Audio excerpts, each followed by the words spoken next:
работы.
Уважаемые дамы и господа, Международный форум «Примаковские чтения» начинает свою работу. Приглашаем занять ваши места. Dear ladies and gentlemen, an international forum Primakov Readings starts working. Please take your seats. Уважаемые дамы и господа, Международный форум... Ladies and gentlemen, International Forum Primakov Readings is beginning its operation. Please take your seats. International Forum Primakov Readings starts working. Please take your seats.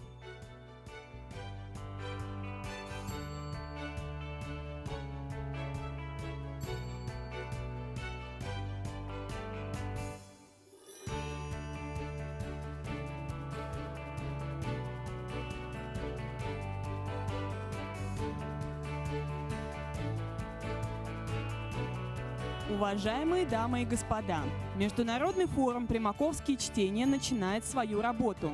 Пожалуйста, займите ваши места. Dear ladies and gentlemen, an international forum Primakov Readings starts working. Please take your seats.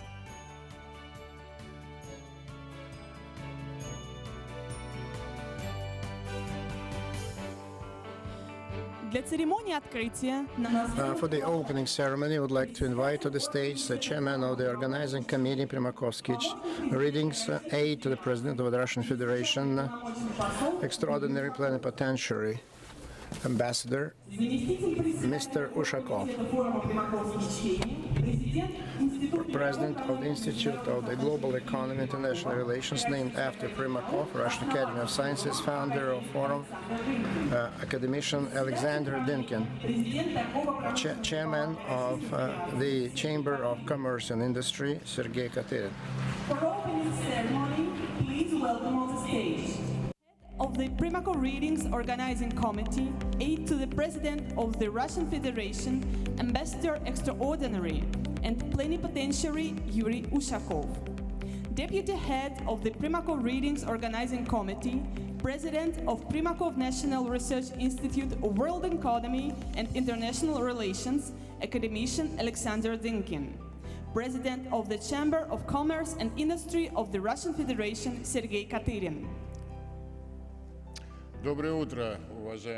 Good morning, ladies and gentlemen, colleagues, friends. I'd like to welcome not only those who managed to come physically in this conference room, but I'd like to thank all the participants that, in spite of the restrictions, you found time and ability to be present. And I'd like to welcome our participants that are watching us.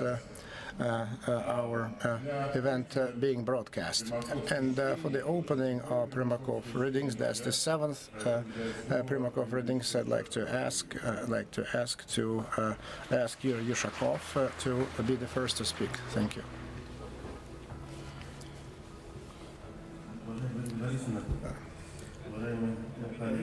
Dear colleagues and friends, for me it's a great honor to sound the welcome address of the President of the Russian Federation, Mr. Putin, who traditionally sent to the organizers and participants of Primakov Readings.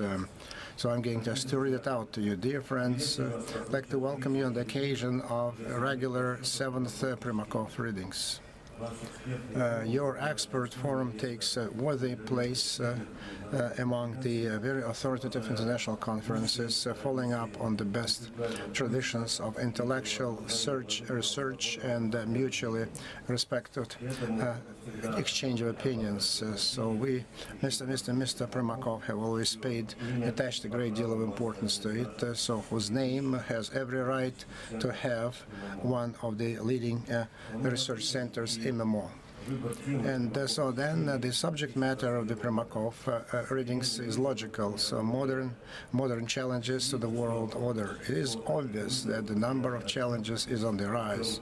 And we need to know that many of them are of real threat to the international stability and security, life and happiness of people all over the world.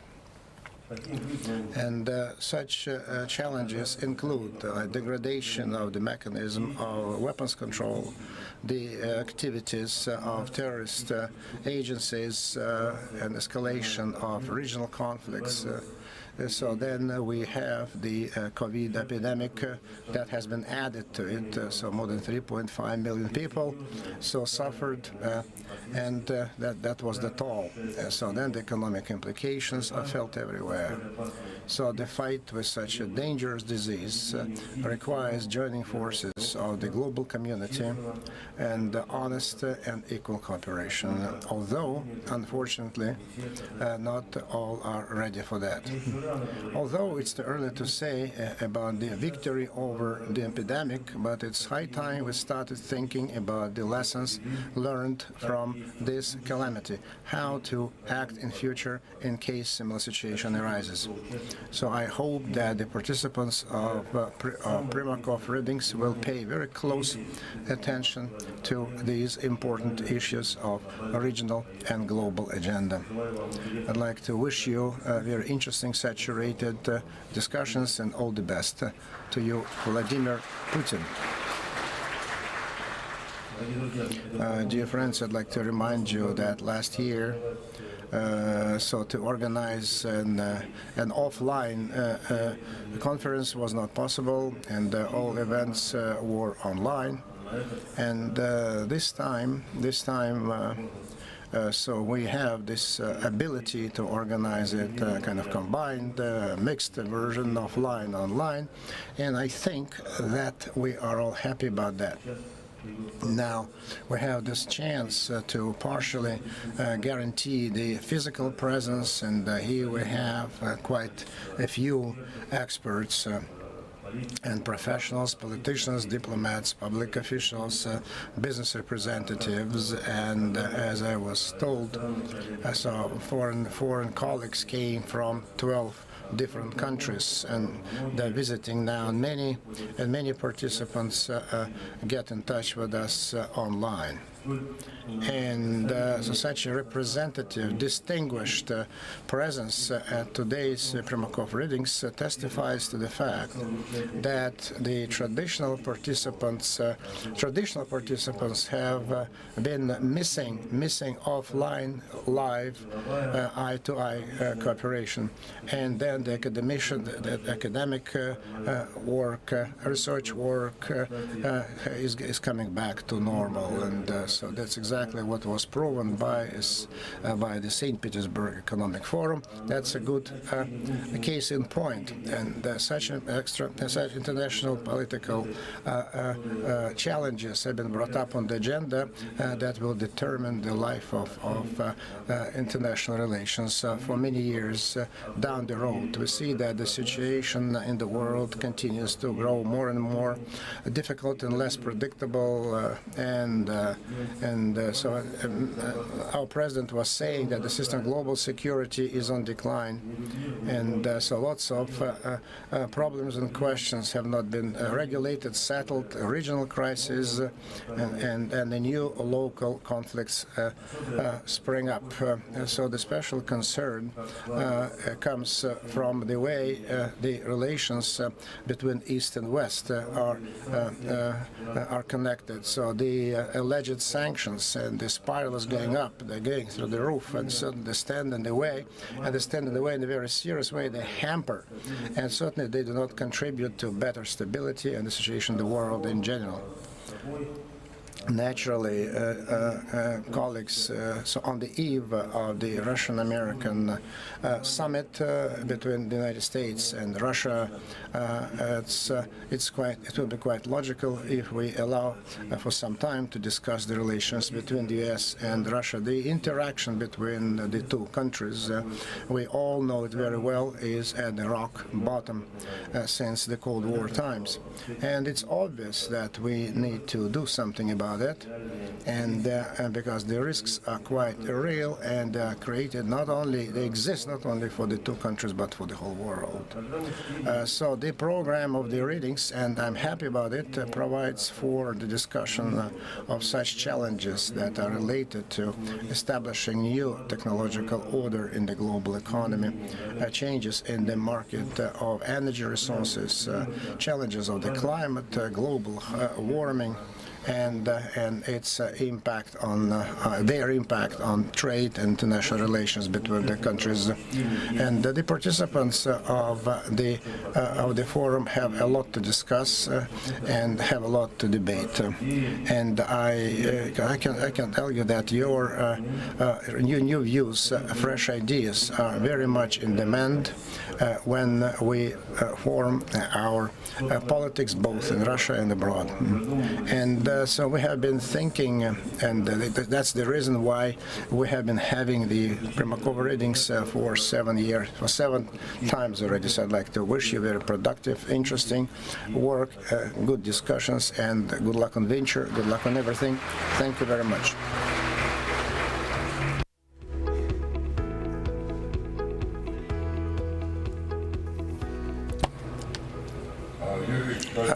Yuri Viktorovich, thank you very much. I'd like just to convey to Vladimir Vladimirovich our sincere gratitude for his support.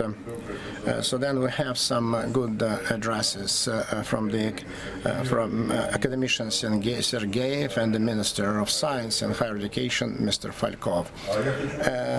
Then I'd like just to express deep gratitude the Foundation of President grant to the Center of International Cooperation named after Primakov, our traditional corporate sponsors and our media partners. I'd like to thank the SE, Chamber of Commerce and Industry, for many years continuous effort. A year ago we were holding this forum online, and I hoped in 2021 we would be able just to welcome everyone physically in Moscow, but the reality changed. That's why we'll be operating in the combined mode with the help of the media technologies. You see the unpredictability and difficulty of the post-pandemic world is even getting less predictable. So we should say that Russia went over the crisis much better than any other crisis that occurred in the post-Soviet period, which lasted for 30 years. So we have a stable market, so stress-proof banking system. We have a very high level of self-sufficient on energy and food, and so we have a minimal compared to other. So the debt-to-income ratio is only 18%, and the forex reserves are very high. So we managed to re-weapon our army, and so we are moving at accelerated rate in the innovative area. And so we were the first to create one of the best vaccines, and then a whole line of vaccines. And all this, it was just under the conditions of 103 events of American sanctions. So this became the structural constant of the international situation, and that is why our attitude is moderately conservative. But nevertheless, on the agenda, what's critically important is to launch consumption in Russia to increase the standard of living. So we cannot predict the future, but we can determine the main trends of the global dynamics that will form our tomorrow. That is why we have selected a topic to the global changes that we need to talk in the global order. So then in the Museum of Old Narratives, so the concepts go back to the beginning of the century. So when they speak about the wannabes and the wishes rather than the realities, through the political elites, we certainly are trying just to get good relations with international institutions, but wanted to be independent. But it's a dilemma. It's either one or the other. We cannot keep both in Washington. So they thought that the world would be without Russia, and so because of the transformation of the 90s, Russia left the global arena. That was one of the misleading points of Russia. So and then certainly they understood that the political changes will certainly change the world because of the China rising. So the central system of the strategic design. So the global world and the global principles, transatlantic relations started to change. So then our Chinese friends made a mistake thinking that they would be able just to replace Pax Americana would be replaced by Pax China, like Pax Americana replaced Pax Britannica. And as we understand, without conflict, such things don't occur. And the pandemic not only took the toll of 3.5 million lives, that became one of the largest tragedies in the world of peace. And so we needed just to join hands to fight the implications together. So then international institutions were overwhelmed by climatic challenges and other challenges, and so that's why. So then the appeal of Moscow for the Council for the United Nations meeting is still on the table. So the pandemic certainly sped up the trends that we had been observing in the first 2 decades. So without the COVID-19, the Republicans could have stayed in power for 4 more years, and START would not have been signed. So now, the regional conflicts are multiplying. So then the investment agreement between UN and China is frozen for 7 years, and so then the main pivot of the American identity and the American founders and the power of the United States is slowly being dislodged from its place. And so then the elites are changing their ways. So we're watching and seeing the changes in the technologies and recognition of the vaccines. So they're trying just to divide the world into neoliberal regime and the union of democracies. So then the mild bipolarity, Moscow, Beijing, and Washington, Brussels. That is, but the global processes are much more challenging. So when we talk about the clash of civilizations and other stillborn schemes that Boris Pasternak spoke about, there is a new trend that opens up the prospect of bipolarity. I call it responsible polycentric global order. So they are just implementing the agreements between Moscow and Delhi, and the 20 years between Moscow and Beijing. So they're lowering the conflict level of Russia, Beijing, Russia, India could be a good example of the way to proceed in future, like Mr. Primakov spoke about 25 years ago. So there's the demarcation of the boundaries between India and China in the Himalayan mountains could be the first step to improve the relations in Moscow. So there is a good potential to provide good services to these two superpowers that are the leaders of the 21st century in Washington. So we can see the attempts to improve the relations with Russia. So we extended the START agreement. So the meeting between Biden and Putin are being prepared.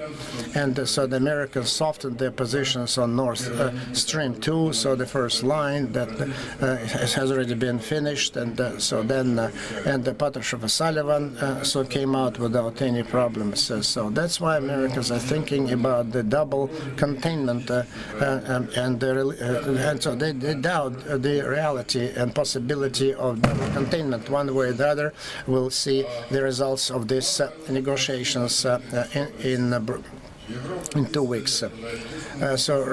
Europe was the only source of modernization. So now, the global world, so there are many other sources of investments in new technologies, more other dynamic partners appear. And the social model of Europe, we can see that there are many challenges there. So multiculturalism, so then raises many eyebrows. And so then the interest in the political cooperation is very important. So instead of a historic application, so they are fighting with narratives, and instead of considering, so from Vancouver to Vladivostok went down to the dimensions of Tallinn. So then they are self-appointed war-line states who always portray themselves as the suffering party from the from the former Soviet Union and Russia, so trying to mask it up by the loyalty at the same time. So they are expressing the principles of nationalism. So then, that's a hurdle that slows down. Macron and Josep Borrell spoke about that, but the speed of the European caravan is determined by the slowest camel. And that is why, so this frozen relationship in the Eastern Karabakh, then the problems in Syria, and there is no reliable anti-COVID vaccine. At the same time, so it does not deny Russia to be part of the European identity. So then the era of confrontation and divide in Europe is over, and that is why I'm just waiting for the discussion, and I hope that we'll be able just to deal with the issues that are on the agenda. I wish we could listen to each other and move away from the rhetoric and in favor of interested and mutually beneficial dialogue. I'd like to invite of the Chamber of Commerce and Industry, Sergei Katerin. Спасибо, уважаемые коллеги. Dear colleagues, friends, I, like any organizers, I'm happy that we have a chance to meet offline on the regular Primakov Readings, and we know very well that so there's a great deal of interest to Primakov Readings from our colleagues in Russia and abroad. So just it became obvious during the preparation of this event, and we welcome all those who managed to make it here from our foreign and Russian guests. And at the same time, so I'm happy to have those who joined us online. So the central subject of the 7th Forum so became the modern challenges to the global order. So in the last 1.5 years, so we have demonstrated very obviously how interconnected the world is, how events in one point in the world immediately affects other points in the world. And so then the pandemic changed our life, and it has taught us to become more flexible. Now we can see the reviving of the global economy. So according to the estimates of the global monitoring of the UN, so the growth next year will be 5.4%. Although just we lost, global economy lost 3.6% of global GDP last year.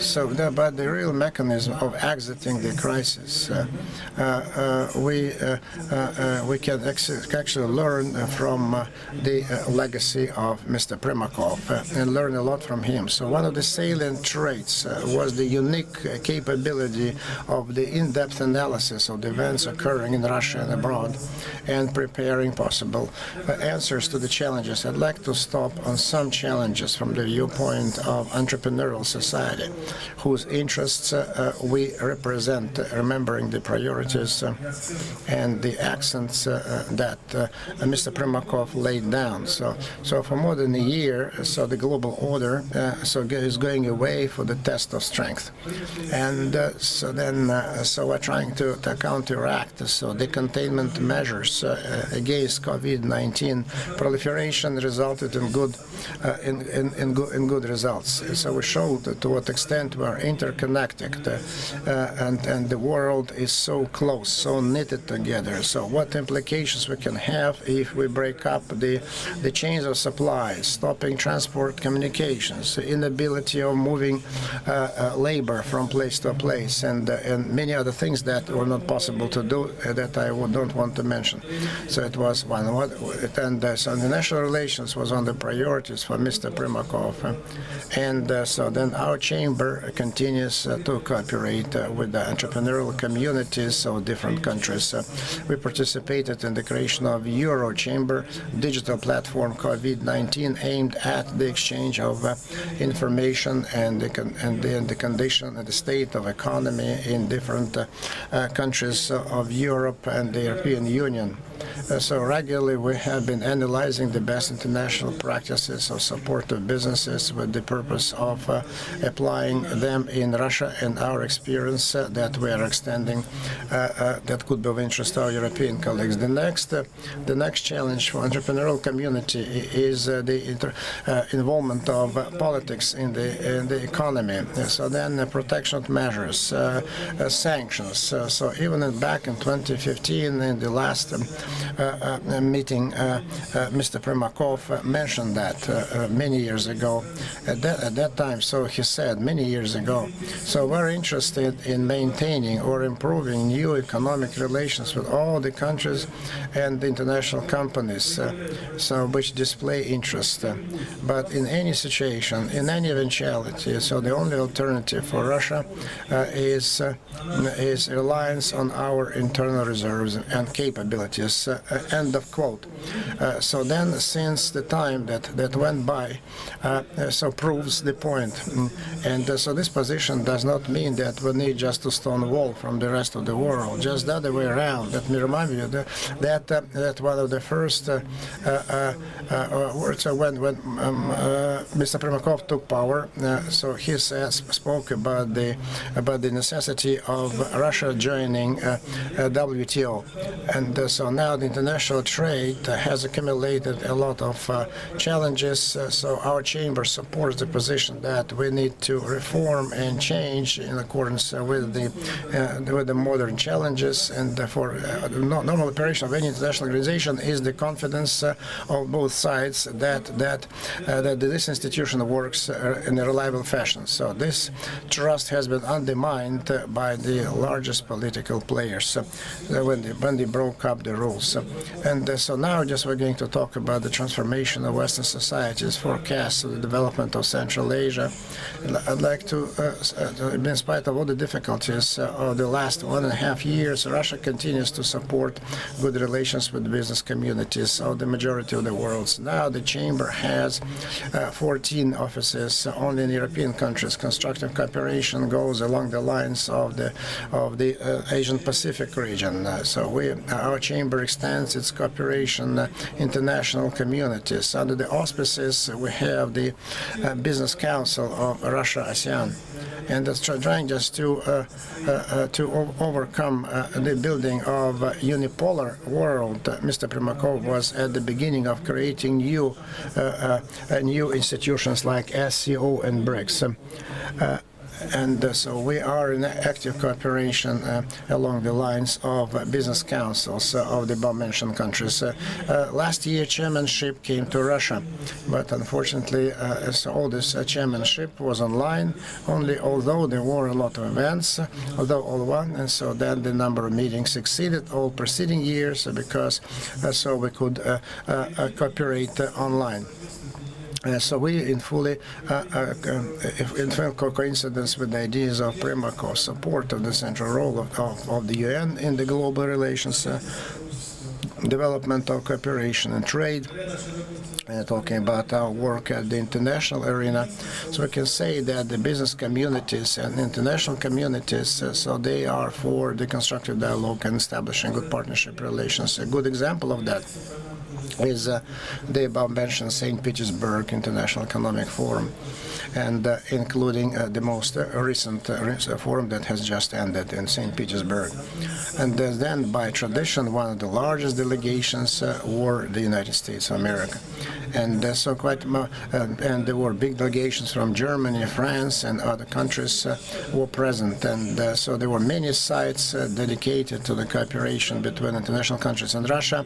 So they were in full swings. That they were discussing things individually, discussed things, especially from SCO, from EU, etc. It speaks for itself, and once again proves the point that the sanctions pressure is something alien to all of us. A special section will be dedicated to China. We have been traditionally working with our traditional colleagues within the framework of multilateral formats, and so then Russia-China Economic and Trade Committee, and we see many prospects in this respect for the future. So then special attention was paid by Mr. Primakov to the Eurasian vector of the international policy of Russia. So the basis of this integration were the economic ties, that he stressed that, so the pragmatic approach to the integration and economic feasibility. So this was the Eurasian Economic Union, which is gaining ground and becoming more and more attractive for all members and potential members, looking for compromise, remembering the interests of both of all stakeholders, abandoning trade conflicts and artificial constraints should come to the fore. And then another very important problem is climate strategy. So the problems related to land use, energy efficiency, and energy consumption.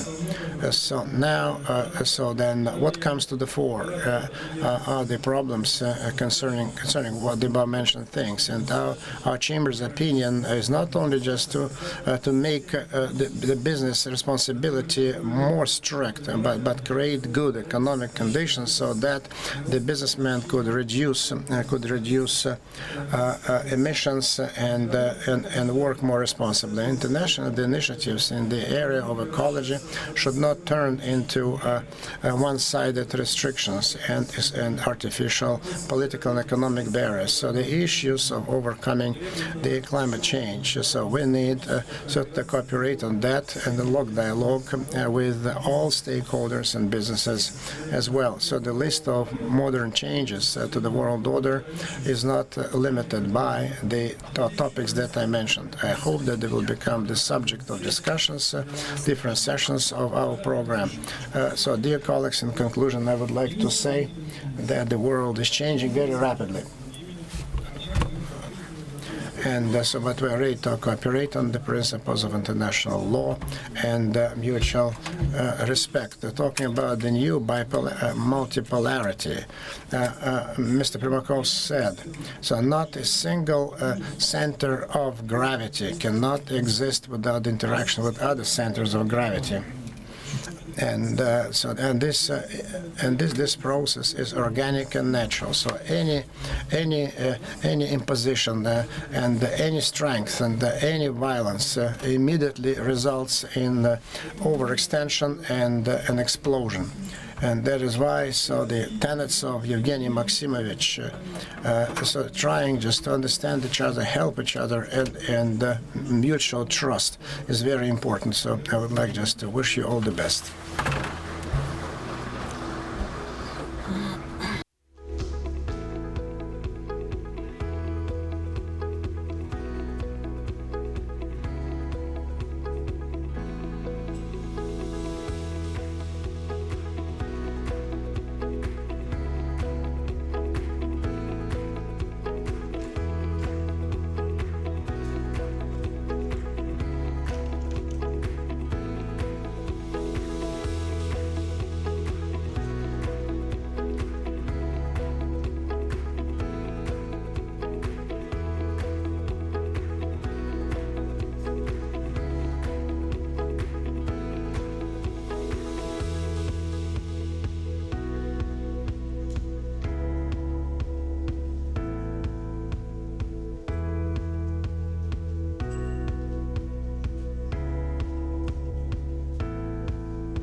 Уважаемые дамы и господа, сессия «Энергетический переход. Скорость, направление, риски» начнется через 3 минуты. Dear ladies and gentlemen, panel discussion, energy transitions, speed, directions, risks starts in 3 minutes.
Уважаемые дамы и господа, сессия «Энергетический переход. Скорость, направление, риски» начнет свою работу через 2 минуты. Пожалуйста, занимайте места в зале. Dear ladies and gentlemen, panel discussion Energy Transition, Speed, Directions, Risks starts in 2 minutes. Please take your seats. Уважаемые дамы и господа, сессия «Энергетический переход. Скорость, направление, риски» начнет свою работу через 2 минуты. Пожалуйста, занимайте свои места. Dear ladies and gentlemen, panel discussion Energy Transition, Speed, Directions, Risks starts in 2 minutes. Please take your seats.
Уважаемые дамы и господа, свою работу начинает сессия «Энергетический переход. Скорость, направление, риски». Пожалуйста, займите свои места. Dear ladies and gentlemen, we are starting panel discussion Energy Transition, Speed, Directions, Risks. Please take your seats.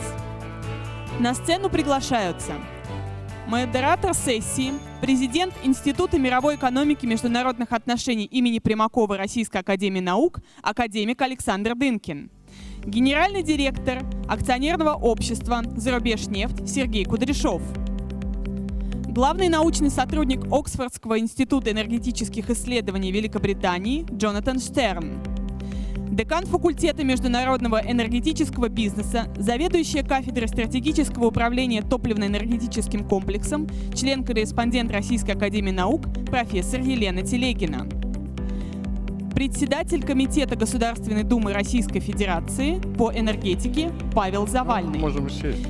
Please welcome on the stage moderator of the session, President of Primakov National Research Institute of World Economy and International Relations, academician Alexander Dynkin, General Director of Zarubezhneft Joint Stock Company Sergei Kudryashov, Distinguished Research Fellow, Oxford Institute for Energy Studies, Jonathan Stern, Dean of the Faculty of International Energy Business, Head of the Department of Strategic Management of the Fuel and Energy Complex, member of the Russian Academy of Sciences, Professor Elena Telegina, Chairman of the State Duma Committee on Energy, Pavel Zavalny.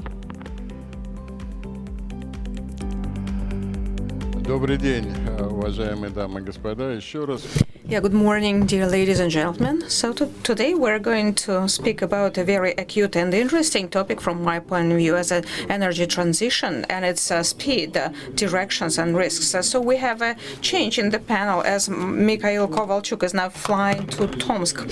So the decision was made that today they will kick off a nuclear project number 2, and this time without any military arms component, and they are going to start building the fast neutron reactor, which will work in the closed nuclear cycle. It will be the first machine that will actually cancel the problem of nuclear waste fuel. So we are starting the green nuclear energy project. So I advise you to follow the evening news. And we are going to talk about the third energy transition. So first was from biomass or from logs to coal. The second transition was from coal to oil. And each transition actually took many decades. And my question to the panelists is about the speed and the duration of this third energetic transition. So usually we understand by it the reduction in the energy balance of fossil fuels and the accelerated growth of the new renewable sources of energy, and primarily the wind and solar energy. And in my view, this link of the third transition to exclusively those two sources of energy is a discussion point, is questionable. According to many forecasts, within the next 15 years, the demand for natural gas will grow, and in case of technological disruptive events, the demand for hydro and nuclear energy. So my second question, and I address it to Mr. Jonathan Stern. What's going to happen to the natural gas? Because recently we heard forecast about the upcoming golden age of natural gas. We believe that the third transition is different from the first two by two main factors like energy density, volatility, and unpredictability of the volume of the energy supply. These are the risks of the third transition, and these are to make up for those risks. Certainly, diversification of energy resources is required. When the problem will become a part of the solution, it will kind of back up and compensate for the volatility of the flow of renewable sources of energy. And another difference is lack of the prevalent energy source like it was in the past.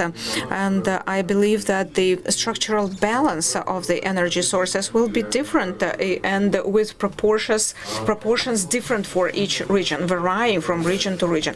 And the drivers will be different as well. So we used to have cross-fuel competition as a driver, but now the first driver is the state. Nowadays, the present driver will be the state policy. We are going to discuss this problem with a unique set of experts. To my left, we have Sergei Kudryashov, CEO of the most dynamic Russian oil and gas company, Zarubezhneft, and along with his business, he has vast experience in government activity. Professor Elena Telegina from the Oil and Gas University has a great experience in the executive authorities and the business. And we have Professor Jonathan Stern from Oxford, and one of the prominent experts on gas market, and Pavel Zavalny, our parliament member, heading the Energy Committee of the State Duma for many years, one of the most qualified experts in this area. I hope to get the synergy of the competences of our great experts. Elena Alexandrovna, would you please start? Thank you. I wanted, as I happen the first to be talking, I would like to show my presentation. Today, the energy transition is actively discussed at all sides, and the speed of the acceleration keeps growing. And the pandemic year showed us that this trend is a dominating trend in both discussion and practices through digitalization. Yes, can I have my presentation? And today we keep talking about the challenges of the energy transition and the threats for the oil and gas business globally. We know those challenges like higher share of renewable energies, digitalization, decentralization, energy efficiency, and direct threat that we saw over the last several years is a higher tax for producing and exporting companies, and the fact that renewable energy kind of ousts the conventional fuels, fossil fuels in the energy balance, and shrinking of investment and slower investment process. And it's not the first transition, and substitution by energy sources usually happens quite smoothly and seamlessly. If we look at the last century, it's only 100 years that we see the change of energy balance. It takes decades, and the renewable. We saw the renewable energy appearing only at the start of the century. It will take 40 to 50 years as the main resource. We all know that the International Energy Agency published the report on zero waste by 2050, where they advocate, where they actually forecast a very sharp decline of demand for the fossil fuels, coal and gas and oil, and it's going to happen within the next 2 to 3 years. And again, it's important to find the point when the consumer will opt for something new. And though you have seen those pictures, New York, Fifth Avenue in 1900, so carriages, horses, and then 13 years only automobiles. And oil will take another 50 years, but the consumer have already made their choice. And today we are observing the new consumer approach, the new generation selection screening, going for green energy, and the structure and principle of business organization based on hydrocarbons and oils and automated production, vertically integrated rigid structure, hierarchy. Conventional production sites so far existed for about 100 years, resource-oriented, labor-intensive. But now, during the transition, we see this technological and organizational structure. Science-intensive, highly qualified personnel, change of horizontal links. The network structure replaces vertically integrated, and it changes the market very much. And we observe the market responding by largest companies with their capitalization, like IT companies, digital companies. The only large companies that still remaining in the leader is Saudi Aramco, with unprecedented liquid reserves in the Middle East. All other companies at all continents are technological companies in the market, and the investment community prioritizes this kind of trends, and the International Energy Agency reports, and I believe they have all the grounds, that the electricity will become the product. Electricity mainly produced by solar batteries. Certainly in the balance now, the hydrocarbons account for over 50% in the end product and the sold product. We see this share shrinking by 40s and 50s by only 10%. All the rest will belong to the renewable sources of energy, and electric generation will amount for about 90%. Over the last decades, China has become quite strong, produces virtually double it doubled the production compared, and catching up with the United States, even double, but twice as much as the U.S., and growing the equipment in solar batteries. Virtually 80% of the market belong to the Chinese companies, and solar and wind energy and use in the country, well, makes China a very efficient country and very fast developing. And then during the last year pandemic, for the first time historically, investment into the global transition exceeded $500 billion a year, the largest investment ever, and exceeded the investment in the fossil and the conventional hydrocarbons, and new project accounted for 300 billion and over 300 billion into the clean energy of solar and wind. This is a breakthrough point, and pandemic of 2020 has become the year of change. Probably future generation will refer to this year as the transition year. And very dangerous situation for conventional vertically integrated majors. So now that the investment situation is unclear and the demand is murky, it's important to select the proper strategy, because underinvestment and overinvestment both are very dangerous. Once we follow the same trend as we had before the pandemic into the prospecting and the mining of conventional hydrocarbons, so it will not pay off, and it may certainly cause very harsh financial consequences. On the other hand, without proper investment programs, the world may face in 10 years sharp insufficient quantity of resources, and it may bring us the new collapse and crisis. So this strategy is very difficult. The majors are in difficult situation, and some of the companies try to extract resources at full speed because we're still at the growing trend. The oil prices are going up. The demand is almost 100 million barrels a day, and still, with this market growth, with the global economic growth, probably it's better to get as much as you can or diversify the portfolio. Some international companies like Total, who for a long time have been trying to increase the renewables in their portfolio and going ahead of this energy transition long before the pandemic year.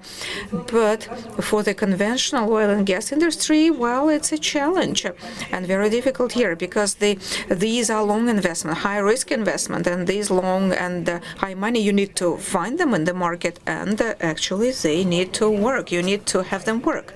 And the new hype is development of hydrogen, green, gray, blue hydrogen, very popular topic, and at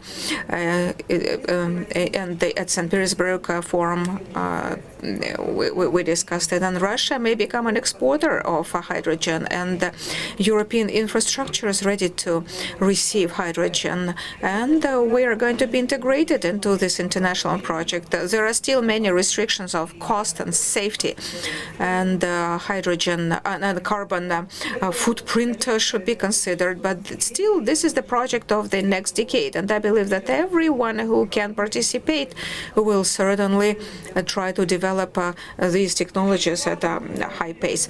And what's important that with all those global changes and technological changes and climate changes, the energy turns from merchandise to service. That's another feature of the new market. We are used to selling them as merchandise, as commodity, and now it becomes a service. And the global trend actually switched from vertical to distributed generation, from vertical integration and decentralization.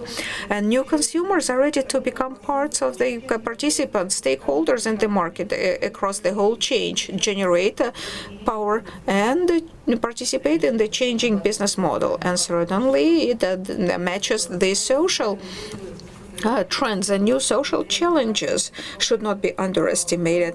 The young generation, the Z generation that was born in 1995, they are all digitalized and environmentalized. They're ready for this transition. They are quite self-sufficient. They can participate in this distributed generation as market players. They are sharing economy oriented. They perceive the policy of resource saving quite well, and their adoption, they are early adopters, and they adopt this policy quite well, which boosts the process even more. And on the other hand, the social gaps, the social divide becomes even more pronounced, especially for the developing countries, because so far the new sources of energy are not affordable for them, though the cost is falling. And the senior generation is not ready to overpay for this clean agenda, unlike the youth. This is another social divide case in the society.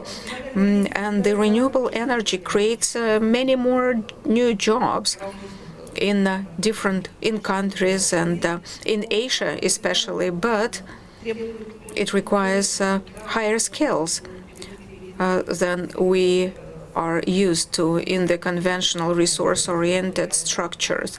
And the question arises about this energy transition increasing the number of jobs, and will it provide more opportunities for the majority of the population without those skills, but so that the investment creates 3 times as many jobs per $1 million. And in a good sense, I believe that we all, after 2030, will live in this smart space of the future with digital technologies and opportunities and clean distributed generation, clean energy, and will all serve to the benefit of this clean future in both large cities, in urban spaces, and in small remote allocations and decentralized places, and we shall hope that it will come true. That's what I wanted to share today. Thank you. Thank you very much. You gave, in a nutshell, you gave us this macro picture, including the social investment components. And let me turn to Sergei Ivanovich as head of a large oil company. And a couple of years ago, I remember you told us how greatly you made the transition in one of your production facilities in the Southeast Asia. What's your view on that? Are you ready for the transition as a company? May I have my presentation, please? So I'll go through my presentation and then I will take your questions.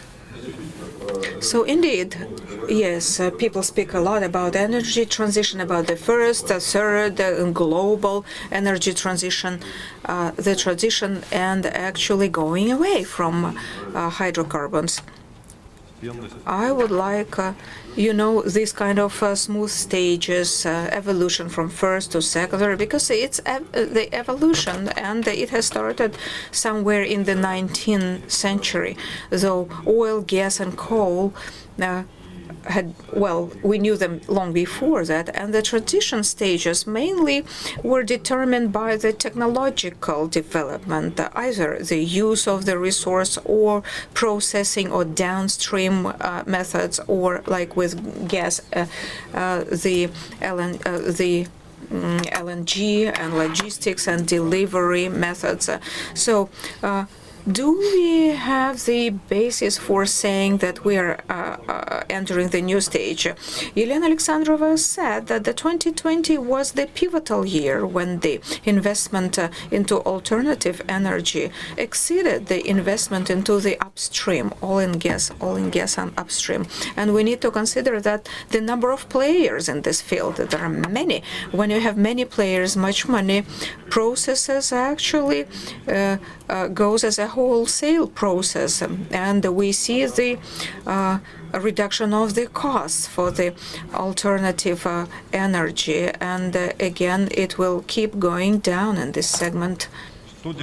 What do majors do here? The oil companies, what do they do? Oil and gas company. Many of them changed names. One of the companies actually several days ago announced adding the word energy in the name of the company. We can consider 2 large groups of stakeholders: conventional stakeholders, players who keep the priority with their high efficiency segment of upstream, and primarily they understand that the prices are going to fluctuate, and they build their portfolio which will be sustainable and actually with the considering the low level of prices. And so they are lowering the high-risk programs, and they invest in more short-term durations, and that increases the gas and oil assets. So we need to be involved in decarbonization, carbon neutrality, so we need just to keep CO2 and catch CO2. And there is another group of companies, so they are the adherents of alternative energy, so they are restructuring their portfolio in a very drastic measure, so they get rid of less attractive assets, and so they buy the whole chain of creation of value for their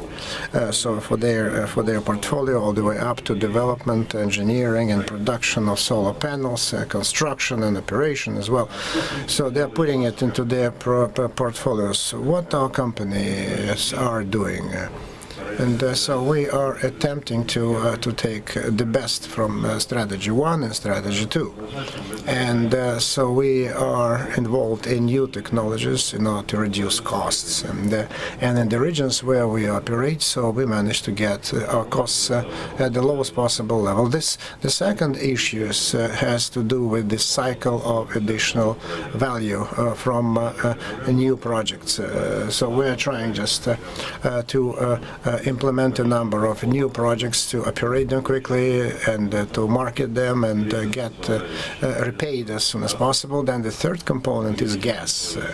So we're increasing our component in this area, natural gas. And so while our company was only oil, and so Zerbesh Neft, and was in complete conformity with the classical oil company.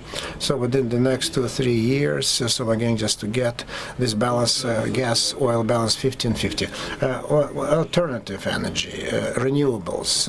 So then we have a very pragmatic approach. We apply so the renewables at our projects where it gives us a synergy. So we either have an autonomous deposit in Nenetsk autonomous region, for example, and so there is not enough natural gas to develop our own energy, then we consider the possibility of wind energy, renewables.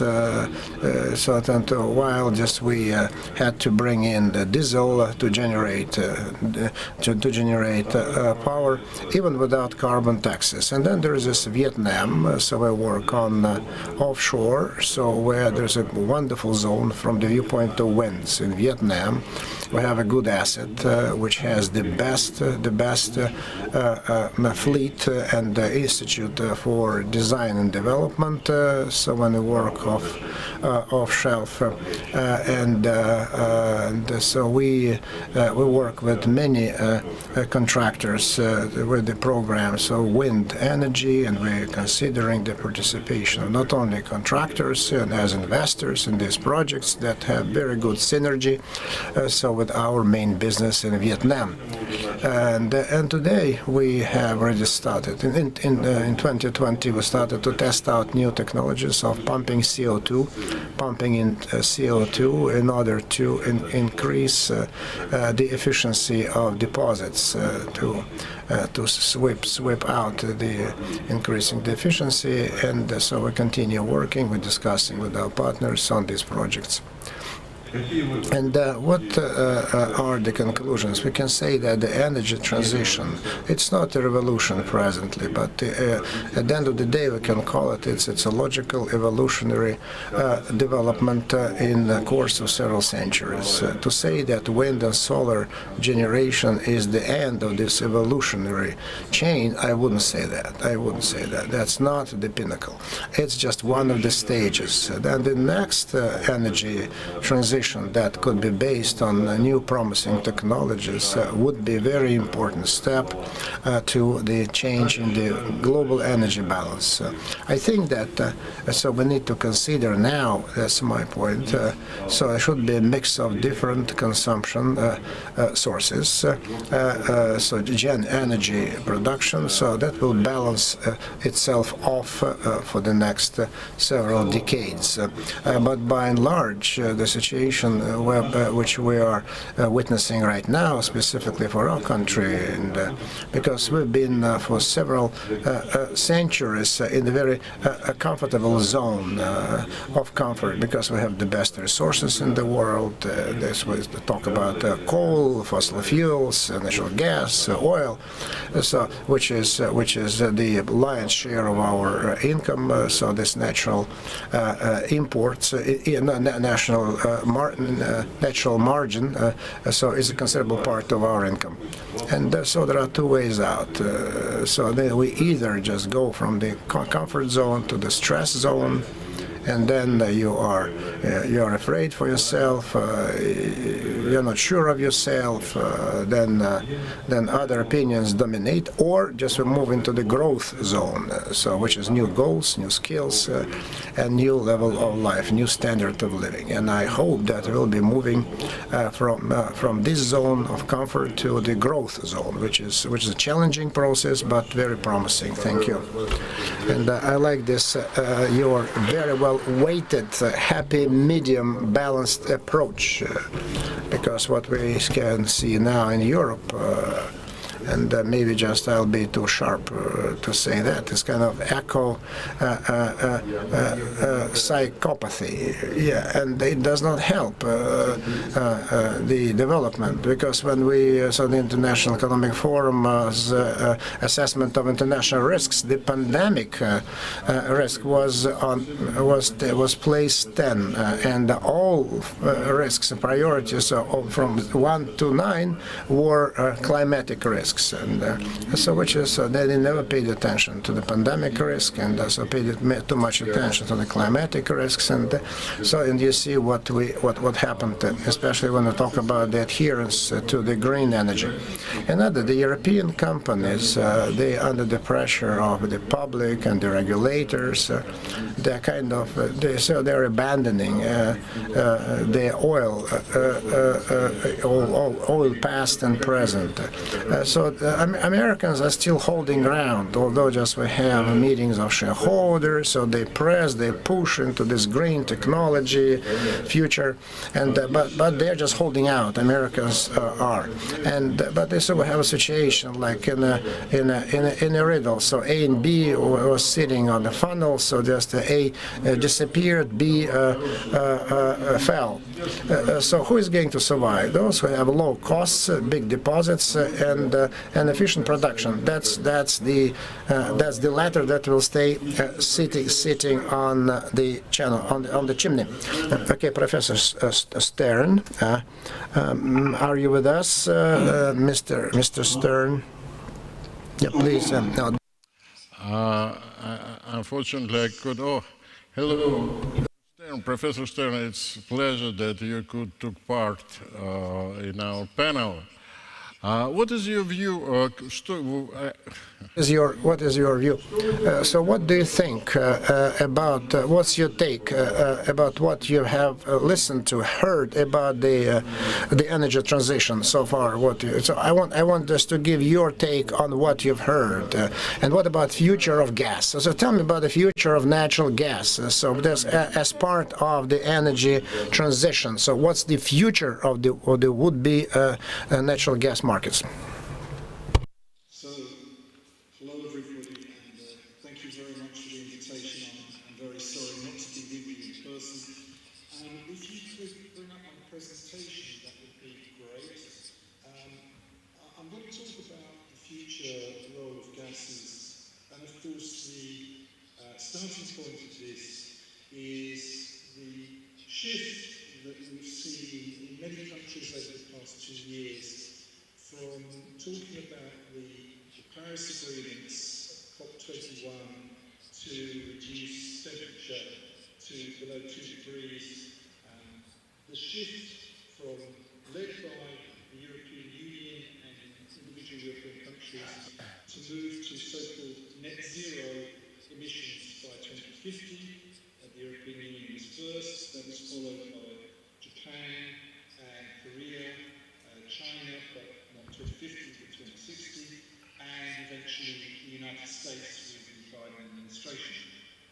Now, natural gas has often been talked about as a bridge fuel or a transition fuel, and in some places a destination fuel. But now we have to talk slightly differently, and we need to talk about not just natural gas, but the role of gases. And so I want to show you this slide. This is global natural gas demand, a number of different projections by companies and the International Energy Agency. And our chairman at the start talked about the golden age of gas. And the answer, as far as I'm concerned, is this is the golden age of gas, this decade, because in almost every scenario, global gas demand will begin to fall, perhaps not immediately, but certainly this is probably the high point of the natural gas era. But what you will see is that for the bottom two scenarios, and particularly the IEA net zero, there is a very substantial fall in global gas demand. And Professor Tilegina mentioned the IEA net zero study, and I want to just take a moment to explain this study because I think it has been misunderstood in many commentaries. I am a peer reviewer of the study, so I'm quite familiar with it. So the net zero study is not a forecast of what will happen. It is a response to governments, particularly the governments involved in the COP26 meeting in the UK in November this year. A request by governments to the agency to say, if we are to achieve net zero energy emissions by 2050, what does that mean concretely for energy supply and demand?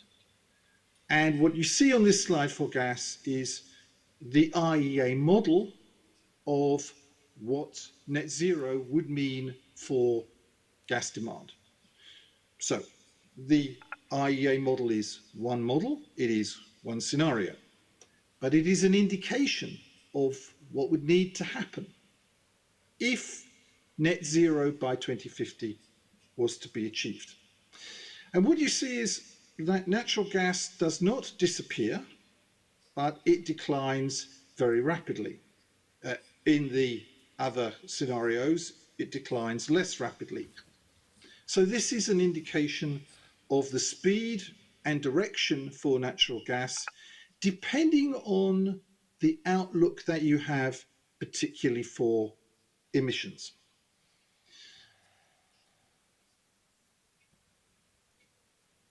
A similar picture I'm showing you here is for global LNG exports. On the left, there you see the International Energy Agency's projections under much less severe scenarios, in particular the SDS or Sustainable Development Scenario, where you can see LNG demand flattening in the 2020s, 2030s, but basically remaining constant. And on the right, you see what happens to LNG under the IEA net zero scenario, and you see it by exporting country. But essentially, the picture is a very sharp decline after 2025. So that is, if you like, the picture for the two scenarios that we currently have and that we are currently studying. Now, of course, all regions are going to be different. this is a global picture, so you need to look at what will happen to each region. And I don't have time to go through all the regions, but I thought I would show you what happens to European gas demand under the COP21 scenarios, that's the top two lines, and net zero, which are the bottom two lines. And you can see that the picture for European gas demand is very much more severe than for the global situation. And that if Europe is to meet its net zero targets, then gas demand has to decline almost immediately, and it has to decline very sharply. So if that is the picture, what do we think about the detail of how gas will develop over the next 20 to 30 years? And the answers for me are that if we look at this globally, natural gas demand looks robust up to 2030, and then we have a slow decline thereafter, as long as we stick with the Paris, the COP21 targets. For net zero, it's much more severe and a much sharper decline. But essentially, for both scenarios, we have an interesting agreement between directions and the risks. We often talk about coal to gas or coal to LNG switching, and that is largely finished in Europe, still some potential in Germany and in Poland, but extremely important in Asia, especially in China and India, but also in Southeast Asia. And that is a trend in the Asian region, which could go on right through the 2040s. Also important, a backup for renewable power, which many people have talked about, and especially important for Northern Hemisphere winters, where you have months, obviously you know this very much in the Russian Federation, you have months of very cold weather, and you probably have to use some kind of thermal energy to back up whatever renewable power you have. Next, we move from natural gas to other types of gases, particularly hydrogen. I don't want to forget biomethane and biogas, but particularly hydrogen from different sources. Many people now, many studies are saying that we will probably start with so-called blue hydrogen, reformed from natural gas, possibly coal in some countries, with carbon capture. We will then move on to green hydrogen from renewables via electrolysis. We think that pyrolysis is a promising technology, but not yet so far developed to a commercial stage. And for transportation, ammonia is a promising technology, still some problems to be overcome there. What we see with so-called green gases, but probably all gases, is that they become concentrated in the so-called hard to abate sectors. In other words, the sectors where it's very difficult to use renewable energy or very expensive, which means high temperature industry, residential and commercial demand in cities which already have distribution networks, so that it would be possible to substitute hydrogen or perhaps biomethane into those networks rather than create a new network. And maybe also the transportation sector in heavy trucks and also shipping. But if we come to the risks question, the difficulty is, as people have said before, when do we start the transition? Do we invest now in technologies which are not yet proven, but we think will be required? Or do we continue to invest in natural gas installations, production, transmission, particularly international pipelines and LNG, in the possibility that in 20 years they will no longer be needed, or they will have to be converted to hydrogen, probably, in order to be acceptable in markets, and I'm thinking particularly of Europe here, so that Europeans can achieve their net zero targets. Will other countries, first of all, adopt net zero targets, and then will they achieve net zero targets? These are risks that we have to continue to study. So, once again, thank you very much for the invitation, and I look forward to your questions.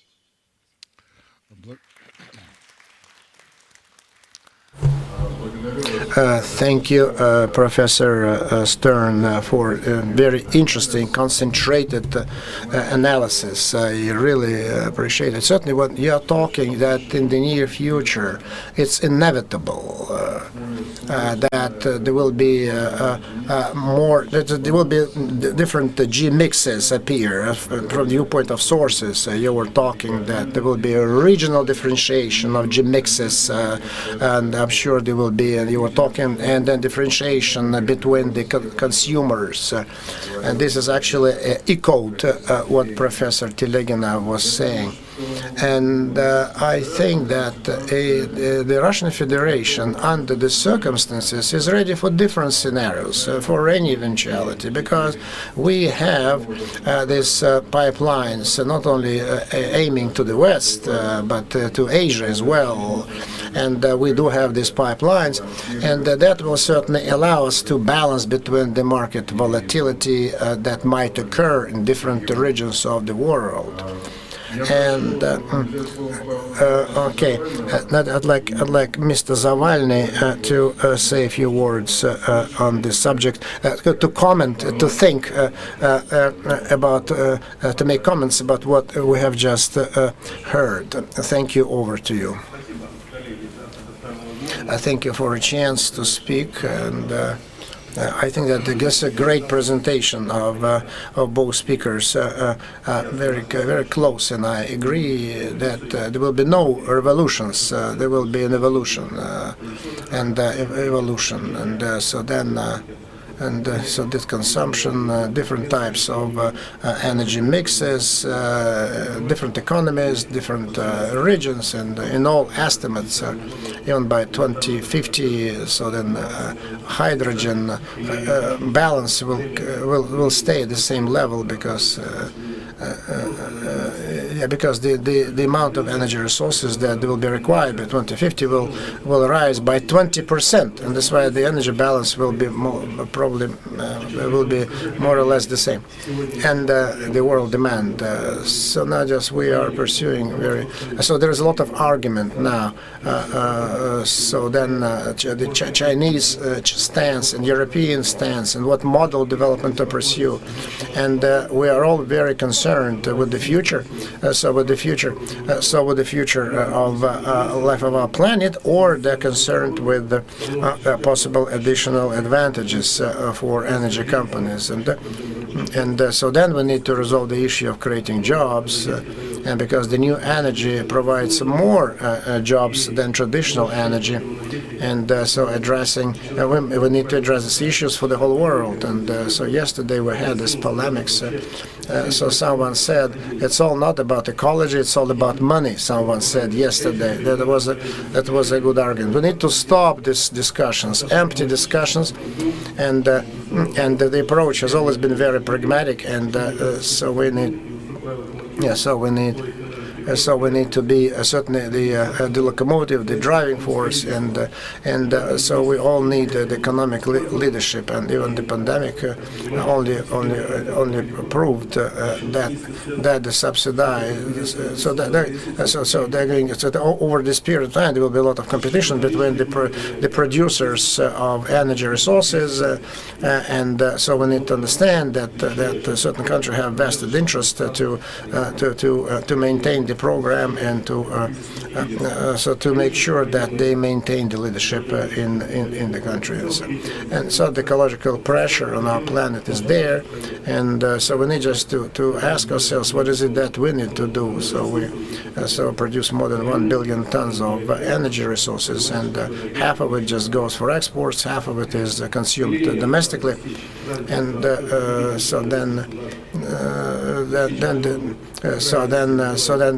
to get to net carbon economy by 2050 certainly creates risks for our economy, and because it will certainly adversely affect our ability to export. It will slow down our GDP growth, and our GDP growth is not much to write home about. It may be even worse, and so we need certainly to monetize our hydrogen deposits, and we need to be ready for new ways, and certainly we need to increase the share of value-added products for export, and so then we are working on it right now, and so the new petrochemical projects we need to develop. So on the one hand, so we had this plan of adaptation to the change of climate, and so there is a draft law of reducing CO2 emissions, and we're going just to introduce the system of units, carbon units, and so we need to cooperate with the rest of the world. We need to be able to probably measure our emissions.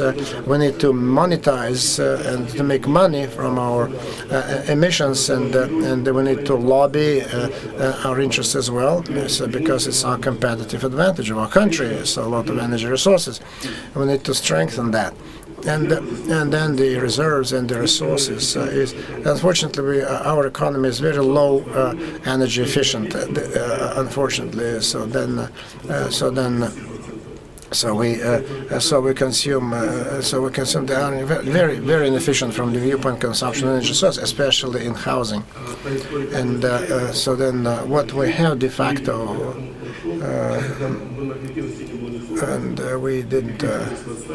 And so that is why we need to develop new motivation, new fines, and so we need to increase our efficiency of our energy economy, and certainly there appear new fines, and then the system works because we keep the energy resources at low level to develop our economy, but at the same time we abandon the idea of improving the energy efficiency, and so the wastes are much higher than average in the world because of the low efficiency of the Russian energy complex. So then hydrogen energy. So then we need from methane is the best way. Just methane. We have 30% of global reserves in methane. That's why. So the main idea for Russia is to turn methane to hydrogen, and this is our competitive advantage, and we need to stick to it. And our goal, as Mishustin, our Prime Minister, said, so we can get to up to 25% of the global market, but by when? By 2020, 2040, 2050? We need to decide that. And so then, so this technology of maintenance, keeping, and so then we can be the leader in oil and gas production as well. So then that is why this new green energy. So the nuclear energy. We have 27 nuclear power stations, and then we have low power nuclear power stations. So that even new nuclear power stations that are being built now, and 27 are in operation. So they will be built already on different conditions in highly competitive condition, and that will certainly increase the energy, the nuclear energy potential in future. And so then the technical leadership is very important, and so then the nuclear power cycle. So we laid the foundation of a new Brest nuclear power station. And so we can using the new technologies, so using the depleted uranium for the fast neutron reactors. So that's a breakthrough, not only in Russia but globally. And that is why we need to I'm confident that the price of energy transition should not be too high. It should not be inordinate price. We need certainly to participate in it, remembering our potential, our competitive advantages. We need to do that. We need to be in this game. So that is why if you can't stop it, you need to ride it. So that's the usual approach. I'd like to wish you success in this challenging work. Thank you, Pavel Nikolaevich. I have a question to you, and maybe anyone wants to comment. So you spoke about hydrogen, and this is a very important topic, very relevant. When I hear about it, I usually ask myself, has it already got a powerful competitive in the shape of electric cars? The technology of electric cars, electric automobiles, in my view, is ahead of it. It's in the market compared to the future hydrogen. How would you answer? No way. Electric automobiles is a good complement to the hydrogen energy.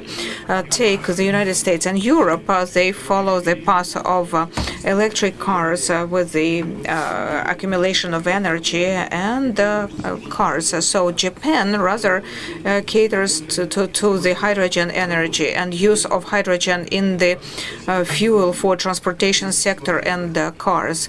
But should we look at the battery is good for small vehicles like cars, but for the trucks, for the large vehicle, it's very difficult to create a battery. And I would rather consider hydrogen and direct transformation of hydrogen and hybrid car. A truck is a hybrid option of development of electric cars as a technology. It will certainly facilitate the hydrogen use in transportation, including large vehicles like trucks. Well, there is no contradiction in development of this hydrogen energy for transportation.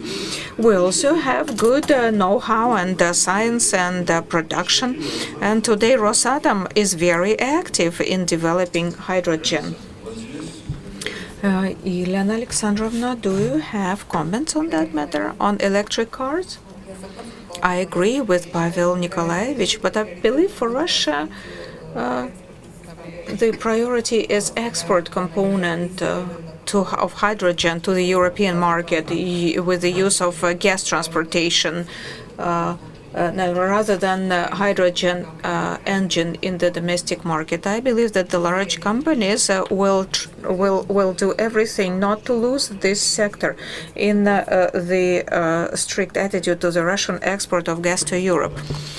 So again, speaking about export of hydrogen per se, this is a good topic and nice to talk about it, but we can only discuss the enrichment and raising the methane share in the hydrogen. It can be used, and 10% in the mass of hydrogen in methane actually reduces CO2 wastes, and it's better to produce it in the close to the consumption location and without transporting it to long distances. The density is much less and with high pressure. And we shall not win. And there are specifics and details. I agree with you. Speaking about hydrogen, we certainly grab this idea. It's a beautiful dream of humanity, but we shall have enough troubles with hydrogens in terms of production and transportation. Well, it's very dangerous. It's hazardous.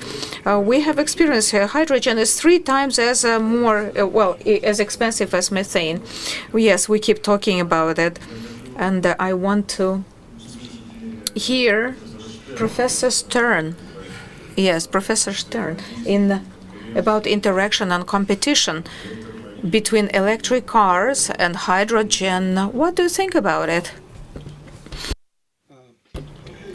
I think here's a good example of why different regions are different.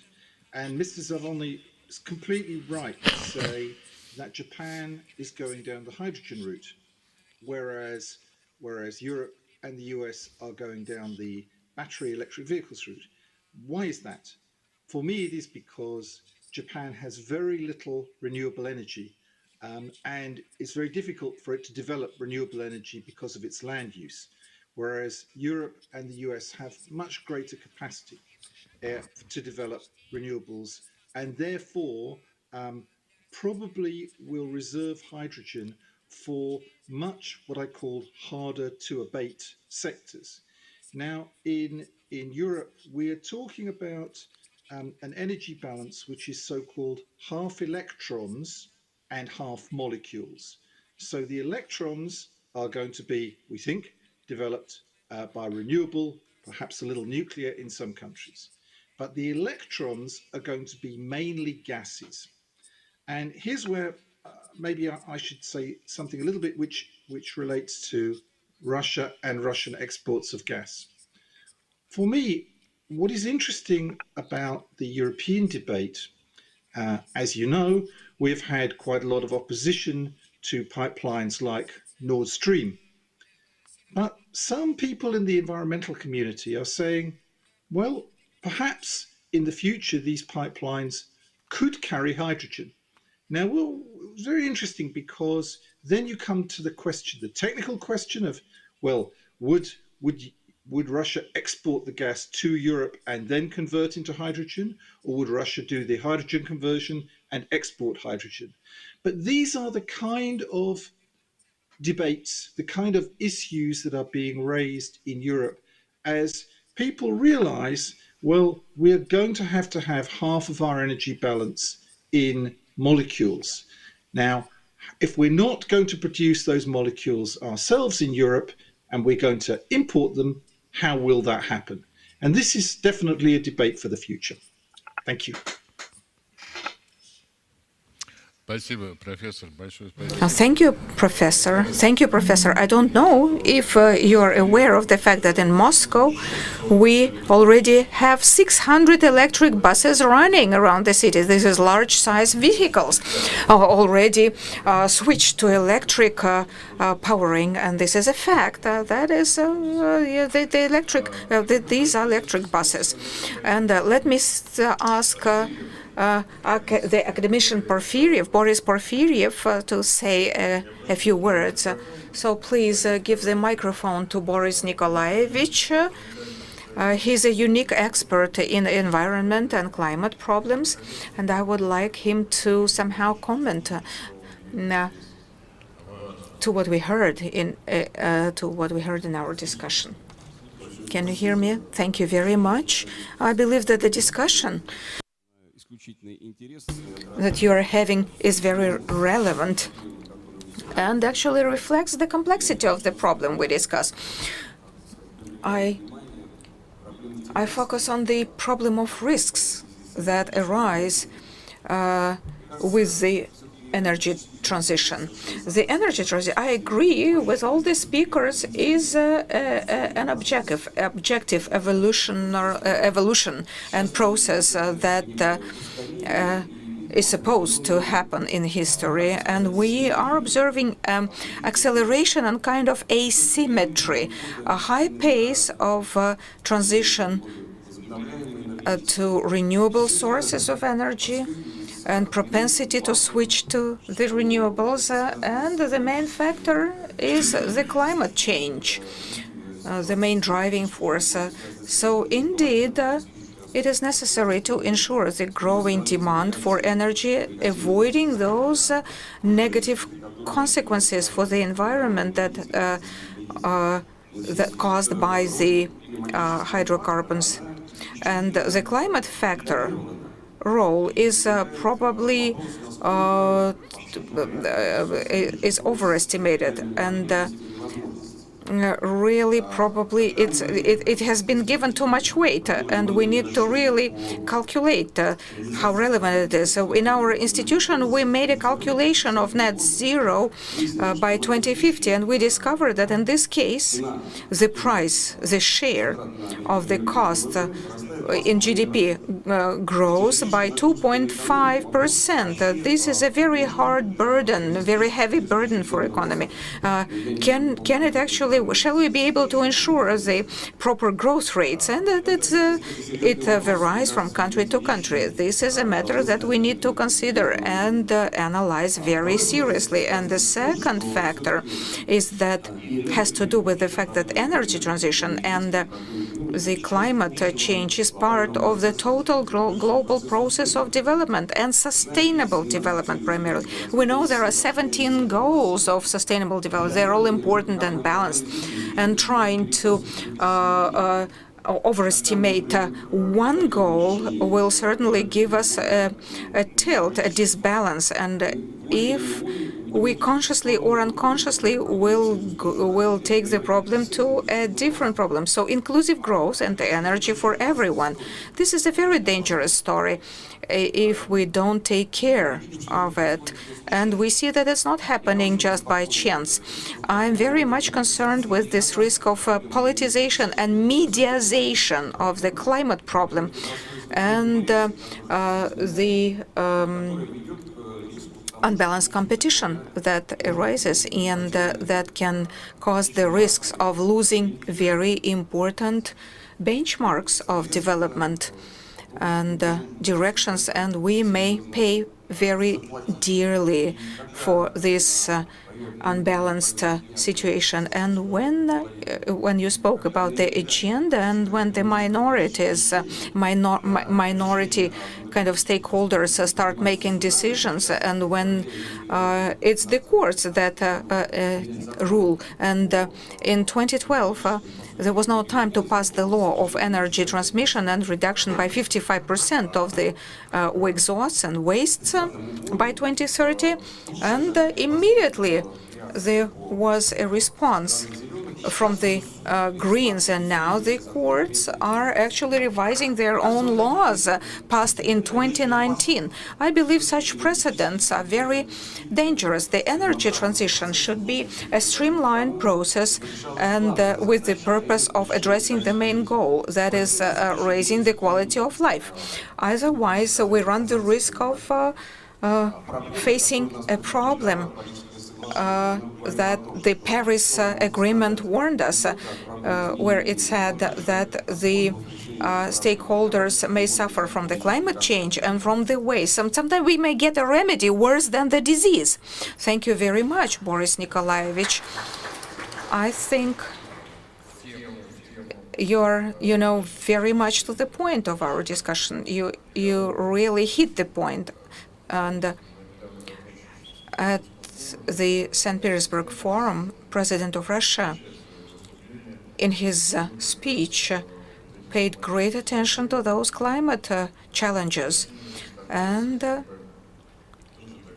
for Russia, it is a very acute topic. You know about several disasters in the northern part of Russia that were caused by the permafrost condition.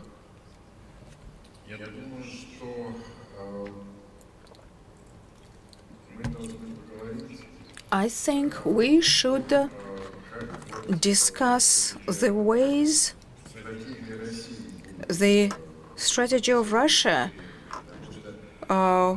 will be developed in this view, because I know about this some individual blocks and components. We have the Fosagro that claims to be a green company and pays pays great attention to going green. So, Pavel Nikolaevich, how do you see the legislation development in terms of our parliamentary activity? So the goals and the strategy are the most important, including the carbon development and the trends that we have clearly identified for the sustainability purpose. And yes, indeed, we need to consider methane reserves and the hydrogen production and our place in the global energy industry. So we have understanding, we have the roadmap. we have the decision, a specific decision at the level of corporations and companies, and the leading companies like Rosatom, Gazprom, and paying great attention to the hydrogen energy.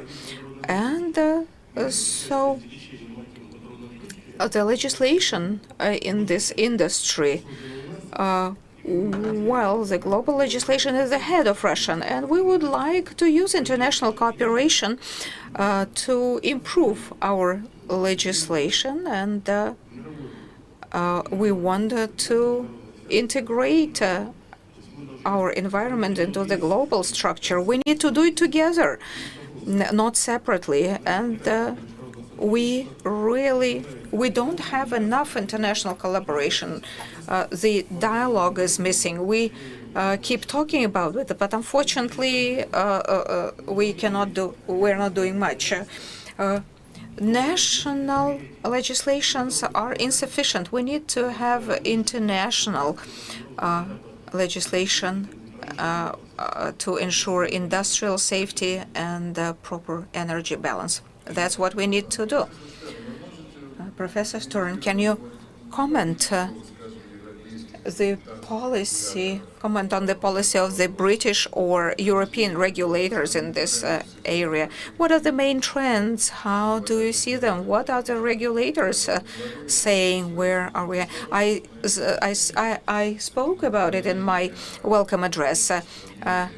And the pressure of the society and media and the regulator to this green transition is not usual. It's not what we saw historically. What would you say about the regulators?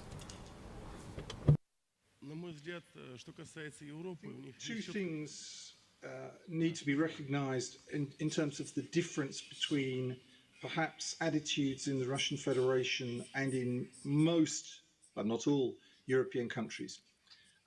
Firstly, this is a political imperative which governments have accepted, and that the majority of the population, and particularly the young population, the coming leaders, are extremely enthusiastic about. Secondly, these net zero targets look as if they will become so-called legally binding. In my own country, in the UK, they are already legally binding.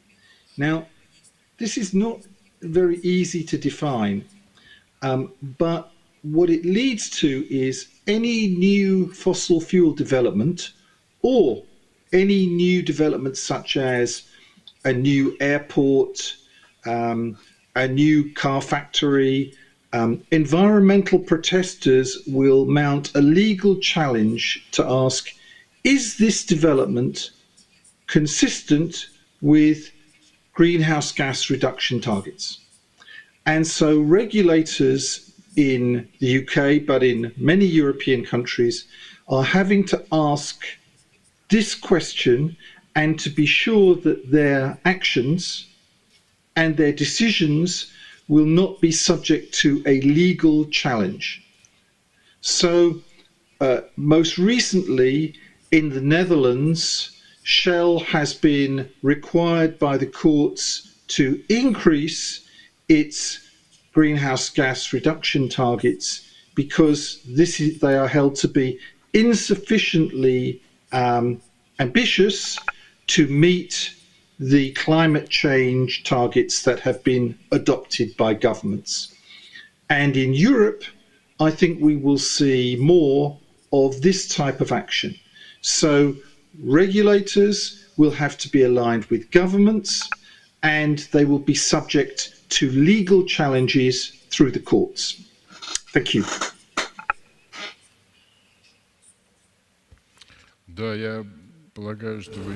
Oh yes, I believe that you mean this the court ruling in about Royal Dutch Shell, when the plan was considered not ambitious enough and actually was taken to court.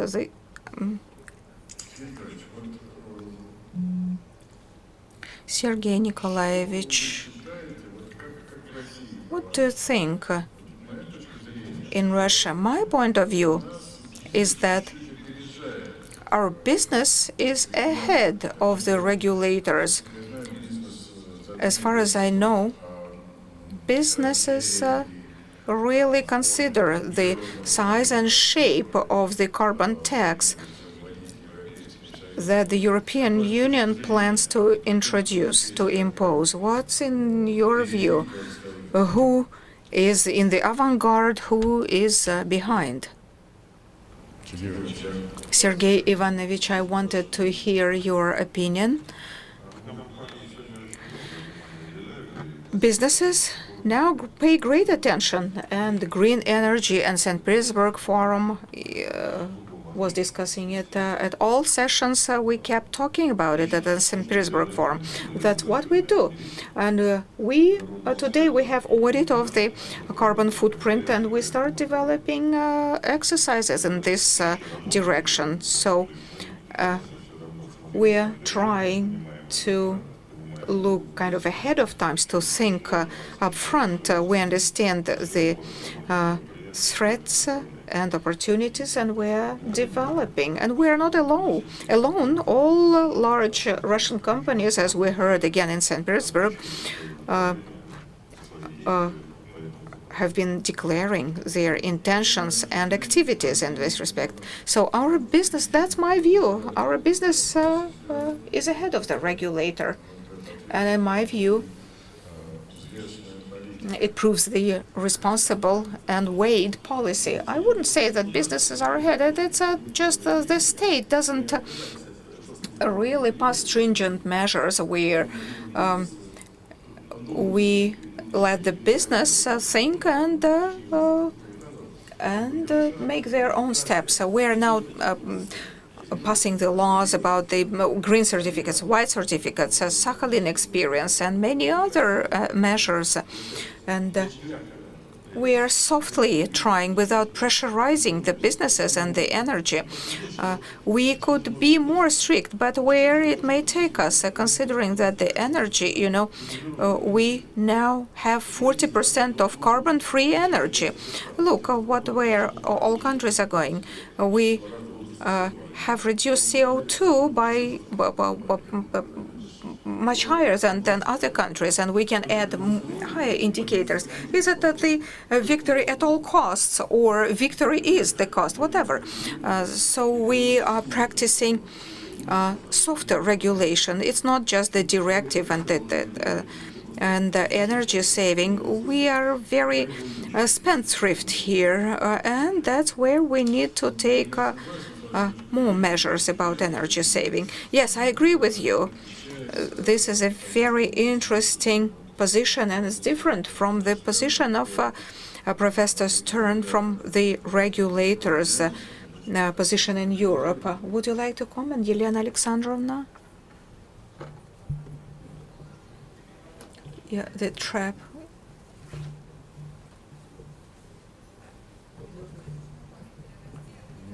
It's very dangerous for Russia to be caught in that trap.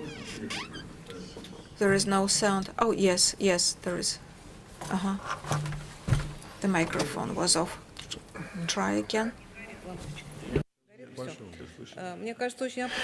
I think it's very dangerous. I think that's very dangerous. So that's a catch-22 where the panels spoke about. I agree with Sergei Ivanovich that we have always been living in the conditions of energy comfort, zone of comfort.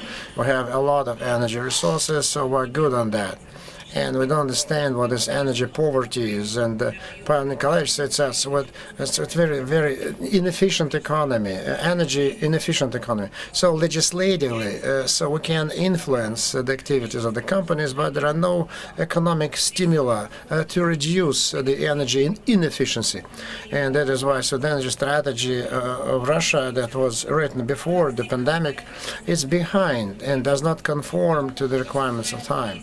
And that's why we need to evaluate, to estimate, and to challenge the risks, and to take stock of the risks, and to give the small businesses through this distributed generation to develop new areas. It should not be over-regulated, because this is where future is.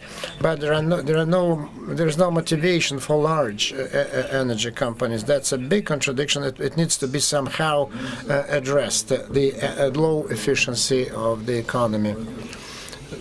And the youth, the younger generation, they support the green trend. So we can see that you work at a university, and hundreds of young people, so you are exposed to them. Do you think they're concerned with the green energy, the younger generation? So our Russian young people, so what do they think about it? So to expect from the youth that they will be concerned with something deep and challenging, no. So they just they follow hype. So if it's fashionable, if it's hype, then they follow it. Yeah. Yeah, so like, for example, so when they used to wear old clothes, so very fashionable, everyone. But the politicians, through the marketing ruses, so they set up these new trends. So then the sites that promote it, and then the bloggers insert it into people's minds. I think that the youth will follow, because anything new and challenging and cool. And then they respond well to that. And I think that my students are kind of involved. They're interesting. They're trying just to introduce these new ideas through new business platforms. I agree that at the end of the day, so then the green make political capital and physical capital. So when on this green agenda helps them just to make money, both politically and economically, and they feel the market, and they follow the market. And so the main trend of the investment attractiveness of the new green energy. So it's very difficult to change, very difficult to stifle, very difficult to squash. And the youth follows suit. So they follow the young generation. So this priority is there. So new type of consumption for the young generation is there. Mike, I cannot hear. I cannot hear.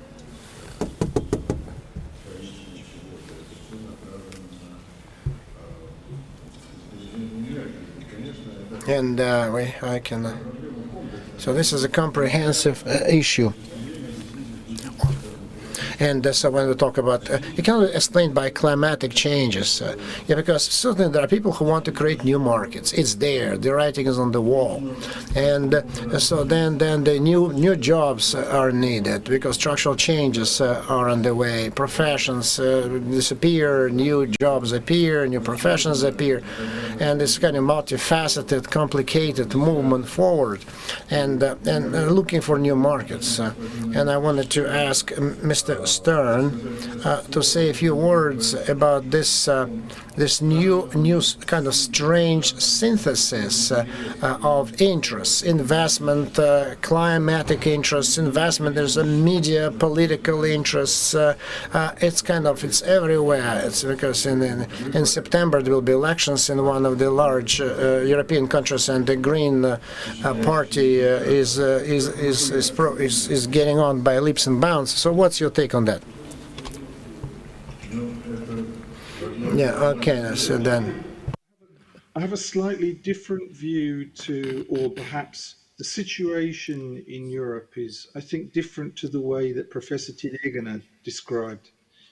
In many of the largest European countries, perhaps Northwest Europe, Spain and Italy, perhaps some others, but definitely in those countries, what we see for environment and climate is not hype now. It is mainstream politics. In other words, no major politician will speak skeptically about climate, or say, oh, maybe this is all going to be too difficult or too expensive, even if they think that, because there are very considerable votes involved in the green pressure, the green synthesis. So what I would say is we don't yet know what will happen in Europe if and when these climate measures lead to very significant increases in energy costs and prices. In Germany, it doesn't seem to have made a big difference. Germany is a rich country. We don't know whether that will be more generalized, but I suspect that that is what we will find out in the next probably 3 to 4 years, when carbon taxes have to rise. Possibly there will be a carbon border tax. Definitely there will be more renewables, more new technologies, because my personal scenario is that eventually the energy transition will lead to lower energy costs, but this could take 10 years. Immediately, I see a significant increase in energy costs, which will either have to be met by higher prices or higher taxes. And then the question is, if I'm right and that happens, what will be the response of the population? Will it be, okay, we have to accept this as a cost of climate change, or will it be, okay, maybe we didn't expect this and maybe we don't want it? Thank you. Thank you. I share fully your very well-weighted approach. Yeah, this issue is a strategic choice that will be determined by the prices, by the cost of energy market. So let me give you just a simple household example. For example, now just after this wonderful decision about free connection to gas networks of the smaller villages, that's a revolutionary decision, so free connection. So many people in small villages and towns, they do not want this natural gas access because they put renewables, they put solar batteries on the roof, they have electricity, and they don't need this gas. That's it. And so they refuse. That's why the cost will be a very good priority for the younger generation, which will be cheaper, connect or not connect. Professor Stern, would you like to comment on that? Yeah, that's small towns, villages refuse connection to the gas. Okay, Professor Stern was talking about some kind of balance, because the preceding energy transition was motivated by the energy competition. But now, so there is this kind of media component, political component is there. I liked what Mr. Stern was saying, that we need to wait for 10 years and see how the market will respond, how the prices will change. Absolutely right, I agree with that. And then we can pass judgment on that 10 years down the road, because there's a lot of green ideology and not real economy. That's too much of it, and how it will transform into the real economy. So we're coming to the end of our session. I would like, if you may, each of the participants to give a quick 1-minute recap, and what you agree with, what you don't agree with. I would like to Pavel Nikolaevich, please start. So what would be your recap? What would be your what would you like to take aboard and takeaways?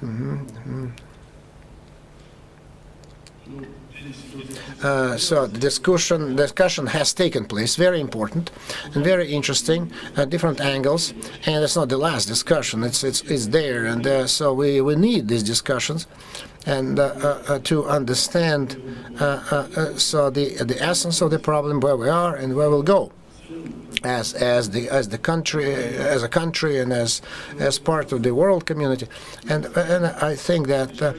So very important. Every point extremely valuable, was very valuable, and so then So then we need certainly the presentations of this so that we could use it in our work. Yes, wonderful points have been made, and we need to not to keep. And I know personally Mr. Stern. He is a very highly professionally educated, great person, and so we discussed this issue even 5 years ago, and so when we were discussing the gas market development, so 5 years is not yet up, but we are discussing completely. So 5 years ago, we didn't say a word about hydrogen. So what happened in the last 5 years? And so when the war, so you know that so we worked on this program, we added to it, amended it, and then the Energy Committee was there as well. And the main complaint was in the strategy is concerning the development of oil and gas industry, because we missed hydrogen component, because there is new component that we just overlooked completely. And so if we take the strategy, the last one, and it's completely different now from what we were discussing many years ago and what we have now, because this every so we need to update this energy transition. Energy strategy is changing every 5 years, and we need to update it continuously, and we need to develop this pragmatic strategy that will come with in pace with the times. And so then we need just to set up this new roadmap for the hydrogen strategy, so what tasks and goals it needs to address. And as we develop this roadmap, so we'll certainly try to add up a regulatory component to it. And everyone now understands the magnitude of the problem. We know that the process is underway, and we cannot stop it. And so that's a new component of the global economy. Professor Stern, so your works are known in Russia very well. And you see then on the panel, so there are people who you met and discussed and argued, and I'd like to thank you deeply for your contribution, for agreeing to participate. What would you like to say as a sum-up part? Thank you very much. And indeed, Mr. Zavolny and I discussed this less than 5 years ago. And of course, what has happened is that the debate has moved on, and in Europe and some other countries, the urgency of moving towards the transition has increased greatly. And this is both a political urgency and the warnings of climate scientists of the consequences of continued climate change. Professor Telegina and I have also discussed this, but a little longer ago. Let me just conclude by saying, I think for me the outcome of this discussion is that there will be very different pathways for different regions. Europe, if it can, will lead the transition away from fossil fuels. Will that be successful? We don't know yet. But we know that this is the intention, and this is backed by all politicians. The question is, how fast will it be? And how expensive will it be? And that will be a different answer in different regions, definitely different in the Russian Federation, because you have different priorities and a different situation related to energy. But if I look around the world, I could say the same thing about North America, about Asia. There will be transitions, but they will look different, and they will be at different speeds.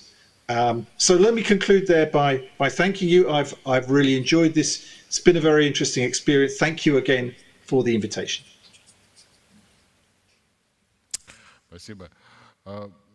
Thank you very much.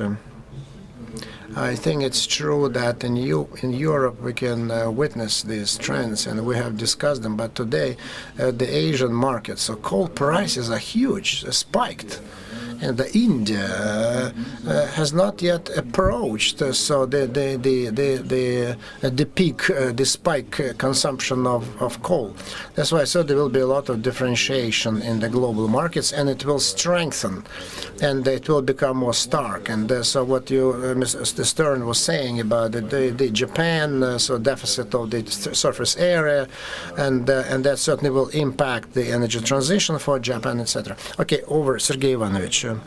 I agree that each region will have its own specifics. I can give you Vietnam numbers, statistics. So the metric says that 5 years ago, Vietnam produced 50 million tons of coal and 10 exported. 5 years later, so they produce 50, continue to produce, and another 50 they import already. So then the rate of the economy, it grows 7% GDP every year. So, and the consumption energy is 10-15% consumption energy grows by every year. That is why we need to have very differentiated logical approach. Today is coal. Yes, simultaneously they're discussing solar, wind. This is true, and they understand that they need to address these issues concerning providing sufficient amounts of energy to the countries, to Vietnam's economy, and the European Union as. So they've been living for a long period of time in a stable energy system that they built many years ago, and there's not much increment in consumption. And now they think about energy efficiency. Hence, different approaches, and this is true. That needs to be taken into account. Then, concerning the companies need to understand the trends in every market, specificity of every market, and to adjust themselves accordingly. Because if you don't shape in, you will have to shape out. Ship out. I'd like to thank the participants of the panel. I think that we have listened to in-depth. Okay, I'm sorry. I forgot. I'm sorry. Yes, I forgot. I think that the energy transition will be much faster than we assume today. And in spite of the versatility of different approaches and strategies selected by different countries, we can see kind of leapfrogs.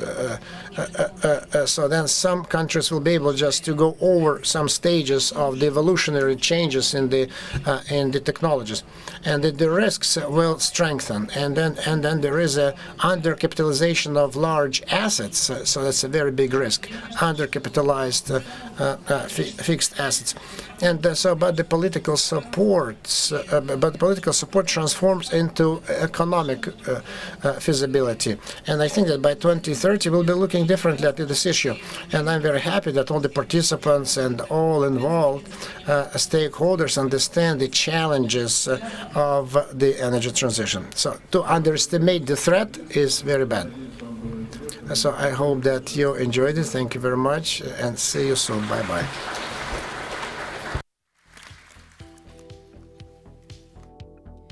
Уважаемые дамы и господа, сейчас мы приглашаем вас на кофе-брейк. Следующая сессия «Трансформация западных обществ. Внешнеполитические последствия» начнется в 12:30. Dear ladies and gentlemen, now we are inviting you for a coffee break. The next panel discussion, Western Societies Transformations, Foreign Policy Implementation.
Уважаемые дамы и господа, свою работу начинает сессия «Трансформация западных обществ. Внешнеполитические последствия».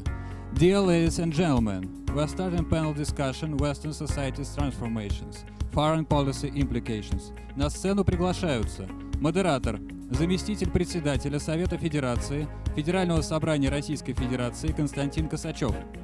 Спикеры: федеральный канцлер Австрийской Республики в 2000-2007 годах, член правления форума «Диалог Европа-Россия» Вольфганг Шуссель, председатель Центра либеральных стратегий Иван Крастев, директор Института мировой экономики и международных отношений имени Евгения Максимовича Примакова Российской академии наук, член-корреспондент РАН Федор Войтоловский, чрезвычайный полномочный посол Финляндии в России в 2000-2004 годах Рене Нюберг, член исполнительного комитета Франкфуртского института исследований мира Ханс-Йохим Шпангер, исполнительный вице-президент Итальянского института международных политических исследований и профессор международных отношений Университета Бакони Паоло Магри.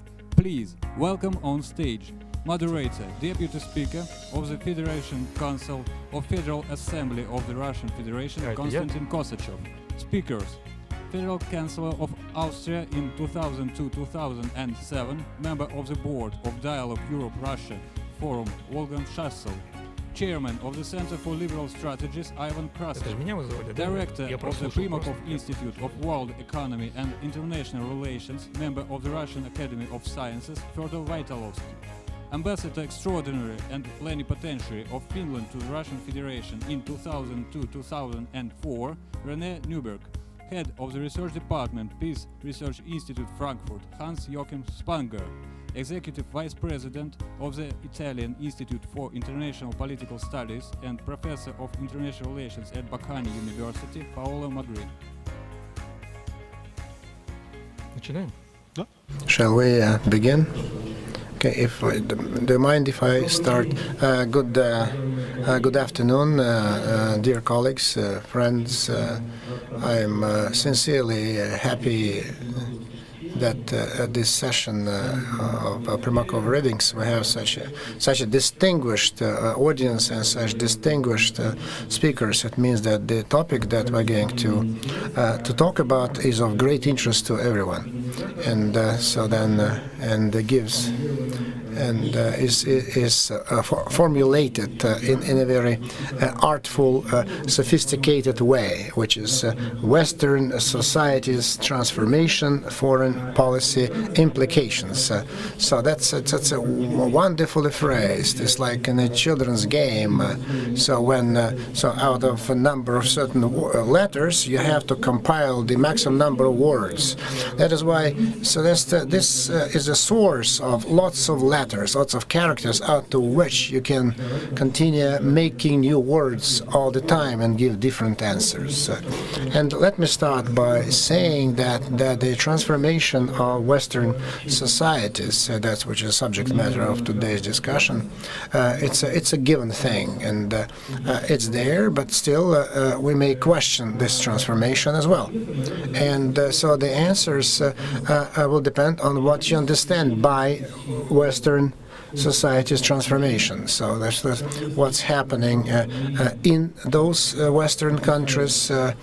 So you can see all the unpredictable problems that occur and that are shaking the domestic life of the United States of America and allies of the EU. That's a new, and were taken unawares, all of us. And then the question is: do we need this transformation? Do we need this kind of transformation? And which way the society should develop and evolve. And the second dimension of this subject is the transformation that may or should happen in the area of communications, relationship so then the NATO and EU, and so do we need this kind of transformation? And if yes, then what will it herald for the future of these countries and all stakeholders? And the third component, we need to look at whether this transformation exists in the approaches to the outside world, in their relationship with third countries, which are not part of the Western community, and which is an absolute majority in terms of population, in terms of GDP. That's why the collective West, per se, it's because the society Western EU is built, consolidated, has long since taken shape, and it has a very good means of delivery of the messages that the West offers the world. And so the media, social networks, and the civil societies, etc. So they're good to convey these messages that they generate, and NGOs as well. So we need to learn from them how the West does it, and certainly, unfortunately, so they do it well. But as we see, it's from our viewpoint, it's kind of not very productive. And then the implications, political implications, what's happening in the Western world right now. So on Alice, right now, there's world implications, political implications are destabilizing the world rather than stabilizing it. So, for example, this year, our country is going to mark the 30 years anniversary since the destruction of the Soviet Union, and so 30 years is nothing if we talk about the global dimensions. But our ancestors, for the same amount of time, so then they went from Potsdam to Helsinki, and it took them 30 years too. And then from Helsinki to Paris Charter, our ancestors, predecessors, they took only 15 years to do that. So 30 years that were in the latest history is the time of lost opportunities rather than acquisition of new opportunities and progress. And so that is why the collective West, as one of the American diplomats before World War II, he spoke about the trend that the parties that arrogate upon themselves so the honor of reigning during the so they if they fail to do that, so they start complaining about droughts. Okay, so I'm happy to start moderating, and I would like to direct my first question. I will just be directing my questions as we see them on the list. And my first question is to Wolfgang Schössl, the former Federal Chancellor of Austrian Republic. I think that he is online with us. And so recently we had this opportunity and honor to talk within the framework of the special session of Munich conference dedicated to Russia. And at this previous conference, he raised extremely important issue about the climatic European agenda. And in this respect, I would like to ask Mr. Schössl, so to what extent the new climatic agenda of the EU, from your viewpoint, reflects the real changes in mentality of the Europeans and in European communities, and in which direction these societies move? Because God forbid that this new climatic agenda, instead of cooperation, will result in barriers. It will hamper between different states and the rest of the world. And so exacerbation of competition, divisioning between the countries, those who are behind and those who get ahead. Please, Mr. Schössl. So first of all, thank you, Konstantin, for inviting me and to speak to this distinguished audience. The Primakov Readings are an extremely interesting platform. I had the privilege to be at the same time like Yevgeny Primakov, foreign minister of my country. I met him several times. It was really always very interesting to discuss with him. He was a strong man, by the way. He always defended his country. He had different opinions, different values, different perspectives, but it was always fruitful to discuss with him. And I could trust him. At that time, it was really a time where a new era of optimism, of hope, of future developments was possible. And let's hope that we could get back to such a situation. Just one element, Konstantin, if you allow me to speak to say something about the title of our discussion, transformation of the Western societies. So first of all, I think all our history, human history, is full of transformations. Not only the West is transforming, but also Russia is transforming. And our history is full of very dramatic transformations. This is especially the last 50 years, which were accelerating these transformations. Globalization, technological achievements, the market, higher education of the younger generation, even in family life. Let's look to the contraception possibilities and the lower birth rates, look to the higher education and the emergence of higher individual freedoms. This requires much more, shows much more diversity, and this requires a lot of tolerance and respect for diversity. And this is now a little bit enormously challenged by a new wave of migrants, non-European migrants coming to Europe. They have not the same history, not the same basis of values, of respects, of accepting diversity, different religious beliefs, different opinions, different lifestyles, etc. And I think this is important, to have an integration with people who are able and willing to accept in your case, the Russian way of life, in our way, the European way of life. And I think this is important to understand. The West is no longer, so to say, only one word. It's enormous differences among the West, among countries, among regions, etc. And this requires an enormous respect and tolerance for diversity. Now, I think you also mentioned the Helsinki process, and this is really quite interesting.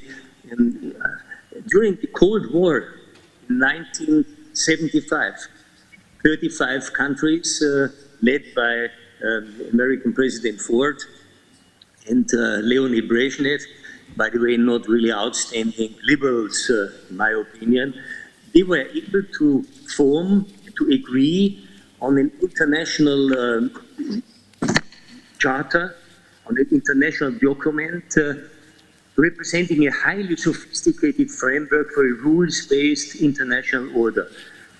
Europe, whole and free. The interesting thing for me is today, it's interesting to read this document.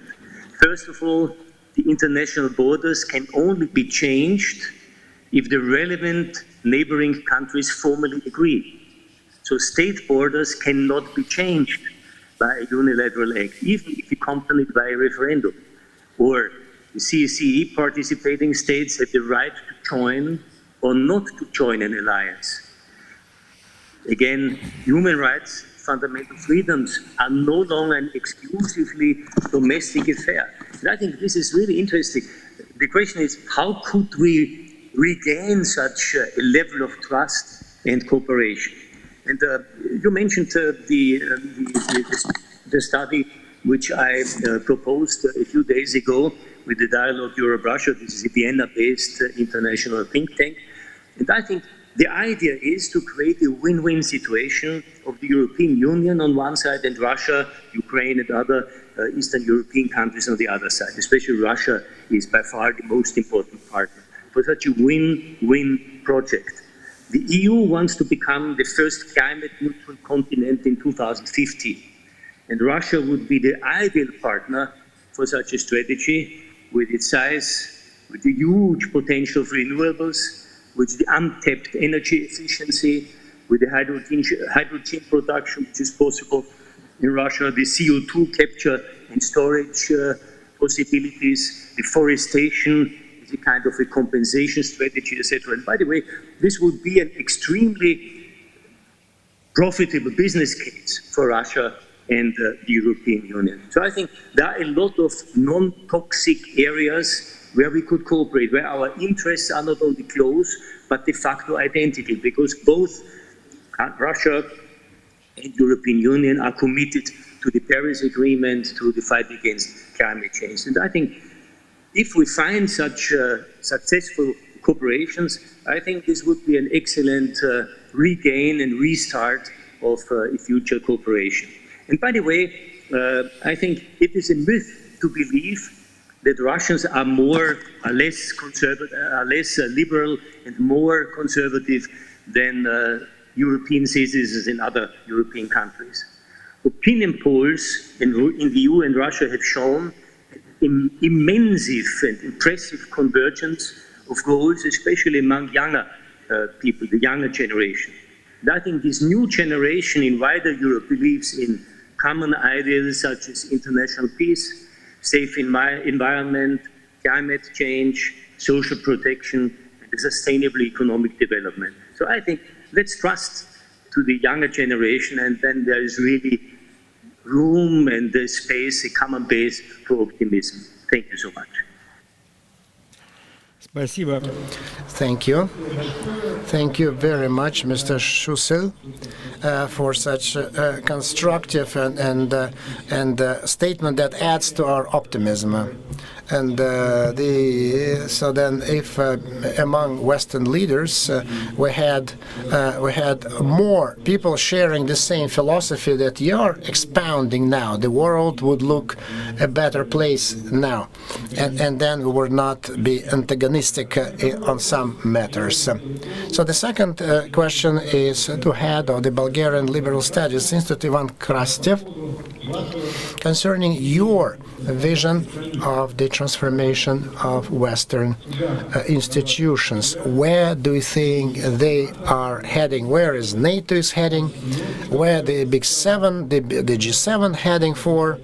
And so which became the Western structure, and so that we're going to discuss with Mr. Biden. And so with the advent of Mr. Biden to the White House, everyone in the West are trying to create an impression that now, so then all the problems have been resolved in the political community. Is that a true statement or not? So, is a false statement, nevertheless, about what kind of a question it is asked. We don't live basically in a world in which all problems are resolved. But I'll start with something which is obvious. Normally people are worried when they see changes in the world, changes in their societies. But I do believe we should also worry when societies do not change. Because in a certain way, only dead bodies do not change. And from this point of view, the changes in the Western societies are important. By the way, they have been also very much accelerated by the pandemic experience of the last 1 year, but the trends have been there before. And some of the trends were already mentioned very much by Mr. Schussel. There is a demographic change. Western societies, particularly in Europe, are aging. They're becoming more diversified in ethnic and cultural terms. The story with the intergenerational dynamics is also interesting. Something that you know also for Russia, where basically the demographic profile is not different. Comparing with the 1968 or 1970s, the major difference today is that the younger generation is a small cohort. They're better educated, they're in a certain way much better connected, but they do not have the numbers. And one of the major challenges for any type of an aging society is how ready it is to listen to the younger generation, even if they do not have the numbers, basically to decide elections. And from this point of view, all this focus on climate which you see in the European Union, is very much an attempt to empower this younger generation, which, as I said, otherwise do not have the electoral power that the previous generation had. And then comes the story of NATO and the European Union. If you're going to see as a result of this 1 year of pandemics, while many people in Europe were not particularly impressed with the performance of the Union, popular support for the European Union has increased. And the reason is very simple. We see the world that is going to be more protectionist, the world that is more fragmented and at the same time more polarized. And even some of the European nationalists who till yesterday have been trying to imagine a better future outside of the European Union, now they understand that for member states of the European Union, the strong EU is the only way for Europe, this part of Europe at least, to keep its relevance in a global world. So strangely enough, this kind of a one-year experience brought Europeans closer than you can expect, and many things that have been totally impossible just 2 or 3 years ago, for example, 750 billion recovery funds, everything that European leaders did not do during the financial crisis, they did as a response to this crisis. So you have a certain consolidation on the level of the European Union because we see the world which is much more or less cooperative than we hoped.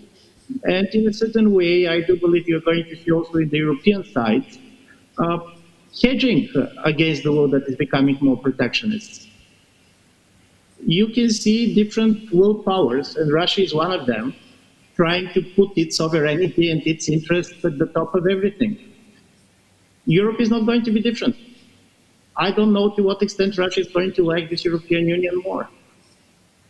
And when it comes to the United States and to NATO, of course, the coming of the President Biden was very important, and it is changing European relations. And of course, now the talk is where Europe is going to fit in the world, which is becoming much more shaped by the US-China rivalry.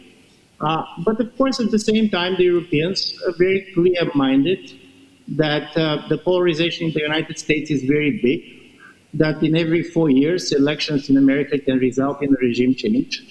So from this point of view, while I do believe that there is a lot of willingness on the European side to cooperate with the Biden administration, and I'm sure that we're going to see quite a lot of it during the next week, at the same time, we are very much clear that we are not back in the situation and the relationship that the Western Europe had with the United States during the Cold War.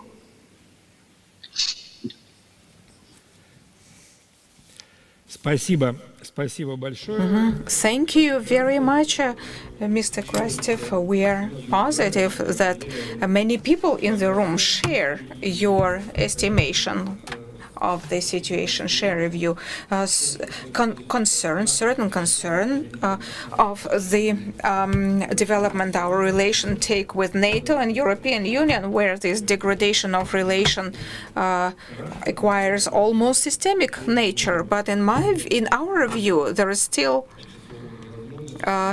still windows of opportunities than our relations with NATO, where unfortunately the approaches are very contradicting. My next question to the panelists offline with the coronavirus demonstrates that we cannot all come here, but still the panel is up and running. Thank you, Mr. Wojtolowski, Fyodor Genrikhovich, director of the International Institute named after Primakov. So on behalf of all of the panel, I really congratulate and thank you for the brilliant organization of the present conference, the Primakov Readings. And speaking about our own perception of the movement or lack of movement of the West, where we believe our place is. In the West, well, they have a habit of scaring each other of Russia approaching China, and they're trying to scare us by the fact that China will certainly oppress Russia in this close up. And and everyone is scared by the obvious strengthening of China that may impact both Russia and the West. And so where should we go? To the West? Or in the opposite direction, probably to the south, or probably we should just concentrate, and close all the local sides. This is a serious matter, a long-term vision, and in fact, the system of relations and coordinates that is now being built in the global order will certainly set up the development vectors and the relations inside the Western community and the relations between the leading powers of the new world order. And it's both the United States and the leading European states and the European Union and China and India and Russia and other unions and regional powers which really become more prominent in this new system. This system of coordinate is much more complicated than some simplistic models that we have the habit to create during the bipolar system, when it was clear that there are two hubs, ideological and political and military camps, two competing social economic models.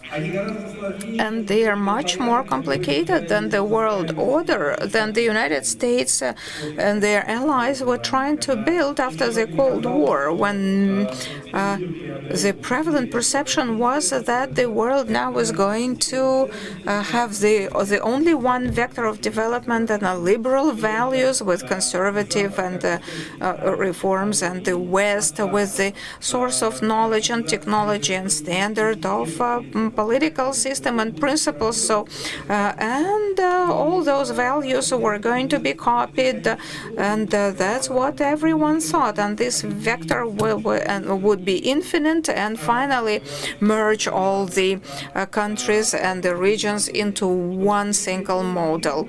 But we witness the world that becomes a conglomerate from the point of view of development hubs and advanced development points and regions in the countries, and that actually follow absolutely different historical time and pace.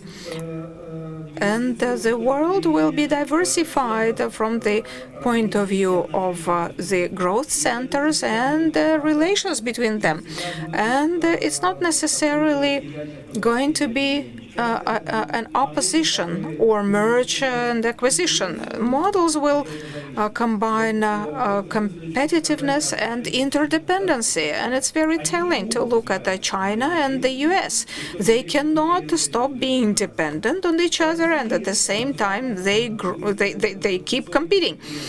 And Russia and the West also built competitive relations, but the range of problems where these confrontations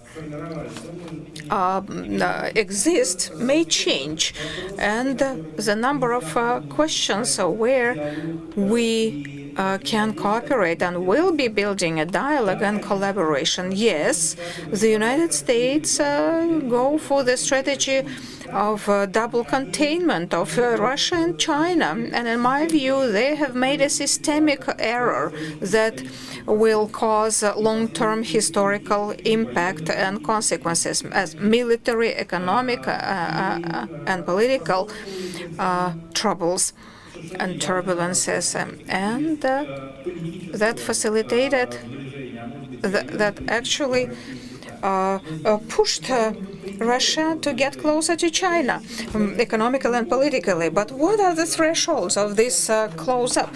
It will depend on the PRC and the development of Russia and how other players behave. In particular, the People's Republic of China wants to keep the interdependency with the US. Certainly, there is a gap in military and the economic area and sensitive technologies, and this interdependency that took decades to be created now came to the decoupling state. The American politologists call it decoupling, but looking at the turnover, trade balance, and the goods and services trade, and the consumers' expectations, those who are used to getting cheap Chinese goods and the quality standards going up for those goods. We cannot expect that this decoupling will happen soon, because there is no substitution for China as a global factory, producing factory. In terms of military relations, we see more and more conflicts, even actually going out of the Asian region. And the scenario is quite turbulent between what development between China and the European Union. Private businesses want the relations between China and the collective West to have a more confronting nature. Yes, there are prerequisites for that, for the confrontation in economic relations. So, will there be a chance to build a model that will return unity to the West and consolidate against those two rivals like Russia and China? This is a systemic question, and so far that has no answer. Nobody has an answer to that. And the way the U.S. copes with this challenge and the models that will be selected in terms of security and other areas that will allow to mobilize the Western community and the U.S. allies in Europe and Asia and go back to the new bipolar model. It's a critical matter for the development of the whole system of international relations.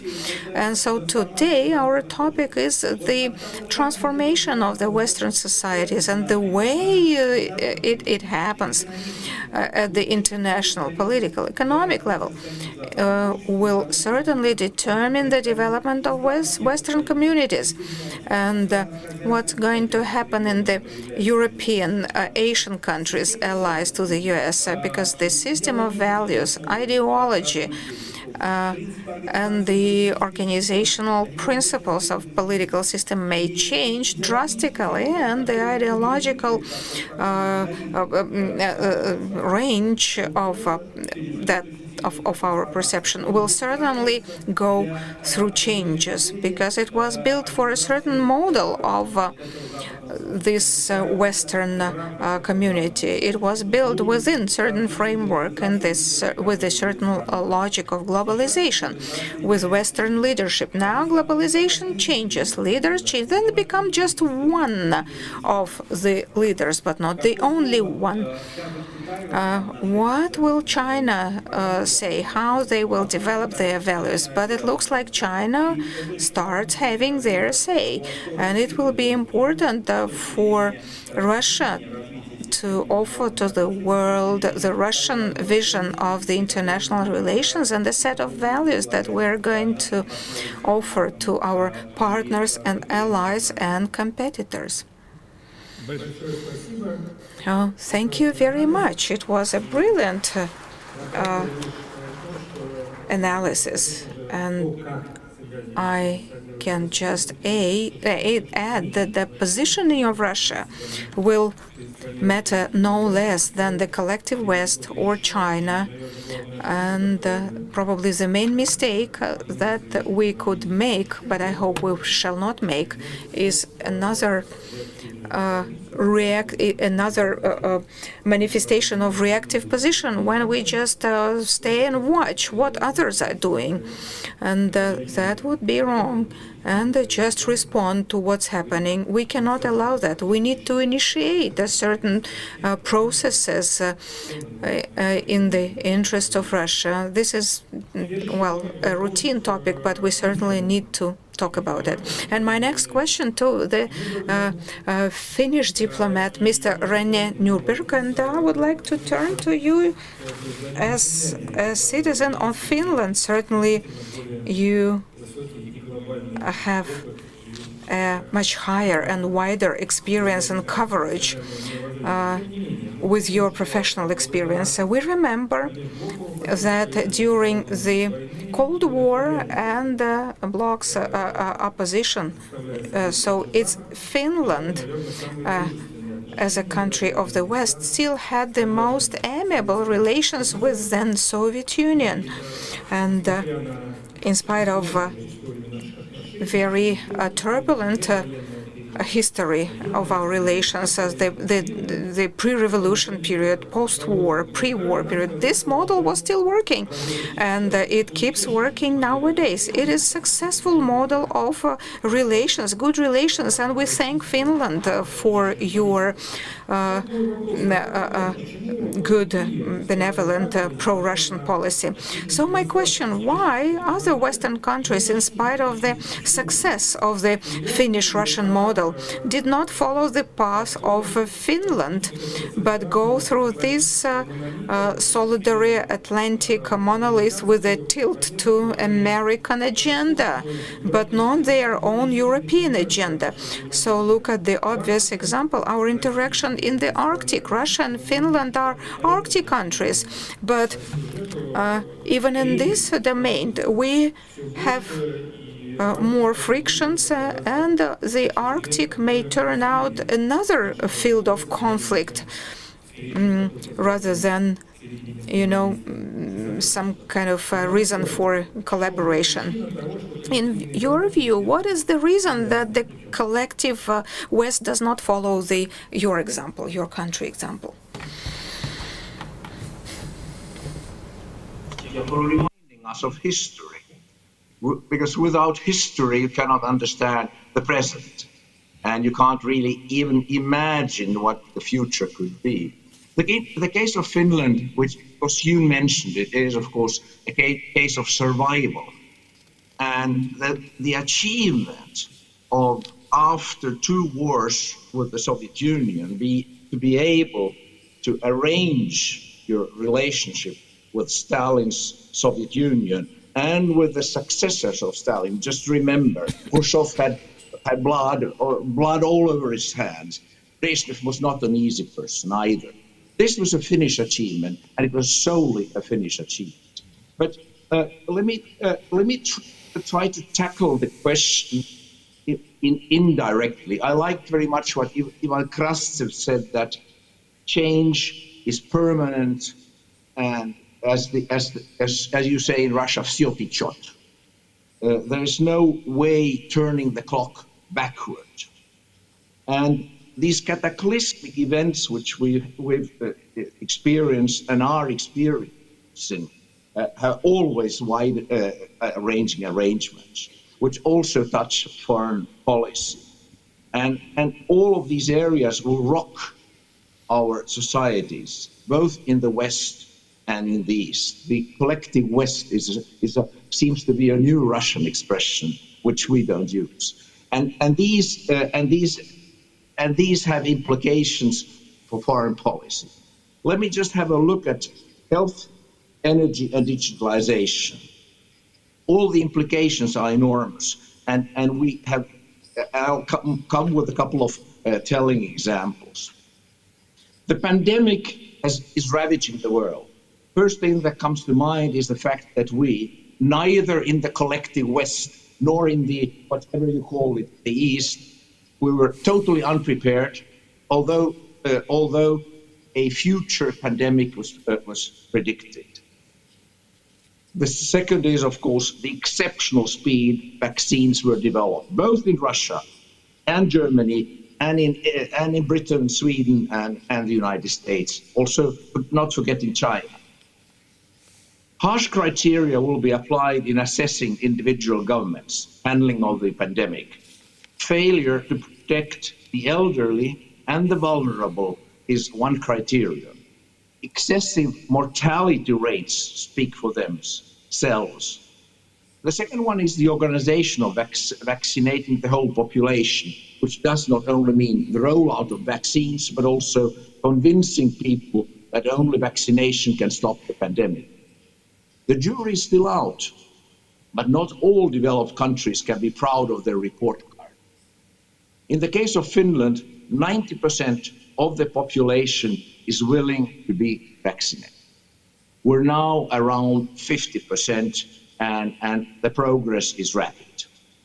It should be clear by now that vaccinating one's own population is not enough.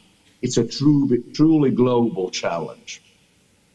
As for the European Union, it remains an achievement, a great achievement, to have been able to order vaccines for all 27 countries proportionate to their population. This was politically wise and the only tenable decision. Smaller countries could never have secured needed amounts of vaccines on their own. It is a case of point for European solidarity, and it speaks for the European Union. But did Europe fail the process of ordering and securing timely deliveries? In comparison to the UK and Israel, the answer is yes. The EU negotiated very bureaucratically, with a budget in mind. This probably slowed the process and consequently the delivery of vaccines. But it should be noted that the EU has recently concluded the largest supply deal for 1.8 billion more BioNTech Pfizer vaccines. It will be needed because already now the probability of a need to bolster vaccination, that is a third jab, is discussed.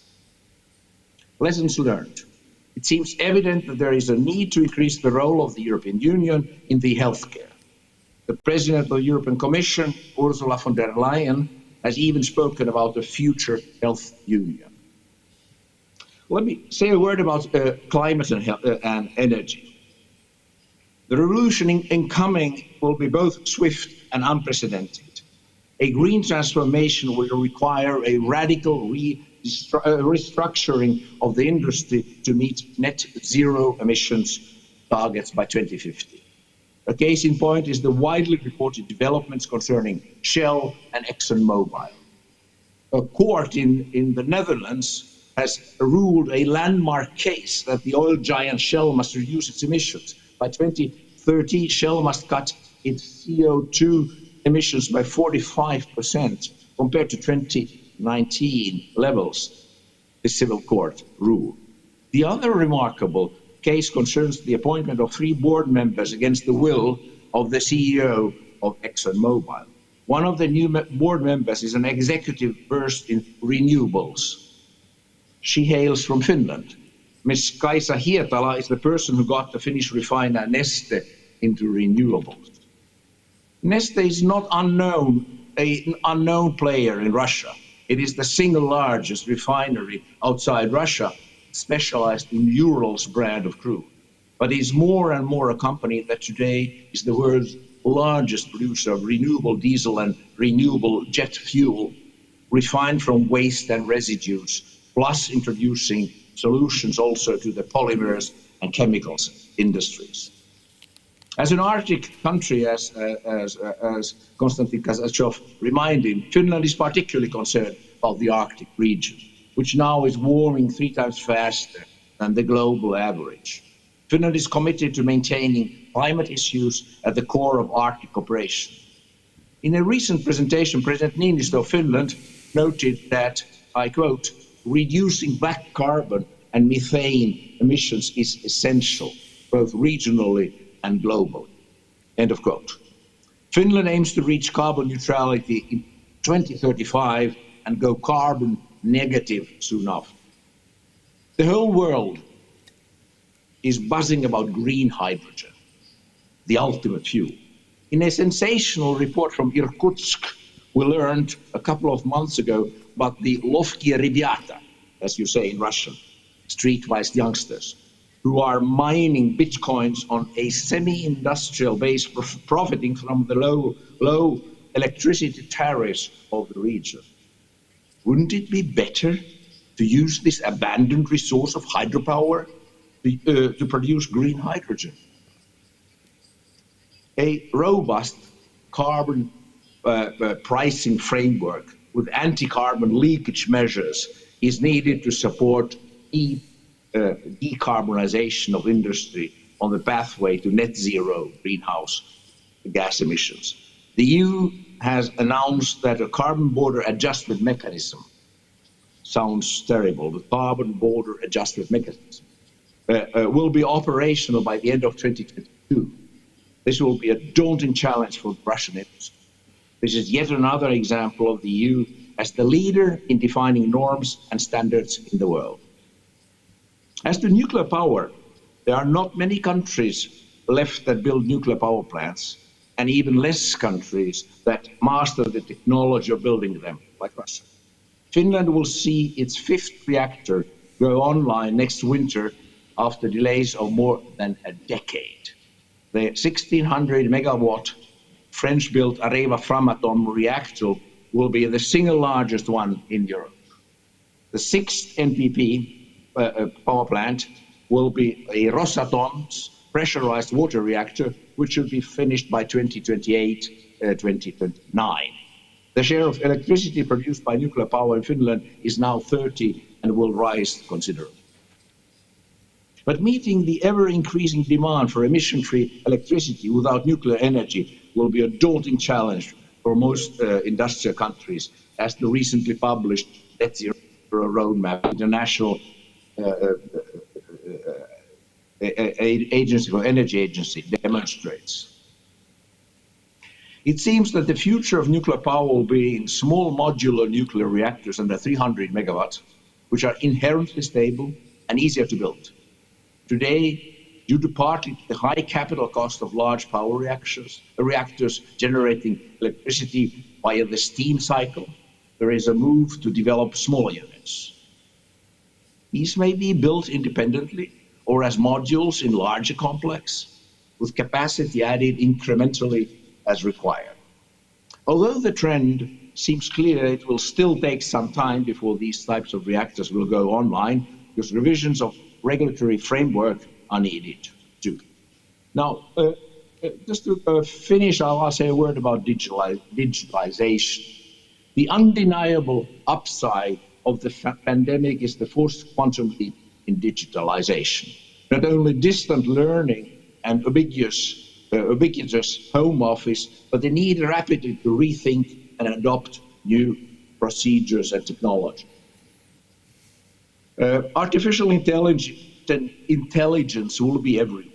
All of this is possible and has worked rather smoothly in countries which have the required infrastructure and, above all, the digital culture.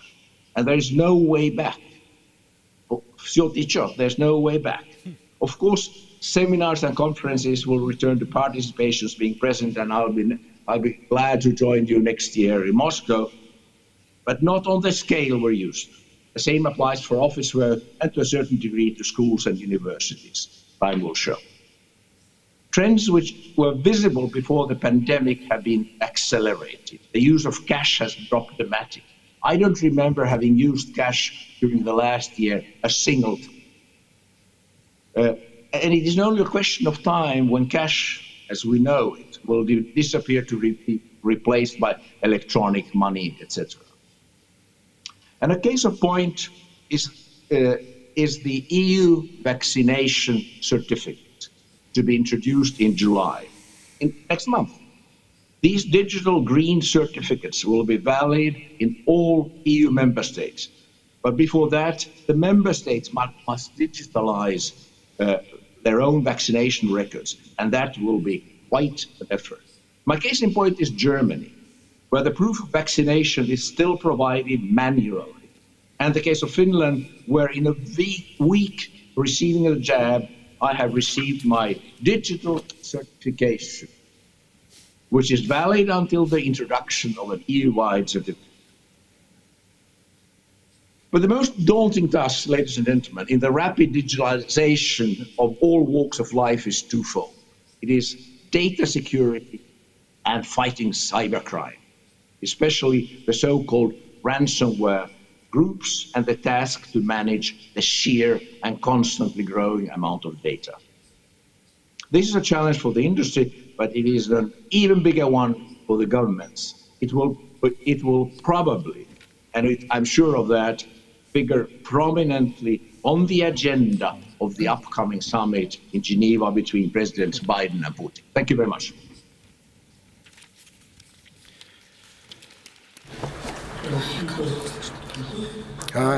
Kitos, thank you very much. A very interesting, vibrant speech. I can comment only on one point. You repeatedly mentioned the leadership of the European Union, and I think it would be strange or unfair to deny the fact that the European Union certainly is a leader, and this is logical in many areas, and this is good, and we are happy to use the European leadership to the extent where these leadership qualities are matters of joint interest. But sometimes this leadership, sometimes you cannot avoid the temptation to use your leadership points in your own interests. So what's happening right now with the certification of Russian vaccines, what's going on just in the European Union, the president of Russia spoke about that, and the National Economic Forum, he raised this issue. We still get the impression that the European Union is protecting their own manufacturers rather than taking care of their own citizens. And unfortunately, these examples are galore. And I think that the agenda that we mentioned before, among inter alia, it contains the fact that they are trying just to eliminate competition for their own clean production and calling others unclean production. Manufacturing is everything that's outside. European is unclean, and the clean is what in the European. And so the European bureaucracy, so they sometimes say that other energy complexes are not clean because they're outside the European Union. So, Professor of International Relations, Maconi, Mr. Paolo Magri. My question has to do with the situation in Europe. Some time ago, famous 5 principles of the European Union policy vis-à-vis Russia was voiced by Mrs. Mogherini, your compatriot. So the essence is dialogue in Moscow only where it's of interest for the European Union, and with the adjacent countries. In our view, so if we concentrate on such principles, actually ended up in an impasse. It's a dead end. This statement brought us there, and because these principles have been reconfirmed. These 5 principles have been reconfirmed by the European Union again. Do you think that this reset of the all-European agenda is possible in the other inclusive format, so in spirit of the Helsinki Accord of 1975 and the Paris Accord of 1990? Is it possible to reset, to make a fresh start? And is it possible to make such discussions, turn it into only European format, to exclude Russia? Is it possible? Is it viable? And without connecting and involving in this discussion anyone else? Or this is only an illusion, and to exclude other countries will not be possible.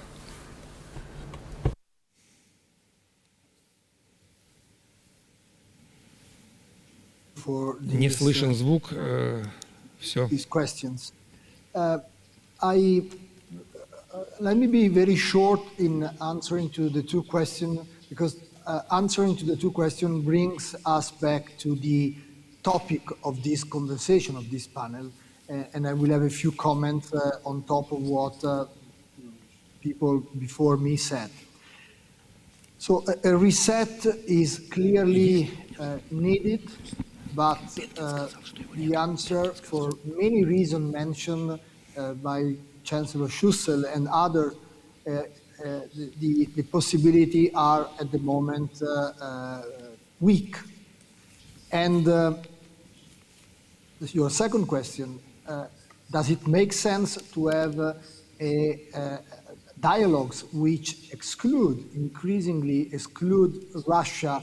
The answer is clearly no.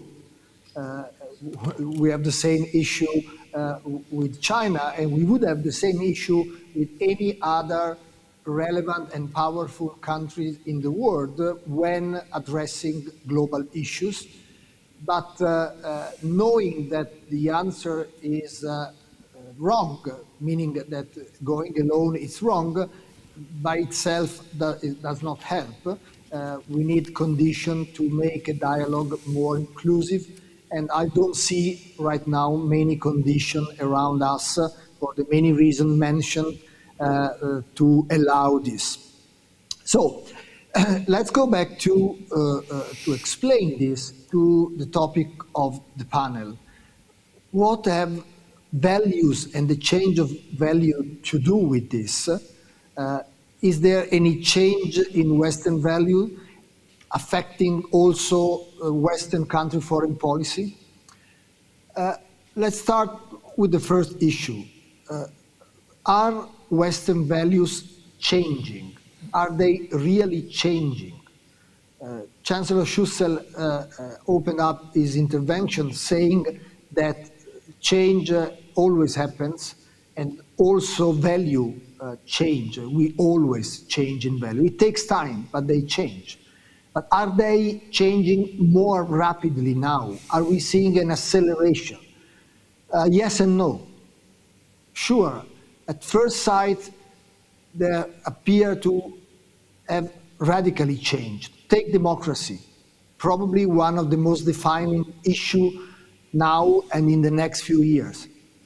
10, 15 years ago, no one would have imagined that the European countries, Hungary, with Poland possibly in its footsteps, could be an open advocate of illiberal democracy, with a bunch of political parties in different countries in Europe mirroring similar views.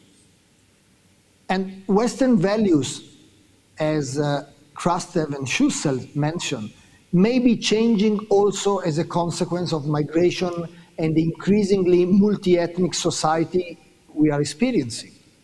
Political parties in Europe also will compete to win votes of ethnic minorities, and new values will be brought into the bidding wars. But alongside with this significant change, we also see strong continuities. Continuity in Europe in support for a rule-based society, for freedom of expression, for separation of powers, but also other continuities, maybe more difficult to understand and for someone more difficult to accept. The Iron Curtain may be long gone, but the continent public attitude, especially in older people, continues to remain split on certain moral issues that run through the same Iron Curtain.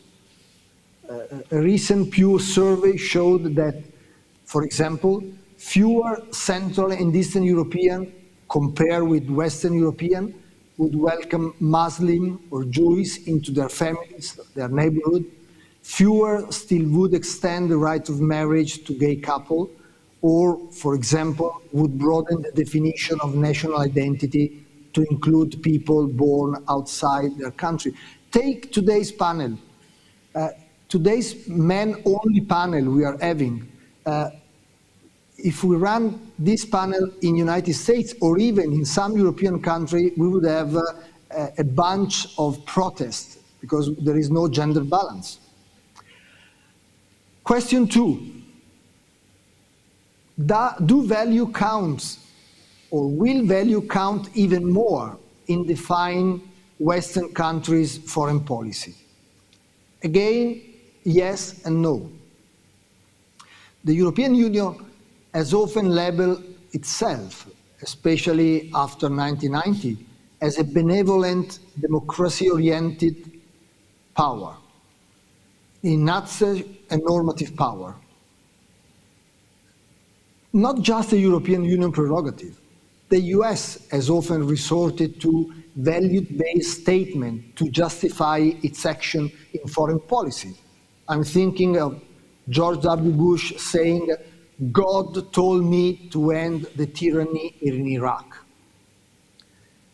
That said, value have never been the only or even the main driver of Western country foreign policy, which also results from security consideration, concrete economic and geopolitical interest. And in the future, as said, these security consideration, economic consideration, will also stem from political attention towards ethnic minorities, their values, their cultural ties, their religion. This rule of thumb applies globally.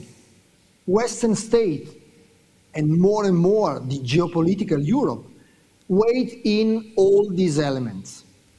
And when moral values are explicitly mentioned, they might serve as a guide as well as a justification for foreign policy action.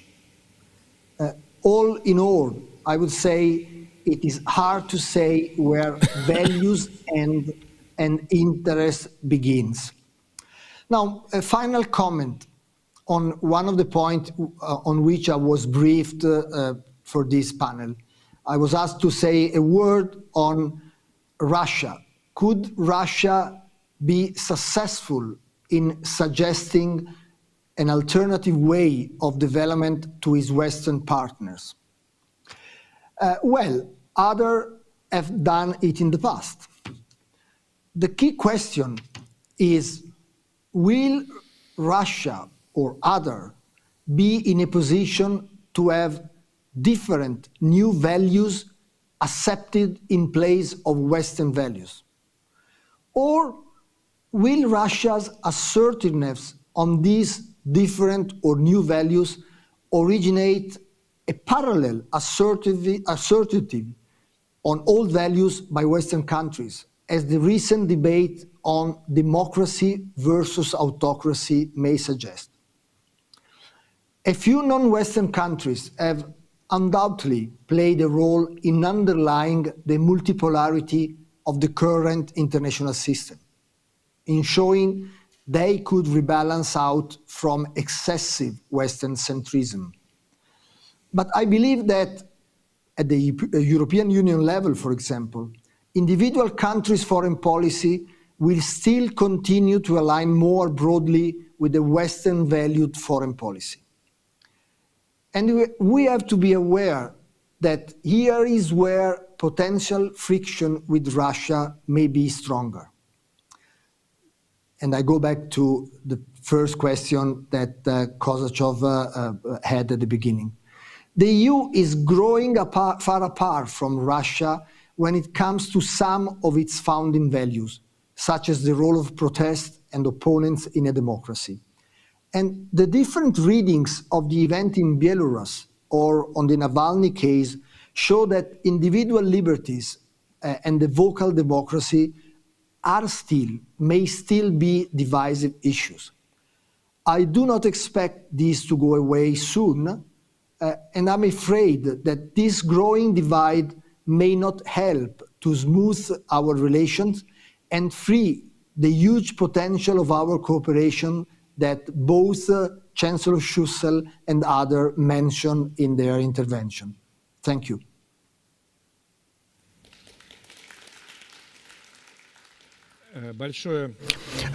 Thank you very much. I can't but respond to the final statement. I, as a Russian, I'm just very sincere. I do not think that in Russia we promote specific values that go counter to the values of the EU.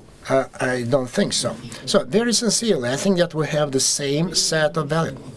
The problem is it's not that they don't coincide. The problem and the challenge is that So from the West, this value approach, it doesn't always prevail. Let me share my own experience with you, because I'm by profession, by education, I'm a science of Scandinavian researcher, and both I speak Swedish and English, and I spent 8 years in Sweden. So that's why I understand myself in the European environment, in the European realm and their values. For 8 years I was there, and I can tell you, I grew up. And I have always been an adherent, an ardent supporter of these values. I always respected our European neighbors, but then I was kind of disenchantment started to grow. So this splitting point. I said, they say the bombing of Kosovo. No, it's not. It's different. It's not this bombing of Kosovo. I remember when the Soviet Union was collapsing.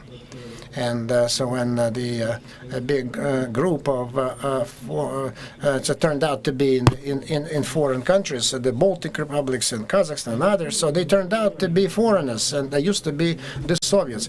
And the first disenchantment about the values were how the West, so they closed their eyes to the issues, their problems that overnight became foreigners. And so certainly it's very complicated, multi-layered, but they ignored completely the problems that, especially the first years of the 90s, and so the local authorities thought that they would be just trying to bring those Baltic republics into the European Union or against the European Union, and but anyway, so it's all a thing of the past. It happened the way it happened. But no one is just paying attention to these problems. So if you just open up the Council of Europe site, you will see that the Council of Europe, and to a great extent, so it's formed by the majority, and this is the Union. So this on the Council, at the site of the Council of Europe. So the largest minority in Europe are Gypsies, Roma. Yes, Roma. The Gypsies, the Roma. So then the biggest minority in the West is the Russians. They deny this fact. They say they are your Russians. Take care of them. Yeah, because we're taking care of those Russians naturally, but the biggest minority is the Russians there.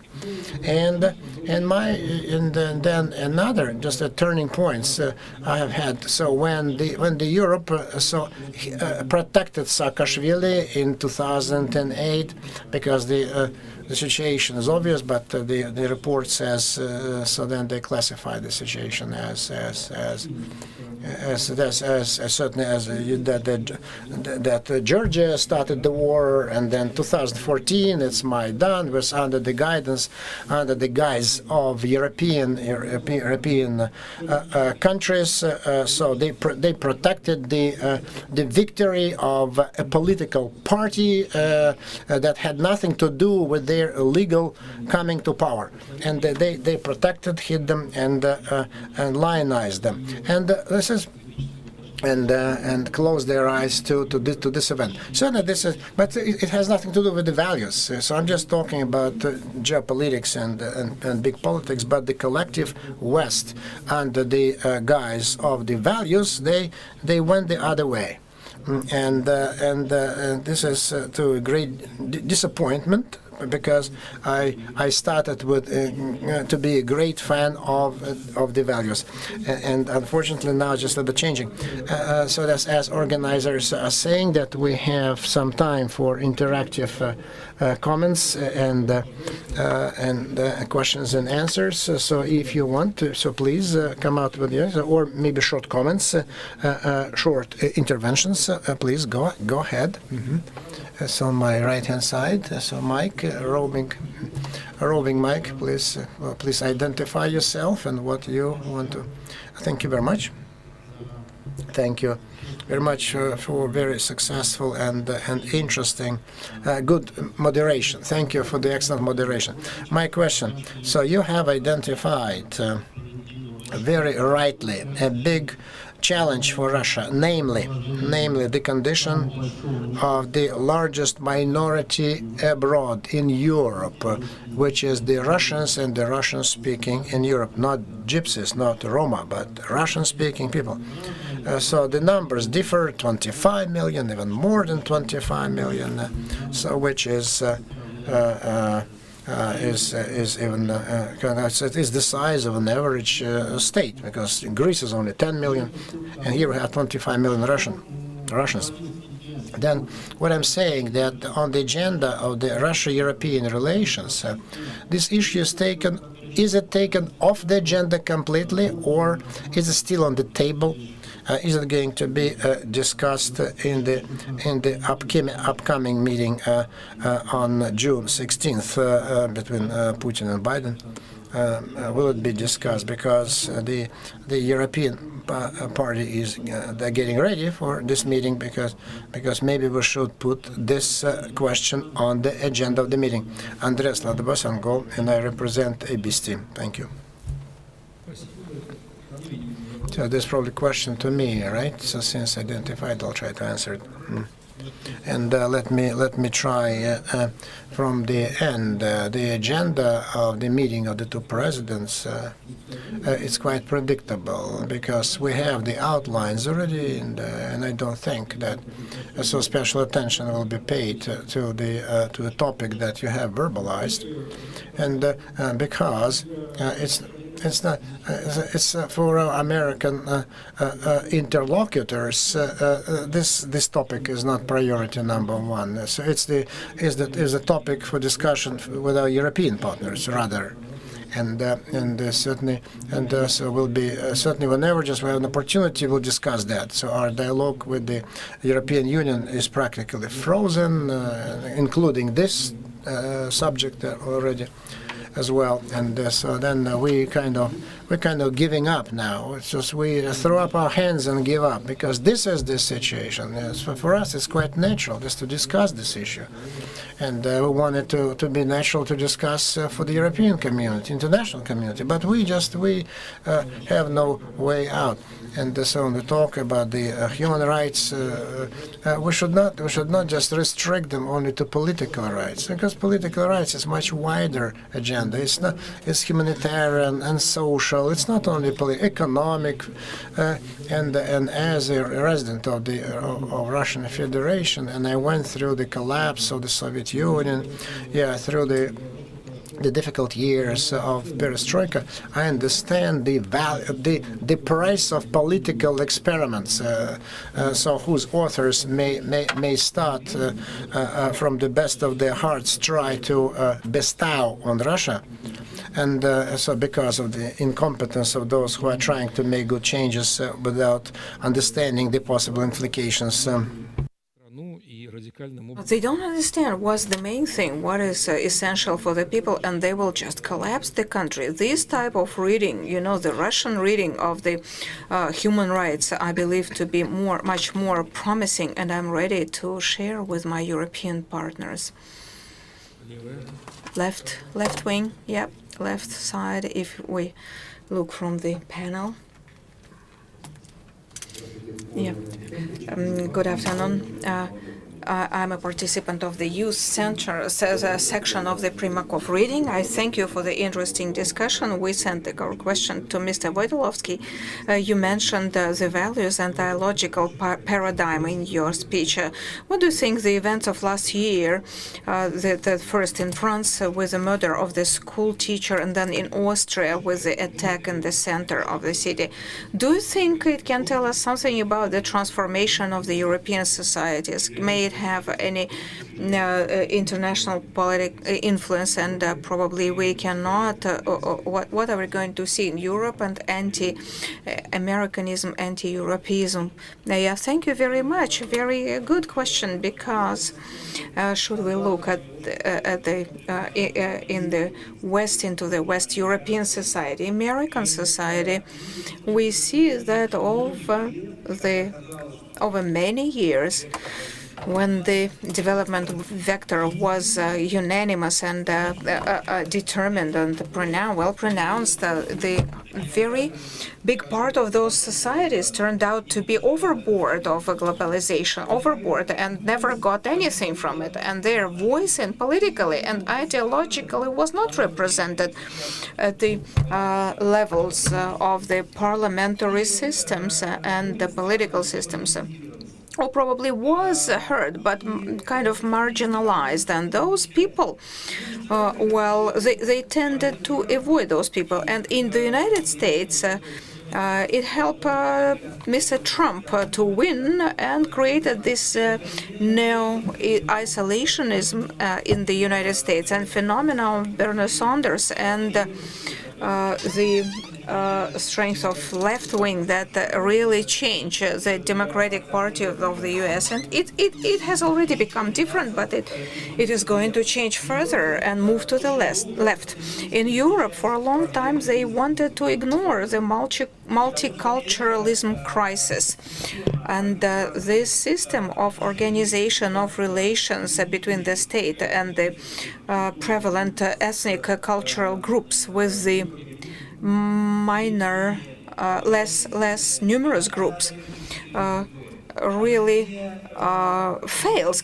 keeps failing. It does not ensure, it does not provide enough representation. It does not mitigate problems because the problems were just put in a long drawer and they were hushed away. And the opposite, when the minorities were provided too much authority and opportunities, and the interests of majority was ignored. And both cases, actually, both situation create conflicts and explosions and radicalization. On one hand, very strong parties who try to get into the parliament, and on the other hand, ideological, religious radicalism and extremism. And so this is the explosion. Yes, the challenge which we shall the Western communities, Western society will have to cope with, because just trying to conceal it, to cover it with some belief that all values are for everyone and the same, and it will certainly overheat and blow up the system. It's a deferred explosion. And demographically, I'm interested in Mr. Magri's position, because in fact, if we consider Western values, they are represented in the different versions, and historically in different versions.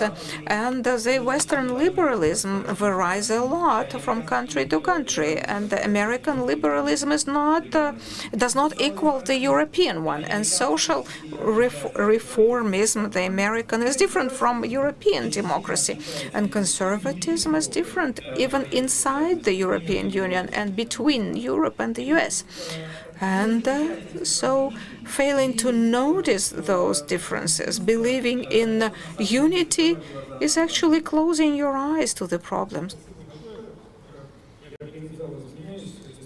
Thank you. I apologize. Mr. Schussel wants the floor, probably. Yeah, he wishes to answer a question. Thank you so much, Konstantin. I just wanted to say something on minorities. So first of all, I think we should say farewell to the idea of a one-size society. This is over. All of us are part of different minorities. All our societies are built of different minorities. Senior people, older people, younger people, women and younger women, older women, Catholics, Protestants, Orthodox people, more liberal-oriented people, more conservative people, socialist-oriented people, Christian Democratic-oriented people, United Russia-oriented people, etc. So we are built of different minorities. And therefore, it's the core value of the European Union to respect minorities. And by the way, the same goes for the Russian minorities within the European Union. By the way, I was, as foreign minister, I was the chairman of the council, the president of the council of the foreign ministers of the EU, when we started negotiating the membership of the Baltic countries and the Eastern European countries. And part of our agenda was always the respect for minorities. And this is a difficult case, by the way, because it touches, so to say, the question of national sovereignty, identity, etc. But the European Union is always on the side of minorities, because minorities create an enormous richness for our societies. The language, the culture, the history, the background, the different ways of life to live. This is a part of the European diversity. And the second part, I think Russia, in my opinion, is a strong country, and a country which has a rich civil society. And you should trust and enable the civil society to take part in such a dialogue. By the way, you are completely right that the dialogue between EU and Russia is mostly frozen, especially on the civil society level. And this is a pity, in my opinion. So to say the question to put some European endowments and foundations on the list of foreign agents, this does not help. I think it's not a sign of strength. It shows weakness. The weakness to discuss seriously, honestly, and of course controversially what is, so to say, in your interest, your ideas, our ideas as well. And by the way, we are much closer to each other than you are with the Chinese. Ask the Russian people, are they really interested to adopt a Chinese model, a Chinese way to live, to be controlled by everything, to have no freedom at all, to express their opinions? No, not at all. I think we are much closer. So let's stick to each other and discuss, confront, and cooperate. This is my answer and my hope.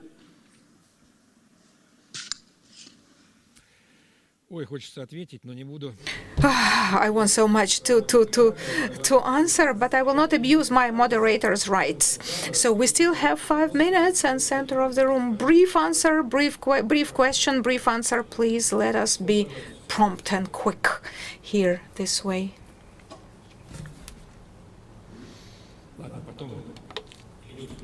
Then you next, or will you give? Yeah. Victor Haikov from the Public Council Ministry of Economic Development of Russia. So we heard a lot about values today. But several weeks ago in the Public Chamber of Russia considered the National Culture Project. That's about values. And the colleagues, professionals said that lately, over the last few years, we saw a trend that very many business representatives from Europe, the US, come to Russia to live permanently, for permanent residence. Why? Because in this country we keep conventional values that we mentioned in passing today, like marriage as a union of a woman and a man, and attitude to people, many aspects. But they come to Russia. We used to live, but then foreigners come to Russia to live. And so the colleagues, professionals, say that it's growing. And my question, from my point of view, it's a big plus. From your point of view, will this process evolve further? And how will it influence the interaction and relations between Russia and Europe and international relations? Because it certainly impacts some kind of social, political, economic ties. Yeah. Of course, we would like our model to be attractive and comfortable for the Russian citizens and everyone who would be ready to reside here, to live with this model. It depends on us. It's up to us. I'm not going to call, to some kind of competition. There are no unsurmountable obstacle competition. We can certainly compete in some aspects like marriage. So the so-called unified Europe is not unified in many things. They don't have common attitude to whatever euthanasia, artificial miscarriage, pregnancy stopping, like drugs, narcotics, owing arms, prostitution. European countries have absolutely different legislation regarding those basic things and values and basic rights of the people. So it's curious that they don't bite each other along those lines. They just agree that each country has a right to build their own society in accordance with the conventional values that they have or they don't have. But then, we see this unpleasant story when they unite against some, with some concept like for instance, one-gender marriages. So those who don't accept it, that are unacceptable. So it's wrong when they try to impose values for people, who cannot take them. It's a matter of freedom and democracy, not a suppression of those. But of course, we would like to be attractive. Gender balance as a value. We need to certainly protect it. Victoria Fedosova from postgraduate in the Moscow State University. My question to you, Konstantinov, is you spoke a lot at length about the climate change, and I believe that it is an idea that's in the air, and a set of financial tools that the banks participate, the climate derivatives, the rating agencies that build criteria, so the whole industry around it. So my question, Vladimir Putin actually spoke about carbon units at the St. Petersburg Forum. What do you think about it? Is it an alternative proposal, or is it an element of the system that's already up and running? No, I'm not an expert in this area. This is a very specific thing. I can actually tell you about the response of the room where I was. And so the majority of the people actually showed a positive response to this idea. And so I guess it's going to enjoy quite fast development. Russia has recipes and vision of this area, and the development certainly we don't have the same vision as in West, but we are a specific country. We have a totally different ratio of absorption of CO2 with our forests and wetlands, and we have a very specific structure of the regions, many of which still depend on the conventional sources of energy, like Kuzbask or Kemerovo with coal. But this is not the only example, not the only case. Coal and oil and gas for us will still be very relevant for a long time and boost our economic development. Now considering the social impact, not even economic, but social considerations, and we should not certainly ignore the climate agenda, but we need to merge it, to match it with the social agenda. And now that Russia joined the Paris Accord, and we have the certain obligations that we shall perform accordingly, I have no doubts about it. So, and the last question in the left flank, and then don't be sore with. So yes, I'm from the youth session. So you mentioned Georgia and Ukraine, and now we have political processes there in the South Caucasus, Armenia, Azerbaijan, one of the main at the course of our international policy, and a huge interest to this region by our state and the eastern and western partners. So South Caucasus, the South Caucasus, is it a territory of consensus or a conflict? Well, ideally, any territory historically started with a conflict on confrontation, and any territory should strive to to come to the state of consensus. The Caucasus, the Russian Caucasus, is a very difficult territory. It's a patchwork in terms of ethnic, cultural, and the historical specifics, and I'm sure that Russia has always been and will play a role of the honest broker. We don't want to carry out our own vested agenda.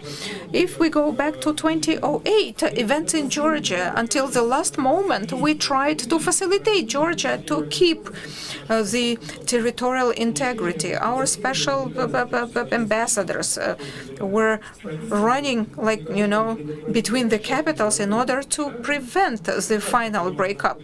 We understood how difficult it was, but we were working to keep their territorial integrity, and hence we came up with our position only after Tbilisi ruined all the possibilities to avoid military conflict and amicable resolution.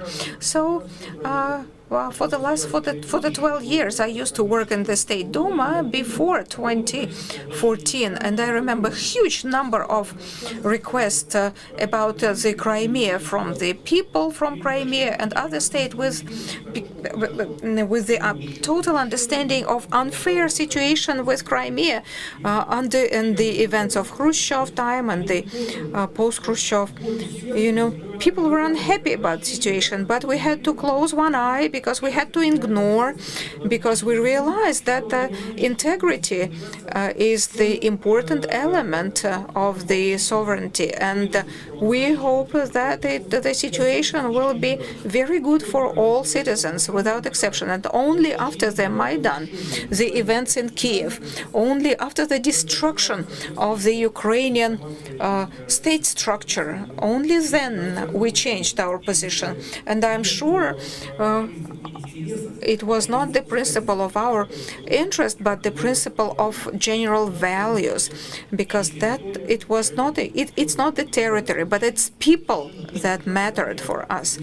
And I just go back once we were discussing it with a Ukrainian parliamentary in the European Peace Treaty Organization, and so what Ukraine did. So when, for instance, there was a fire in your neighbor's house, and you used that fire to steal a TV, but we did absolutely the other way around. We saved the people, not a TV from the fire, not a TV set, but people from the fire in the house. Yes, let me add a couple of words about the situation in the South Caucasus. On one hand, during the active phase in the conflict in Karabakh conflict, we saw a case of good collaboration of the Minsk group states, and we had a common statement of the states. On the other hand, we saw complete passiveness from Washington and Turkey, who was not really facilitating the peaceful resolution of the conflict. And pursuing their own ends. And Turkey is a NATO member, and it could not but informing NATO members, and they knew everything what was happening. So even before the war occurred, and there was no response of Washington. Washington did not respond in any way. So this relationship between competition and cooperation, for me, this balance is open. I don't know. Let's see how it would evolve, and as the situation in the Caucasus develops, and the approaches of the exterior players vis-à-vis the region where there is an ongoing crisis right now. So, wrapping up our discussion, I can see that the discussion is great, and many people are not happy to stop, but that's what this is all about. Yes, I'm sure that it's not the last time that we meet. Thank you very much for this great discussion, for this session, and see you soon again. Bye-bye. Уважаемые дамы и господа, мы Мы приглашаем вас на обед. Would like to offer you lunch. So the restaurant is located on the first floor. So the next session will start at 3 p.m. You to have a lunch. The lunch hall is on the ground floor. The next panel discussion, Does China Need the Global Leadership? Starts at 3 p.m.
Уважаемые дамы и господа, свою работу начинает сессия «Нужно ли Китаю глобальное лидерство?». Dear ladies and gentlemen, we're starting the third panel discussion «Does China need the global leadership?». Пожалуйста, займите свои места в зале. Please take your seats.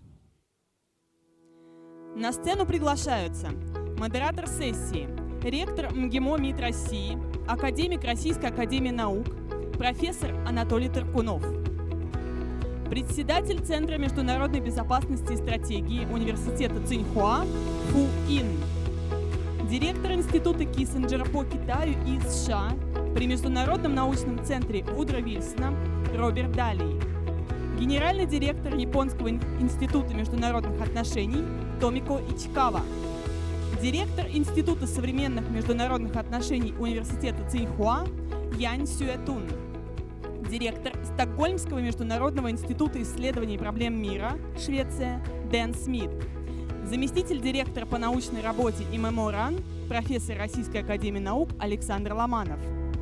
Please welcome on the stage moderator, rector of МГИМО University, full member of Russian Academy of Sciences, Professor Anatoly Torkunov, Chair of the Center for International Security and Strategy, Tsinghua University, Fu In, Director of the Wilson Center's Kissinger Institute on China and the United States, Robert Daley, Director General of the Japan Institute of International Affairs, Tomiko Ichikawa, Director of the Institute of International Studies, Tsinghua University, Yang Xuetun, Director of Stockholm International Peace Research Institute, Dan Smith, Deputy Director for Scientific Work of the Primakov Institute of World Economy and International Relations, Professor Alexander Lomanov.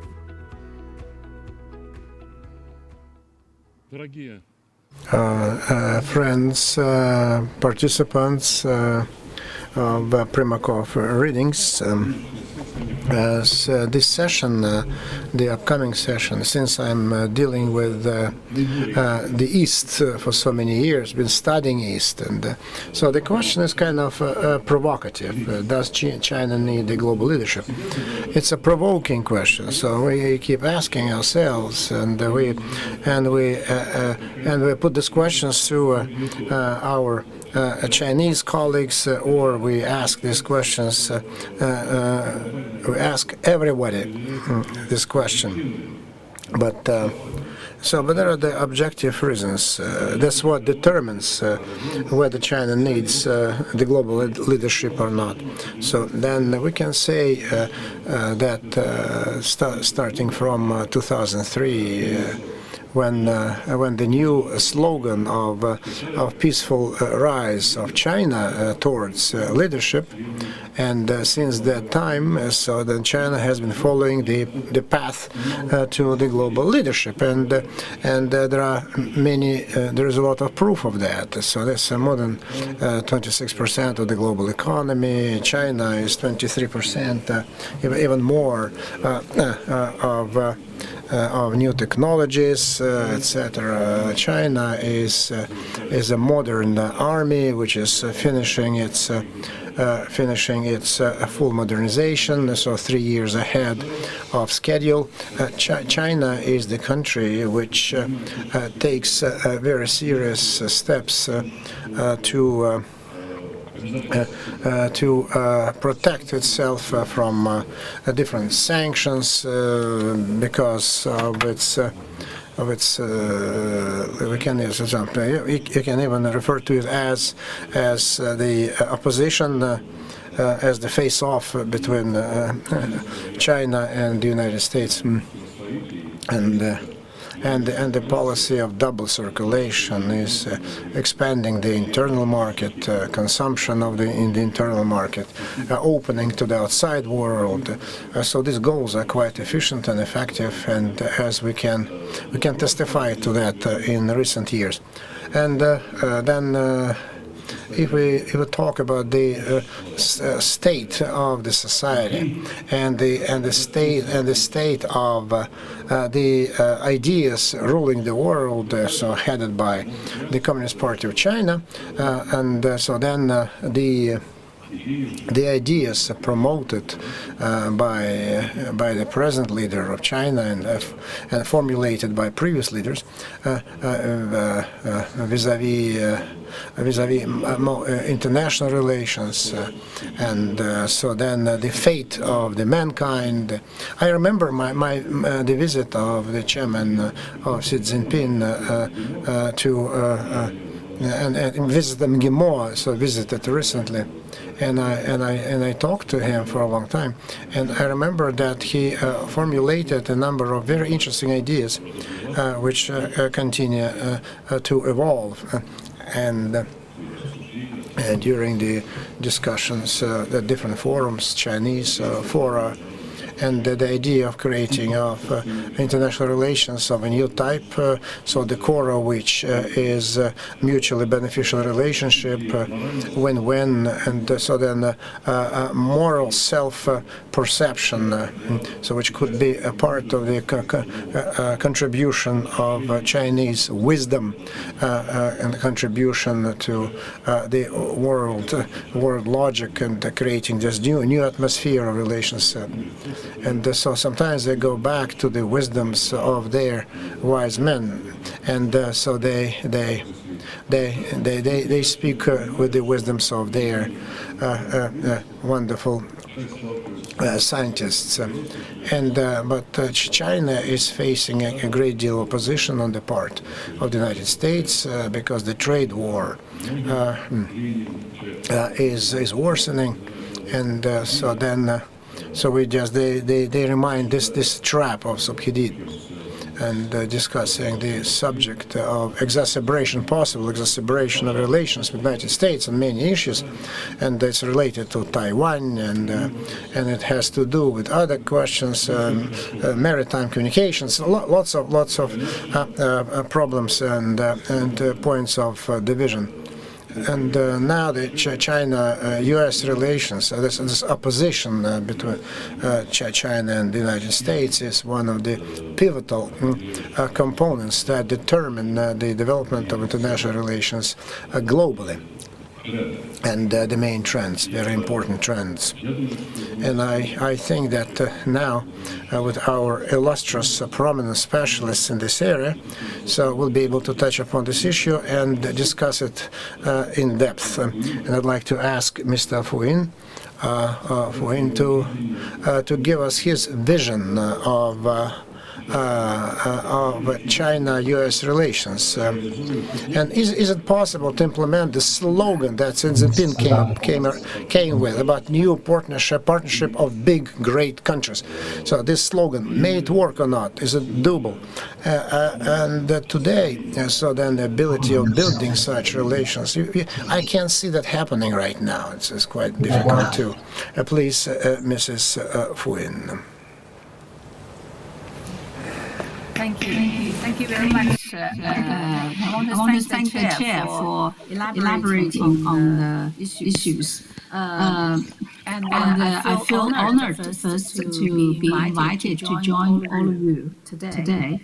Let me share with you 3 points. And I could see there are other Chinese colleagues. If I miss some of the questions raised, I'm sure they can fill in with richer ideas.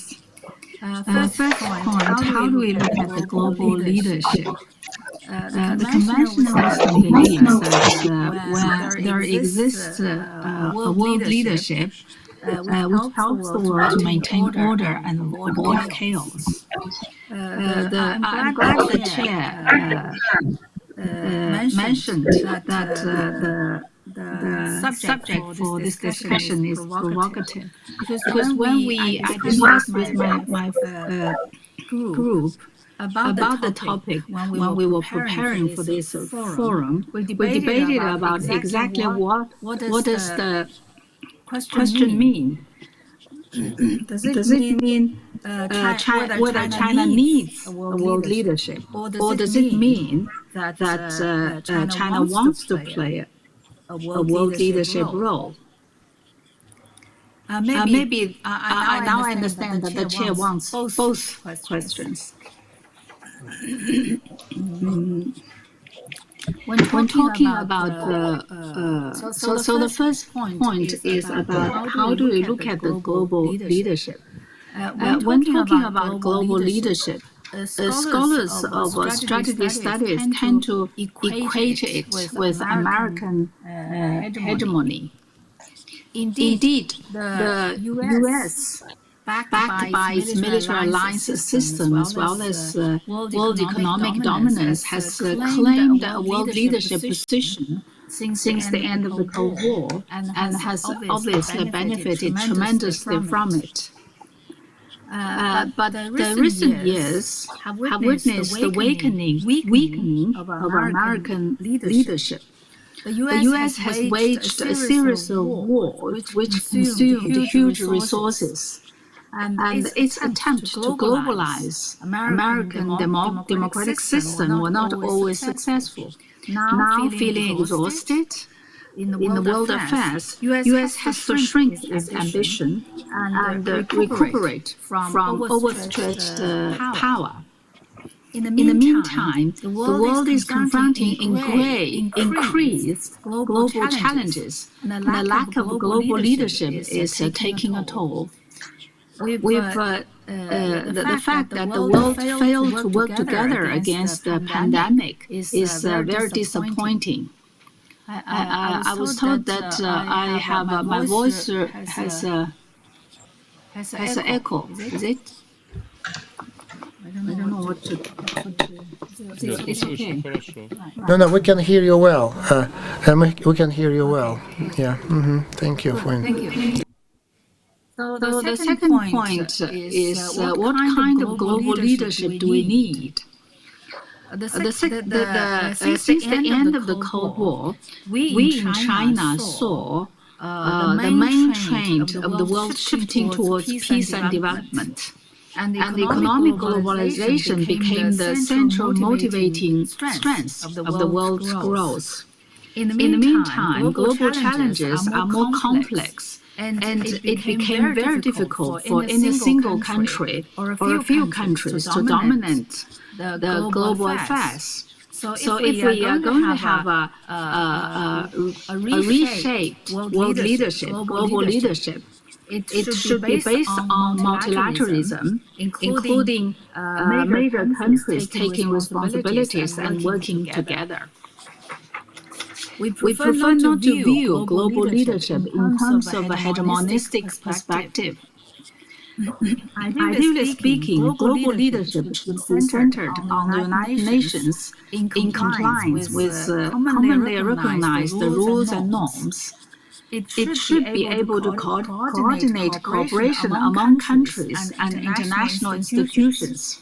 Global leadership should facilitate the united response of the international community to global challenges and allow equal participation by countries. As a latecomer on the world stage, China lacks global leadership experience, that's obvious. But as a country which has successfully achieved development, China is expected to play a greater role in the world. The Chinese President Xi Jinping proposed the idea, as was mentioned by the chair, the idea of a community with a shared future for mankind. He also said that major countries should fulfill their responsibilities commensurate with their status. China is learning and trying to offer new international public goods. It's also making an effort to improve its ability to participate in global governance. The Belt and Road Initiative and Asia Infrastructure Investment Bank are examples of such effort. China is willing also to work with the countries of the region on security matters, which is exemplified by cooperation in Shanghai Cooperation Organization. The third point, China-US should avoid zero-sum competition. One uncertainty in the world stage is changes in U.S. foreign policy and its policy towards China in particular. As an exhausted hegemonistic power, the U.S. is very reluctant to lose its status as a global leader. Looking at its history, the U.S. is quite experienced in creating strategic rivalries. Now China has become its next target to stimulate its own sense of crisis in maintaining hegemonistic power. The Biden administration is determined to launch a long-term strategic competition with China, which, as he described, would be very fierce. China has no intention of getting involved in such strategic competition, which is based on zero-sum thinking and could eventually lead to a new Cold War or even direct conflict. However, we do not want to shy away from the existing competition in areas of science and technology, for example, and economic affairs. But we hope such competition can be kept in a healthy manner, where both sides can make progress and benefit, and the world can benefit from that. Observing the policy orientation of Washington, we can see that the United States focuses on stimulating domestic reform and resolving internal problems. Its China policy serves the fundamental purpose of preventing China from advancing and taking over. The U.S. is stepping up administrative and legislative moves to formulate a comprehensive policy for competition with China in all fronts. So it seems that China has little choice but to face the competition challenge waged by the United States. In my opinion, the key to secure a strong position in such a competition is to get our own business straight. China has taken the lead in controlling the COVID-19 pandemic and returned to the faster track of economic development. China is now deepening reform according to the objectives set out in the 14th five-year plan, as well as goals for peaking carbon emission, carbon neutrality, which is about to be full of new vitality for China's economic development.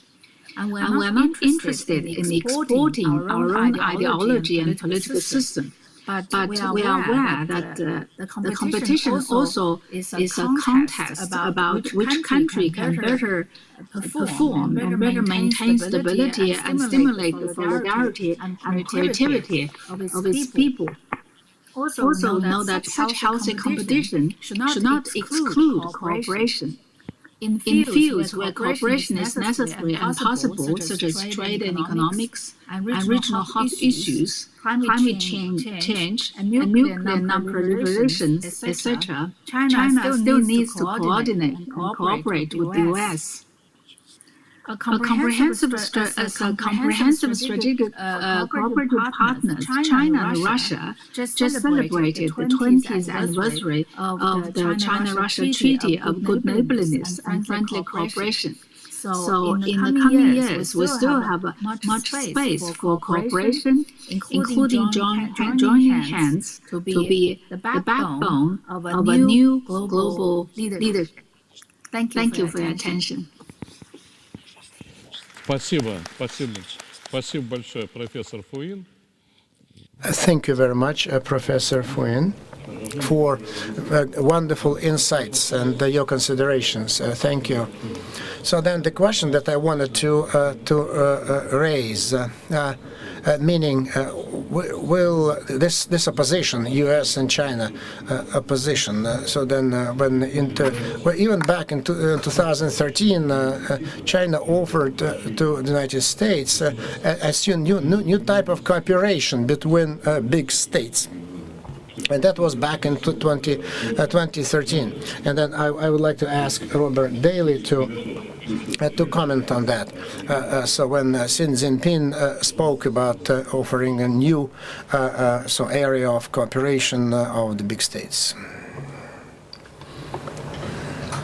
Well, thank you very much to the Primakov Readings. It's very good to be back. This is my fourth visit with all of you. I wish that I could be there in person. I miss my travel to both Russia and China. And I look forward to the day that we can all get together in person. I'm actually pretty tired of my library. I'd like to see all of you. You started by asking about the new model of great power relations that China put forward in 2013. I'll just briefly answer your question because I think that this debate largely ended in the United States in 2013 and 2014. The proposal was seen by most Americans as vague to the point of uselessness, as merely consisting of things like win-win cooperation, no conflict, no confrontation, and another series of really untestable and unoperationalizable precepts that were designed to paper over what was already a largely competitive relationship. And so it was rejected.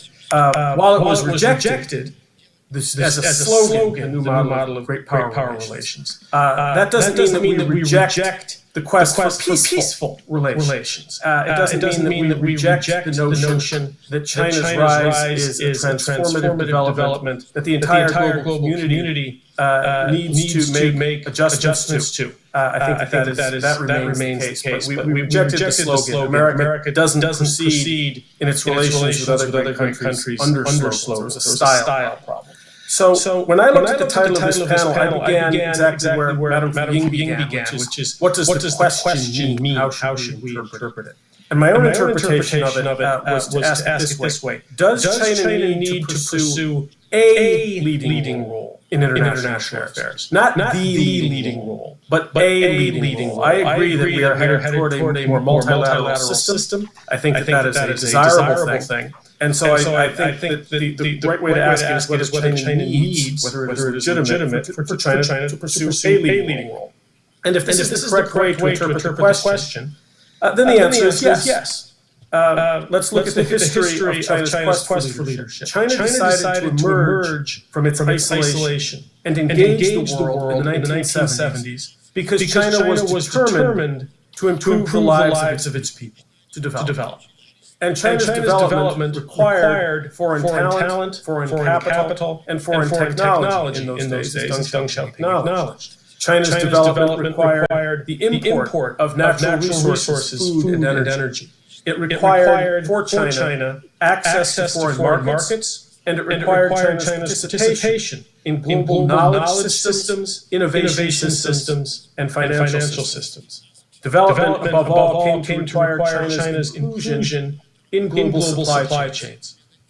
So with all of this global connectivity, and thanks to the hard work of the Chinese people, China's economic development was a phenomenal success.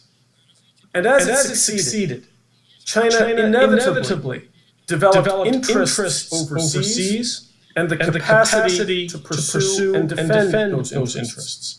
Its overseas interests were, broadly speaking, in the early days of Chinese development, similar to those of most globally integrated nations. And these interests, China's overseas interests, compelled China to study existing global systems and then to try to shape those systems to better suit China's needs. That is to say that China did, yes, require a leadership role in the world. China's interest in finding a leadership role in international affairs was, I would say, again, broadly speaking, natural, and therefore can reasonably be described as a need. So the answer to this panel's question, if I've interpreted it correctly, is yes. China needs to find a way to have a leading role in international affairs. But I've been speaking of China so far as though it were just any hypothetical, successful large nation. And I'm speaking of China as though it had risen in a somewhat idealized world. In an idealized world, if a large country develops faster than any in human history, and if it does so largely peacefully, and if it helps to enrich other countries, as China has, we might expect other nations to acclimate to and even accept that country's ideas for global governance. So the question is, why has China's quest for political influence met with so much resistance? If China needs to pursue a leading role in international affairs, as I think we've established that it does, why is it so often criticized for doing so? Why did Europe transition from openness to an EU-China comprehensive agreement on investment to freezing all discussion of the issue within a single season? Why did Italy walk back its support for BRI? Why did England abandon its golden era of relations with China? Why did Lithuania withdraw from the 17+1? Why are thousands of young Hungarians protesting the establishment of a Fudan University campus in their country?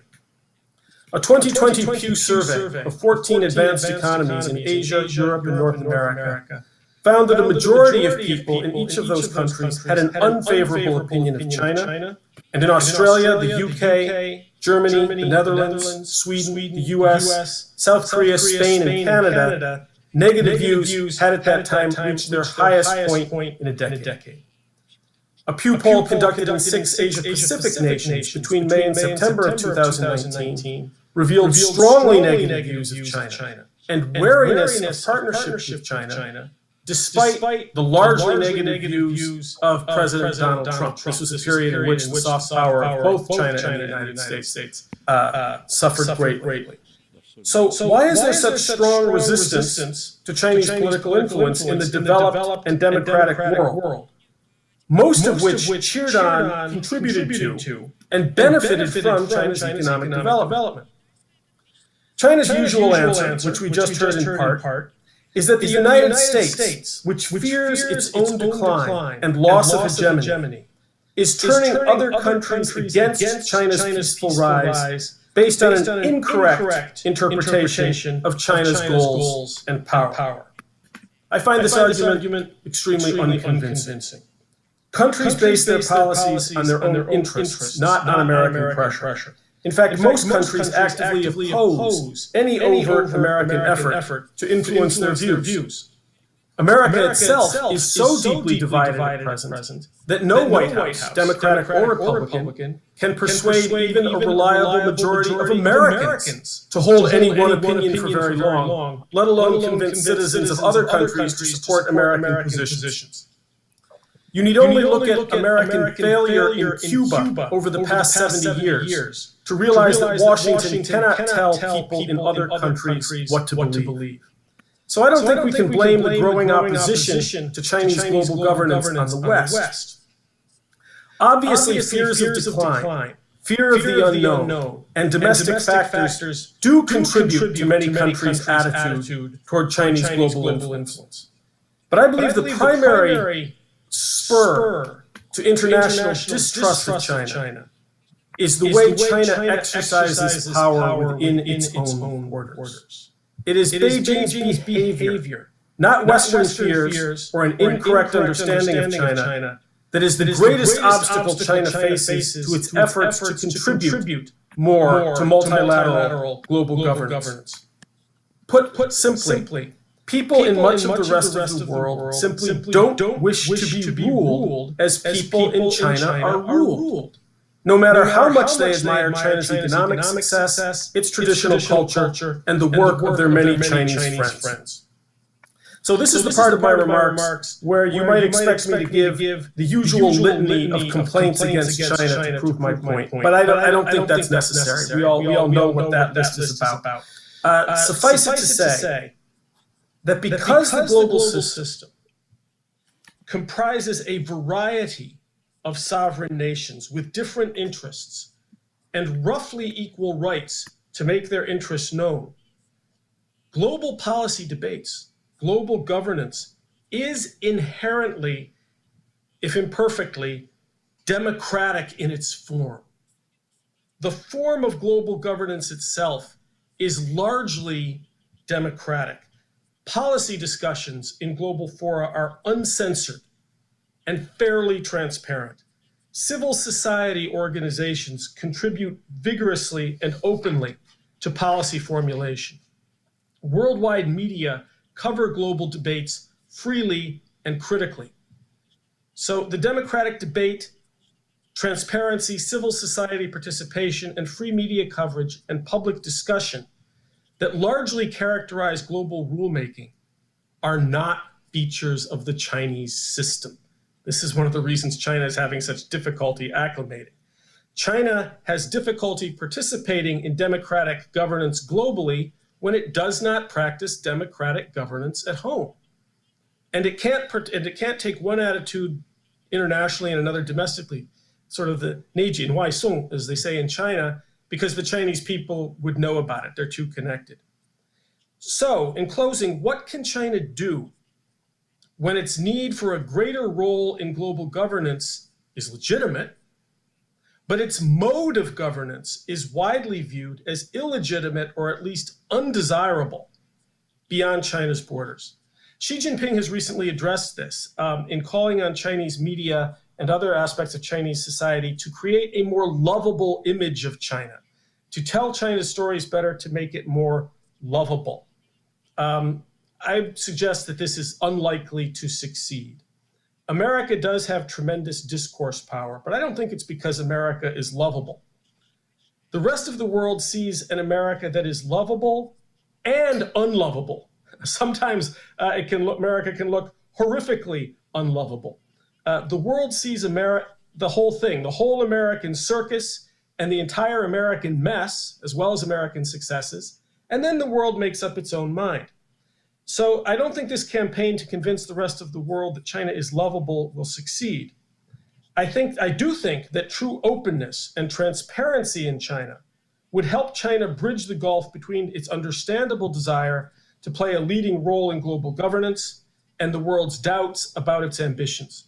I think that an open China, a transparent China, rather than a lovable China, would help lead to the kinds of multipolarity that I suspect many people at the Primakov Readings would support. Thank you.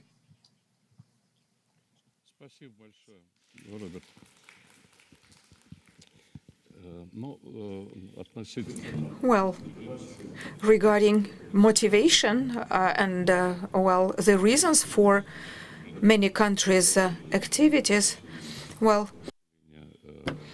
probably it's not exactly the concern of a high role of China in global governance. I believe individual motivation is valid for many countries, and actually I heard many times from the Chinese leaders, they don't export their model. It's not their wish to export their model overseas. I would like to ask Alexander Lomano, who has been working with the modern Chinese ideology and the framework and public structure, to comment on what Robert has been saying. I believe that's worth commenting and some deliberation. I just ask you, please, dear panelists, you know that our time is not unlimited, and it's only 50 minutes that we have, so that we could have some time for Q&A and exchange. Please cut your presentations a little bit shorter. I'm sorry, but I have to request you. Thank you. I'll try to tell you about all the key ideas that I wanted to bring to the audience. A couple of days ago, we got from the President Biden an exhaustive answer about the people who exactly creates the rules in this world. I mean, the Washington Post articles that says that together with European allies, they will concentrate on the market democracies, but not China, write the rules of the 21st century for the trade and technologies. So there is no place for China in this structure, and for others either. There is no room in this structure. The problem is that we don't have a kind of answer for China as a global leader, and creating and keeping the global monopoly. So it is kind of parallel leadership that will be the most probable structure. It's important to avoid creating opposite blocks opposing each other. We understand that Chinese colleagues, like we heard, believe that China has successfully blended into the global structure of rules. And I'm quoting the Chinese, and Russia has kind of adjusted 50-50. It's on one hand it's trying to cope, but on the other hand it's ready to oppose, and it's becoming a center of new opposition. So it's a new system, east and west. So this new system, new east-west system, is being born in front of our eyes from the opposition of China and the US, and has many features of the past Cold War. The question is, where do we get a new global leader, just like the United States, strong in every aspect? In the Chinese international exercises about Chinese works, the deliberations about the global leadership, we hear very often that China is strong in economics but weak in military case. But Russia is strong. Russia is a military power, but it's weak in economics. So the United States will do everything to keep Russia economically weak and China weak as a military power for a long time. If the two countries merge their potentials and become an economically and militarily strong conglomerate that will be capable to at least writing its own rules. So in March, Biden said another important thing, that the purpose of China to become a leader, the strongest country of the world, but as Biden said, not under my presidency, because the United States will keep growing. But what if China keeps growing faster than the US? This year, the growth rate is around 8%. And China, grows. Will the Chinese economy be able to sustain such growth rate? That is because it has it's built differently. So it's acute. It's competition. It's a fight for bright ideals. It's a very important and interesting topic, and we need to elucidate it in order to understand where the criticism is constructive and where it's destructive. One of the Chinese experts who lives now someplace else, not in China, confirms that China is for globalization, but for wrong globalization. China insists on wrong global order and authoritarian. China is fragile, has no resources.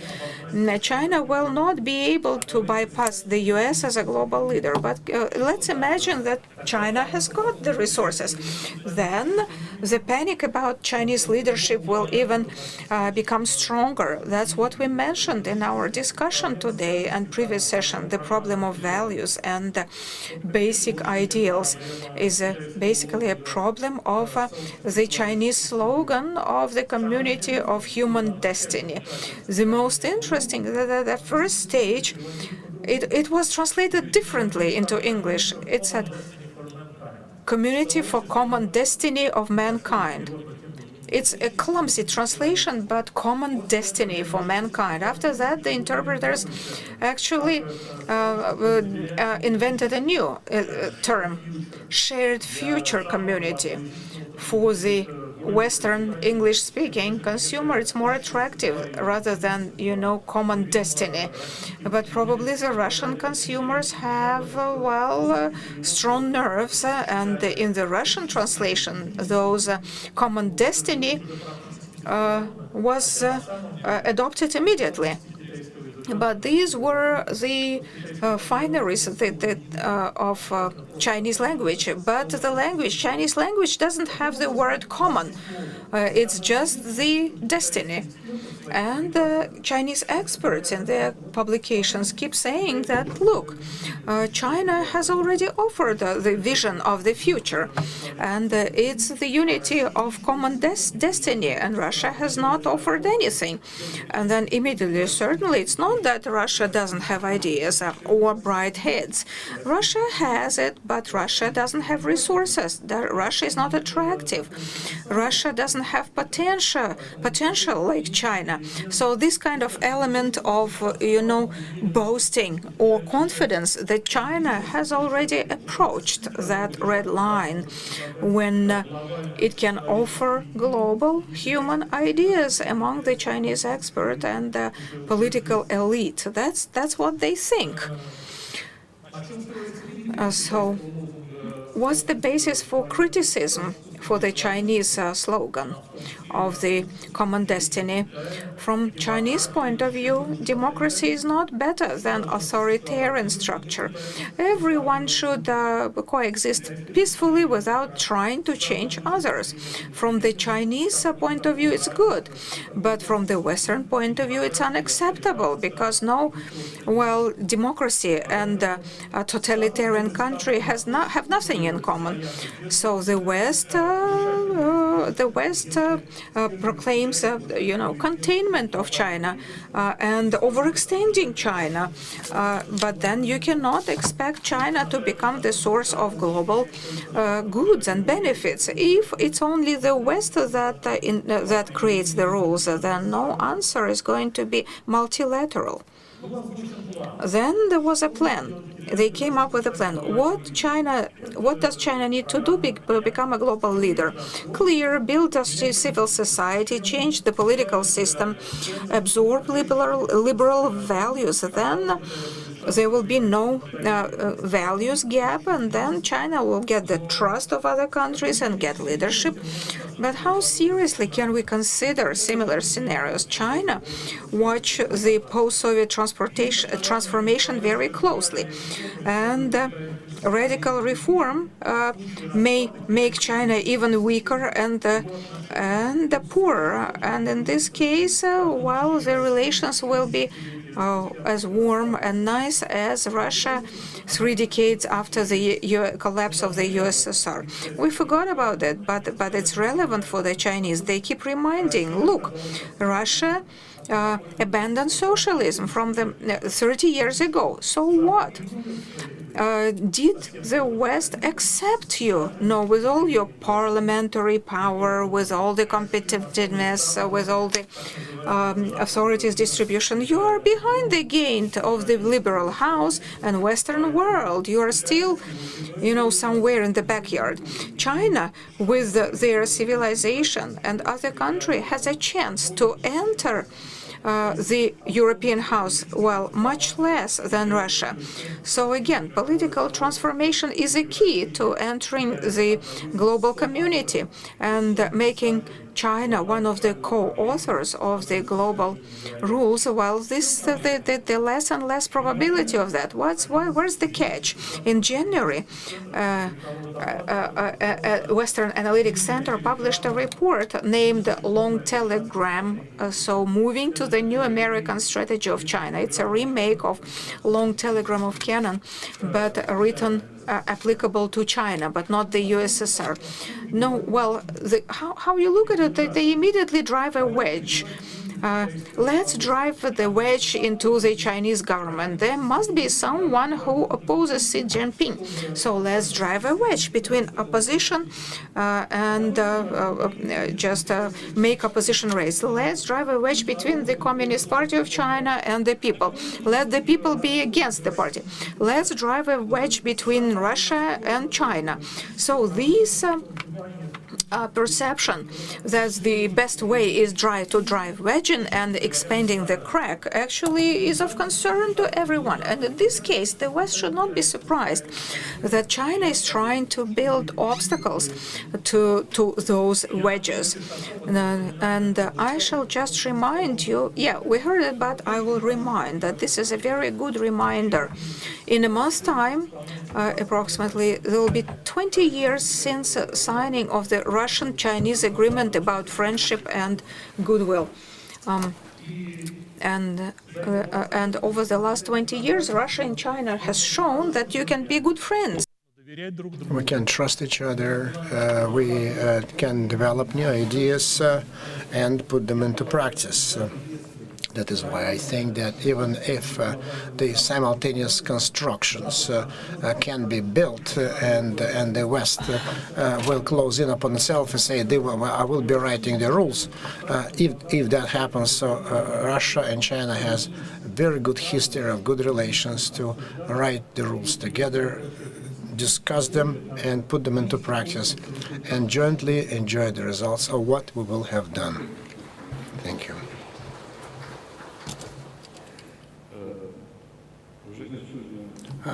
Today, the participants of the session touched upon the role that China plays in the South Pacific region. But we all know very well the economic activity of China in this year, so how they work with the ASEAN countries. One way, one belt. It's a gigantic project. It's economic infrastructure, so that has been developing. So a lot of money has been invested, huge, gigantic. So I would not agree with Robert that many countries of this region who participate in this project, so they feel. They have this feeling of gratitude, but let's not say gratitude, but they're very much interested, and they actually participate in the implementation of this huge Chinese project. And it's obvious that certainly there's a great deal of awareness, historic awareness. It's there, so they are wary. They're wary. These countries are wary. That's for sure. Some territorial claims and territorial challenges. That certainly poisons up to a point. So this atmosphere or create some awareness.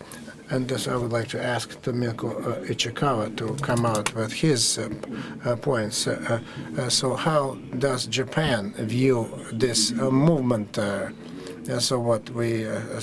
do you view China as the claimant for the global leadership, and how does Japan view China as such? Thank you.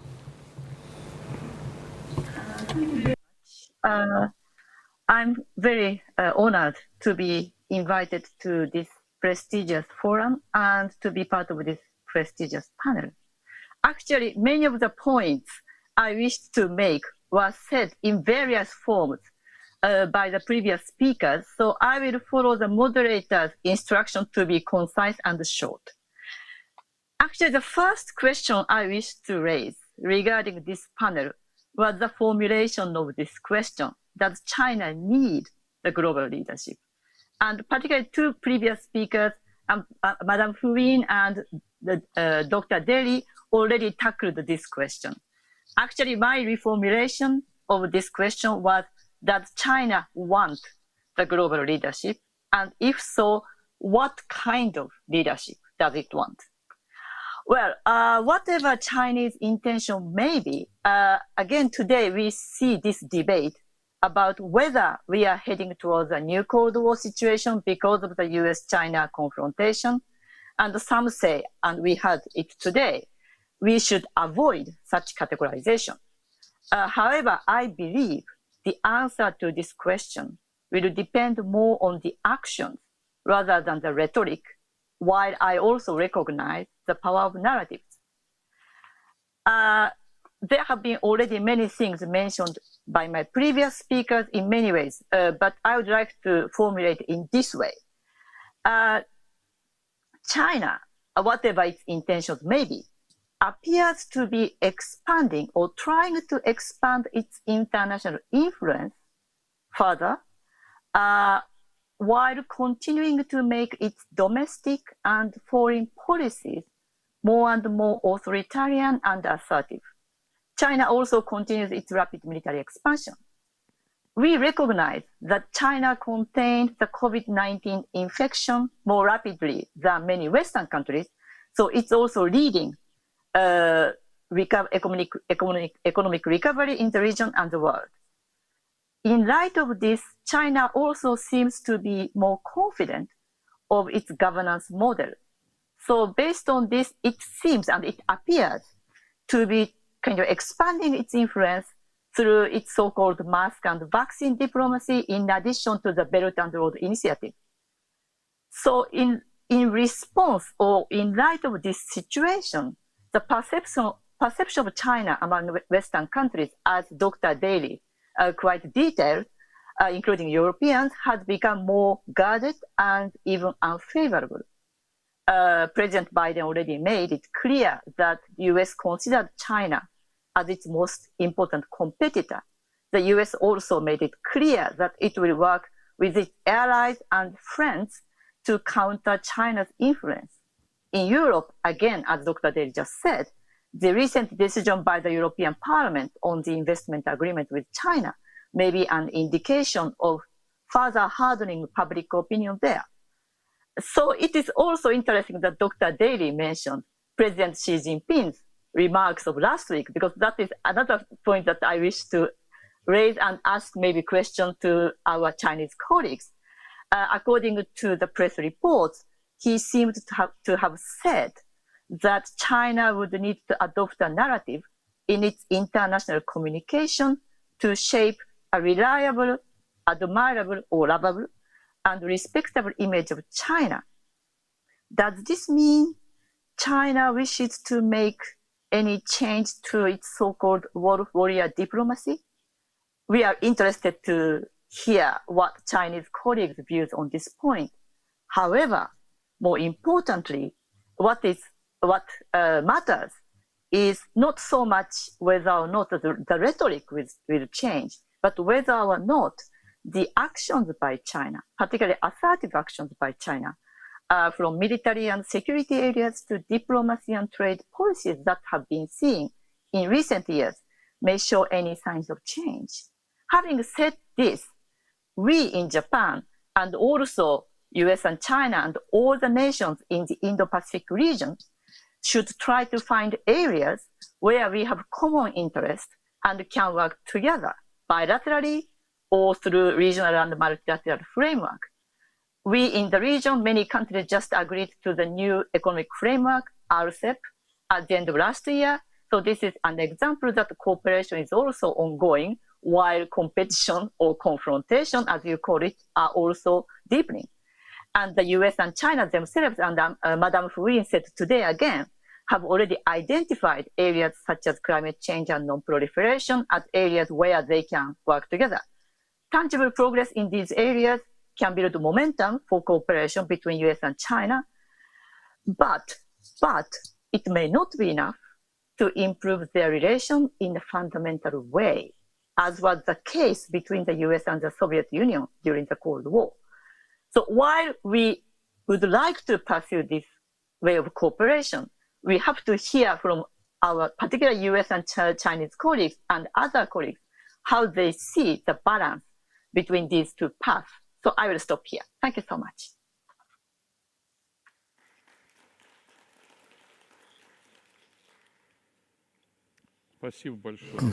Thank you very much. I think that this issue of which is one way or the other is related to your presentation. And so what do you think? Can Russia and China so offer an updated multi-centric system that could work efficiently vis-a-vis global governance? I'd like to ask Mr. Smith to talk about it, but and certainly on top of what you were planning to say. Thank you.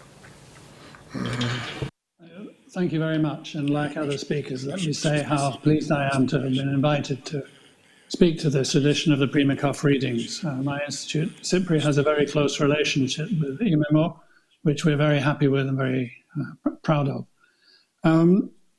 I think that answering your question, we begin by acknowledging, which I think all speakers have implicitly and explicitly, that China is the #1 rising power of our time. That simply is an inescapable fact of the current period, the first 2 decades of the 21st century. China is the #1 trading partner now of more countries than the US is the #1 trading partner of. There are some discussions and arguments to have about the detail of those statistics, but we would not have been having any discussion about a statistic like that 20 years ago. This is a new phenomenon in world affairs, and it's an extremely important one, and it needs to be the starting point of our conversation. I think in different ways, as the Belt and Road Initiative shows, and also the Asia Infrastructure Investment Bank, but also in a different sense, the agreement on climate change that was, or to cooperate about climate change, that was recently reached between the new Biden administration and the government of China show there are many problems that simply cannot be addressed properly, cannot be responded to, challenges that we cannot rise to face unless at least China and the US are rising to face them together. And that, I think, means whether one is thinking from a specifically American perspective or more from the European Union perspective, or indeed from the perspective of more regional neighbors like Japan and South Korea. The challenge is handling the relationship. The question is not whether to have a relationship with China. The question is not even whether to cooperate with China. On many issues, there is really very little choice. There must be cooperation. But there will also inevitably be competition. And the challenge which I think is being discussed and should also be discussed in China, and I would add ought to be discussed in Russian foreign policy circles as well, amongst the Russian intelligentsia and the policymaking groups, is how to work the balance of cooperation and competition. And that, I think, is where the discussion about a model for global relations should take us. How do these big players work out that balance between cooperation and competition?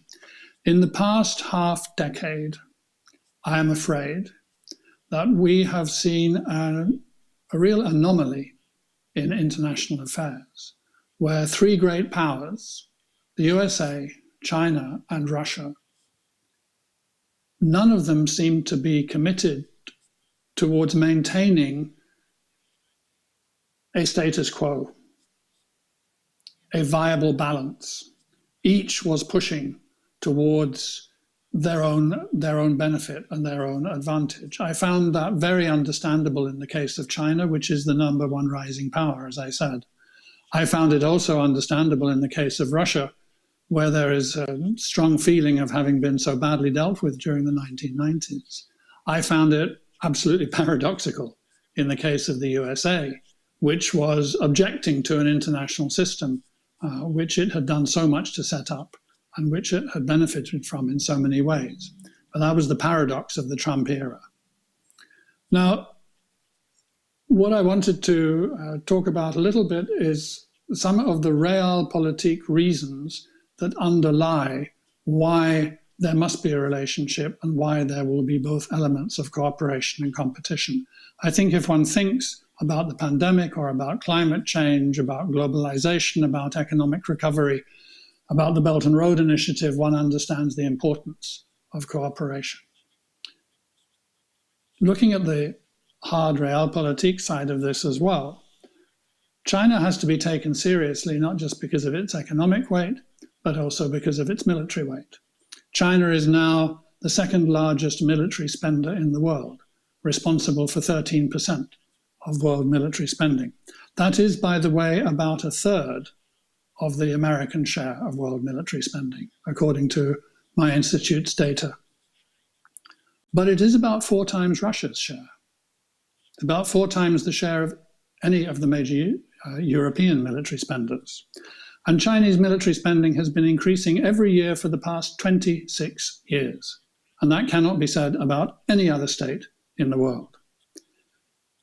In arms transfers, the international arms trade in major weapons, China is one of the top 5 importers in the world, and it is also one of the top 5 exporters in the world, exporting to actually 51 states, although to most of those on a relatively small scale, the largest market by far is still Pakistan.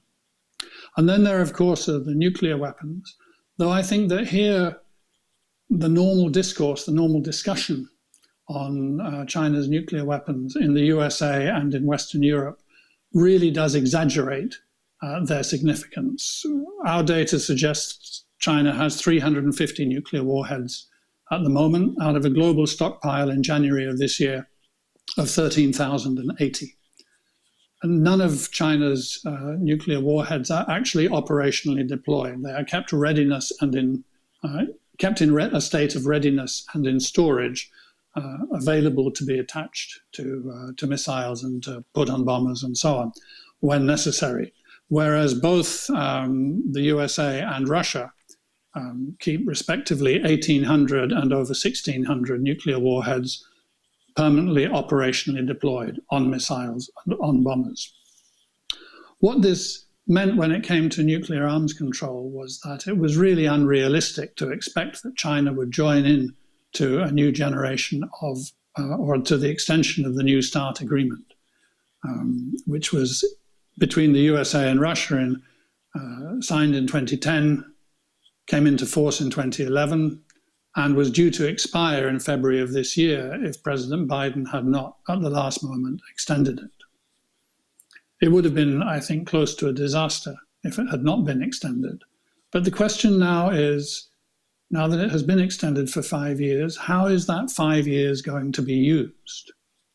And will there simply be more rhetoric coming from a divided US, as Dr. Daly has pointed out? Will there simply be more rhetoric coming about China's expanding nuclear arsenal? And it is growing, but not very fast, and it is way smaller than the US and Russian ones. Will there be rhetoric, or will there be real engagement? Because there is an interesting and important case to be made that China could be engaging more directly in nuclear arms control. But if it does, then the discussion would have to extend to the other nuclear weapon states as well. What would be the rational basis for including China, which is far smaller than the 2 giants, while not including France or the UK or China or Pakistan or India, or indeed the elephant in the room in these conversations, Israel as well. So there is a conversation to have there, and China could be an important and useful part of it. The challenge would be, can China come forward with a position, with a policy, which helps nuclear non-proliferation and nuclear arms control move forward, which maintains the momentum of reducing nuclear weapons worldwide? Or will it simply take a position of saying, we're not involved until your numbers come down? I very much hope that there is a positive, active diplomatic response to that challenge, because that, I think, is the way in which we can find our way towards a balance between cooperation and competition, which is survivable and feasible, allows us to get through this very difficult phase of global politics and come out somewhere better on the other side, as indeed also the post-pandemic economic recovery kicks in. So thank you very much for the opportunity. Back to you, moderator. Спасибо большое. Thank you. You have answered the question that I have asked you, and so very good considerations that you came out with. It's just wonderful because when I was going through the materials materials on China, the most recent information about China, I was reading through. I paid attention to the fact that a lot of attention is being paid to the economic new course of Chinese development that was adopted recently, and it was kind of a response to the trade war with Americans, and this new way of development, and the answer to the sanctions, possible or existing, so it's kind of double circulation. I want to talk about it. So then the going domestic, developing a domestic market, the consumption inside. So they say that so 400 million people of middle income already. So it's growing. So out of 1.5, it's the 400 million middle class. Not bad. And it's growing. And then I wanted to ask our colleague Yan Xitong to speak on that. Or any other issue that you would deem about double circulation, domestic versus international consumption, so that China would reduce its dependence in some sectors of Chinese economy on other countries like chips from the United States or other high-tech things. So this to reduce this Chinese dependence on this high-tech stuff, so then it has to do with the desire of China to establish its position in global politics, and talking about the prospects, so global governance, to strengthen its position, Chinese position. So how would you respond to my statement? Moderator? Well, if we're talking about the dual circulations, and I think this is a really new China's strategy for dealing with the situation. The first is the pandemic, and COVID-19 has blocked and or in some way braked the global chain of supply. Second, to dealing with the situation initiated by Trump administration to decoupling technologically and economically and with China. So these two things make the global chain of supply can no longer continue or can no longer as reliable as before. So that's why China adopted a dual circulation to dealing with this. Chinese government actually expected the dual circulation can help the world or help the world economy to recover, but it's based on mainly based on the internal circulation. The Chinese government concerned the internal circulation can make Chinese economy to resume its energy. And then when Chinese economy becomes growing strongly, it will becomes an engine to drive the world economy, just like the panelists said before. And China already become the major partner of over 120 countries. So if the internal circulation can make Chinese economy booming, and that means it will export or spill beyond Chinese border and to drive the world economy to resume. Second, I want to say that, and about the topic of this panel, whether China need a global leadership.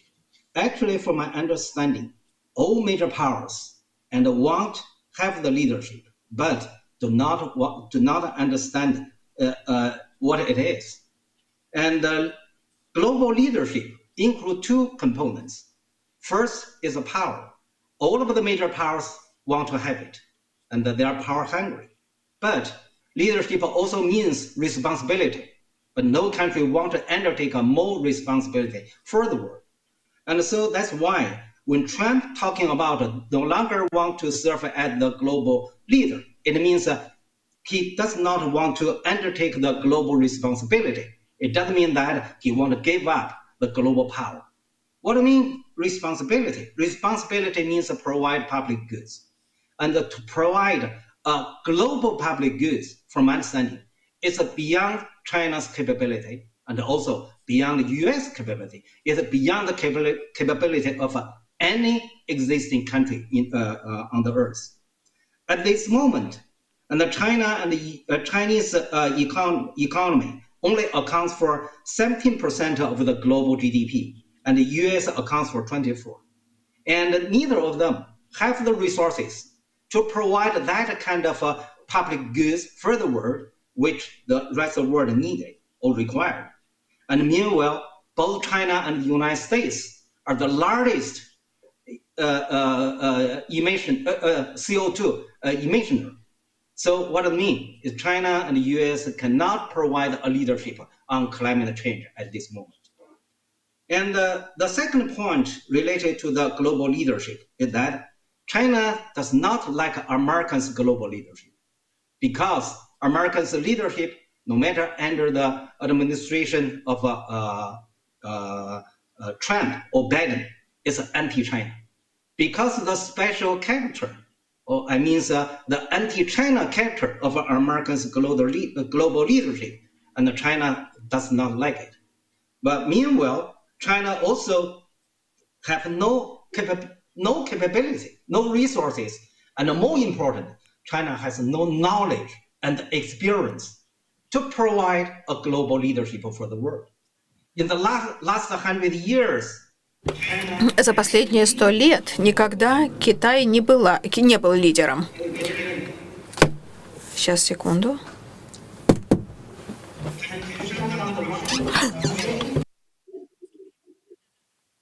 Okay, so in the last 100 years, China never served as a global leader for a single day. So China did not understand what is global leadership. And so there's a kind of confusing between the national leadership and the global leadership. I was shocked by my current research. I found that in China, you cannot find any single book about the distinction between national leadership and global leadership. And most people confuse these two types of leaderships. They think leadership is the same, no matter national leadership and global leadership. Actually, national leadership is one in a hierarchical society, and the global leadership is in the anarchical society. They are totally different type of global leaderships. So in that way, from my understanding, currently I'm doing research, try to improve our knowledge about the distinction between the national and the international leadership, and to know what it means and international leadership.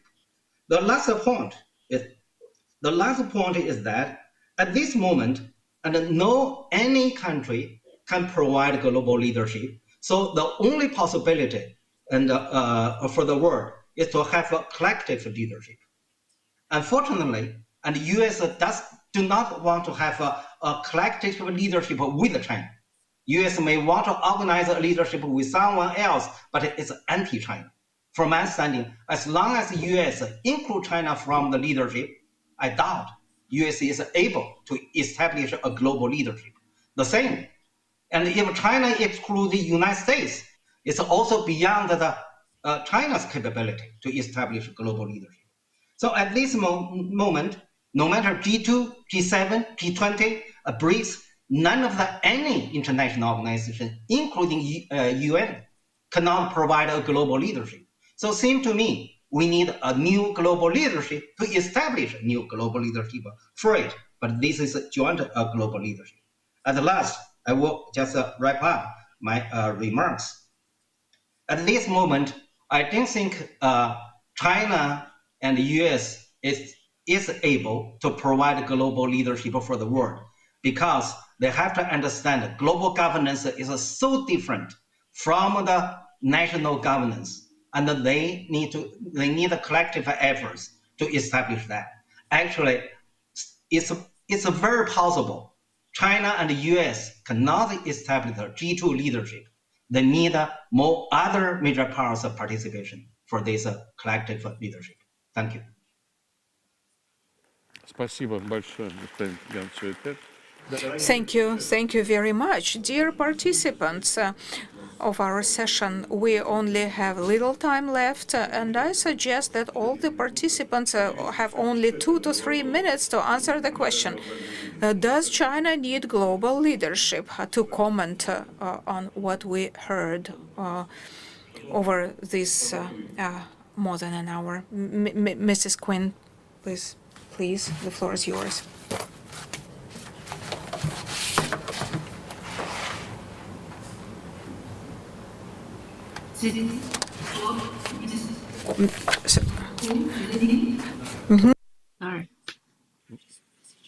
Вам адресовано.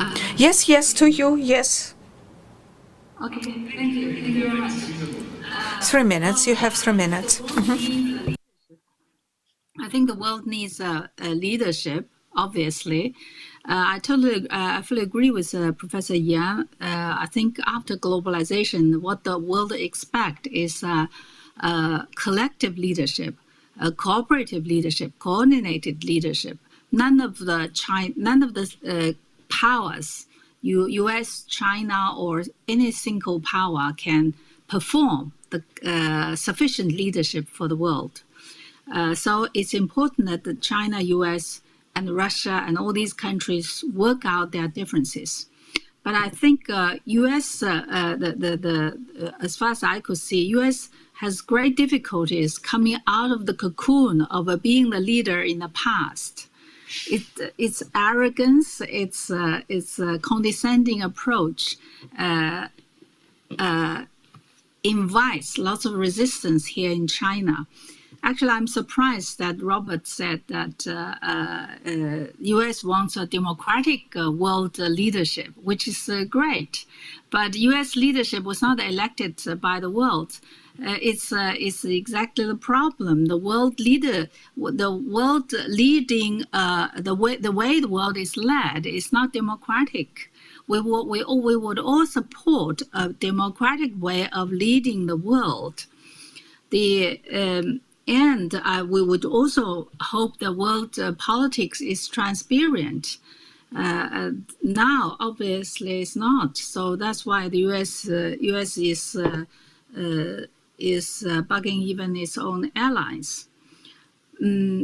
But I think it's going to be a long transformation from U.S. leadership, which is the leadership, a leadership of a small group of countries, to a wider leadership for the wider world. It takes years, takes time, but I'm not very pessimistic about the future.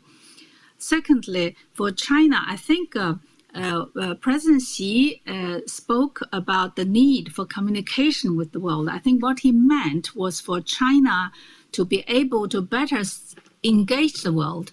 Now there are many problems about China.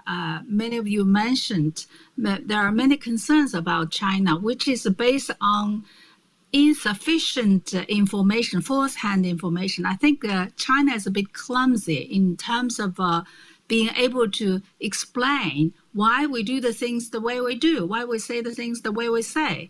I think China needs to learn to be better able to communicate with the world and let the world understand China better. That is indeed a weakness on the part of China, and that's why the president is calling on us to improve the capabilities. And translation is also a problem. When he said 可爱 in Chinese, I don't think he meant lovable. We among us debated about how better translate what he said. I think he meant more about being attractive. Because people are talking about fear of China, but he thinks it's not a good idea to be feared. We should be more attractive to the world. But there are many such translation problems. It's another area we need to work on. But fundamentally speaking, at this moment, many of the world rhetoric about China came first from other countries, other peoples, and China is very defensive, and that also that is not very helpful for China's image either. So, of course, China is not a perfect country. There are many problems, and we continue to reform ourselves. That means we admit that we are not perfect. We'll continue to reform and continue to improve. But we do hope that whether it's a good point or the weakness of China is understand fairly, not being unfairly or untruthfully described and believed in. And I think the pure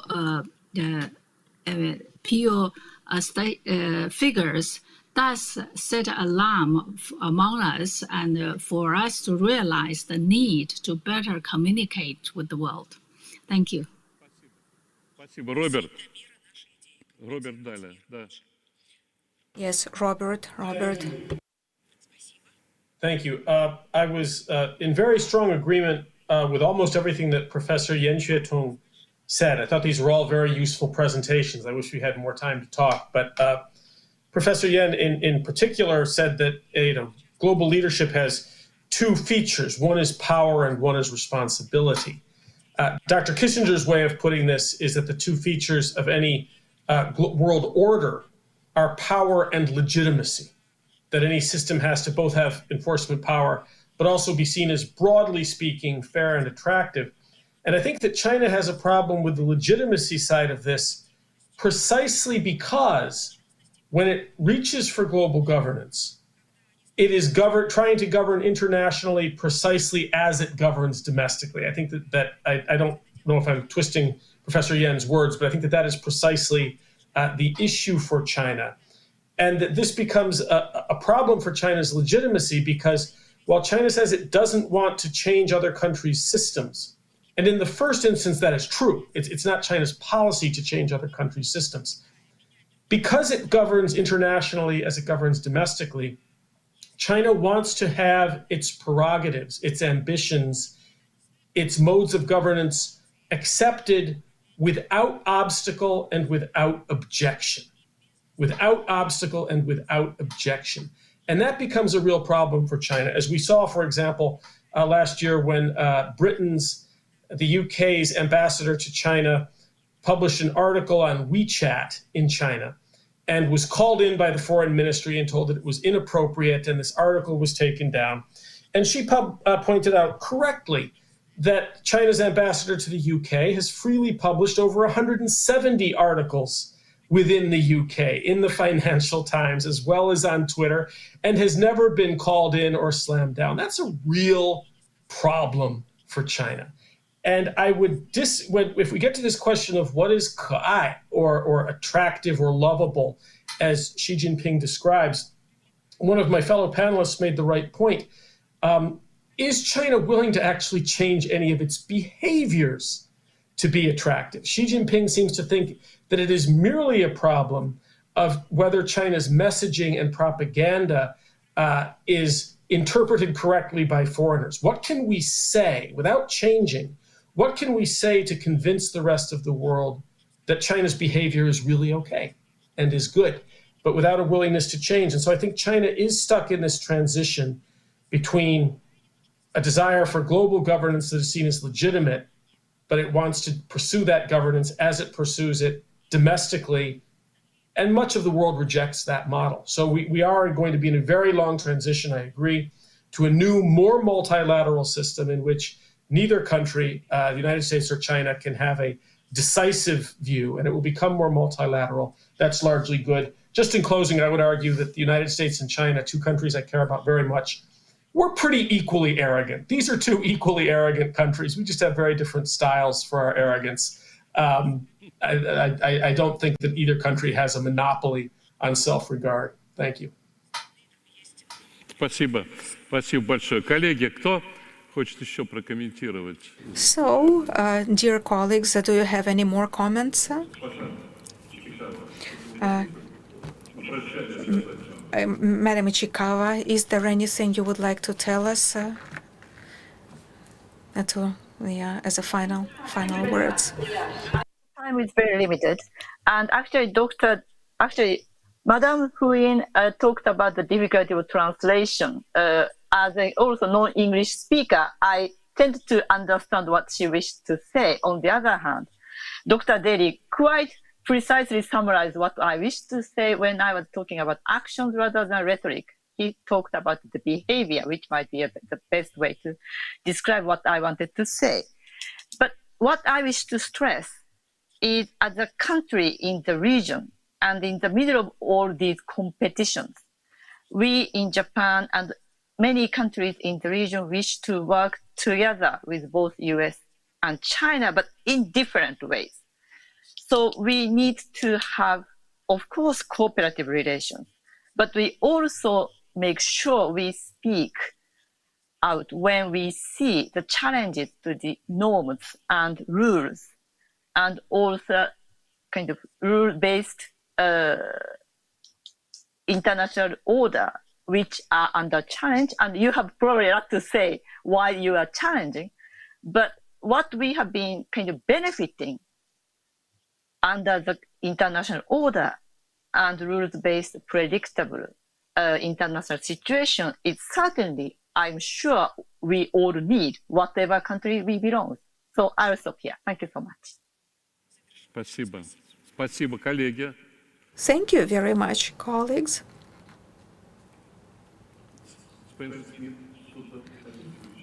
Yeah, Mr. Smith, Dan Smith, is there anything you would like to add? Briefly, I thought I would give my version of the question and answering it. Does China need global leadership? If we think about global leadership in the form in which I think some of us have been trying to imagine it as a new kind of cooperative way of working, then the answer to your question is that China needs global leadership of that form, in the same way as we all need global leadership of that form, whether we are a great power, a declining power, a middle or a small power. So that kind of global leadership would be a global common good, and the answer to the question is yes, we need it. So does China. Спасибо. Господин Ян Ксюитон. Thank you, Mr. Yang Ksuetong. Well, I just want to make 2 points responding to Bob's remarks. And the first is about the components of international leadership. And Bob said that Kissinger concerned there are 2 components. One is power, the other is legitimacy. Actually, I think there's a overlap, these 2 concepts. Legitimacy means accepted power. Power and accepted power, there's an overlap. We cannot use these 2 terms to define the components of power. From understanding to define the international leadership, leadership should be defined by power and responsibility. Responsibility means what he has done with the power. Power is an instrument, and he uses power to do something, and actually he do something and for others. So we simplify the responsibility to public goods. Public goods means that others can benefit from what the leader does with his power. Okay, that's the first point. Second, and I don't think it's about what China want to, Chinese way to obtain the international leadership. From my understanding, and I don't think China has a very clear concept or clear mind about his policy for the global leadership. For instance, and very recently, Chinese leaders suggest that and we should adopt the strategy or the diplomacy or the stance on the equal footing. And equal footing, it means that search for equal relations. Well, actually, when everyone is equal, there's no leadership. Leadership is based on unequal relationship. Leaders and followers. Without followers, there's no leader. Without leaders, there's no follower, but they're not equal. If they are equal, they are mutually leaders to the other side, there's no leadership. So from my understanding, at this moment, China still want to obtain an equal position as major powers, or to get this position respected by the other major powers. So at this moment, I don't think China's policy toward the global leadership is very clear. Thank you. Спасибо большое. Профессор Ломан. Thank you very much, Professor Lomanov. Yeah, very often people use, people say that people is going through changes that we have not seen for centuries. We shall hardly consider that we are getting ready to the monopoly of leadership transfer from the US to China. Indeed, if unprecedented changes happen, then the global leadership will be different from the previous. It will allow many players, and the equality that Professor Yan mentioned very properly will happen. And this new shape of global leadership is necessary both for China and the whole world. In China, they have a very good proverb. It says that, a good definition, from the conceptual point of view, the theoretical and mental readiness for leadership, the China is making first steps. This is the definition of three components: together discuss, together build, and together use the results. If China is able to turn this wonderful concept into practice, then the positive role in new global leadership and world order will be secured for China. And I remind you that the conference today has a name of a prominent, wonderful scientist, and Mr. Yevgeny Primakov. And in his concept, he he gave priority to collaboration and cooperation between Russia, India, and China. Speaking about the global leadership, we cannot just speak about transfer of leadership from the US to China. This problem cannot be discussed without India, Russia, Brazil, without many other rising economies. And only in the case when we discuss together, design, build, and then ensure that all this new structure functions, so we need to do it this way. Dear colleagues, I would like to express my satisfaction with the discussion that we had. I believe it was very capturing, interesting. But in a nutshell, to wrap up, I want to say that we're happy that the positions are different. We heard many opinions, but everyone meant that the future leadership is a collective one. And I agree with Professor Lomanov, who actually quoted Professor Primakov, Yevgeny Primakov, who conceptualized the idea of polycentric world. And Yevgeny Primakov is not with us anymore for many years, but we still go back and quote his words and remember him. And I want to thank all the participants of this discussion, and I'm sure we shall keep collaborating with thank you. Arigato, сессия.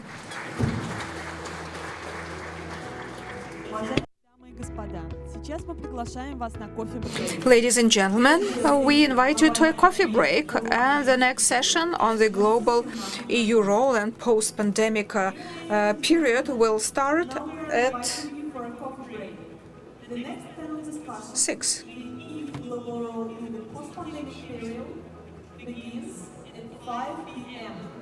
At 5 p.m.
Уважаемые дамы и господа, свою работу начинает сессия «Глобальная роль ЕС в постпандемический период».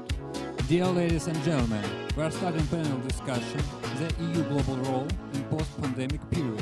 На сцену приглашаются модератор, заместитель министра иностранных дел Российской Федерации Александр Грушко, спикеры, директор Французского института международных отношений Тома Гамар, директор Института международных отношений и почетный профессор Тюбингенского университета Натали Точчи, заведующая отделом европейских политических исследований ИМЭМО РАН Надежда Арбатова, посол Европейского союза в Российской Федерации Маркус Эдерер. Please welcome on stage moderator, Deputy Minister of Foreign Affairs of Russian Federation Alexander Grushko.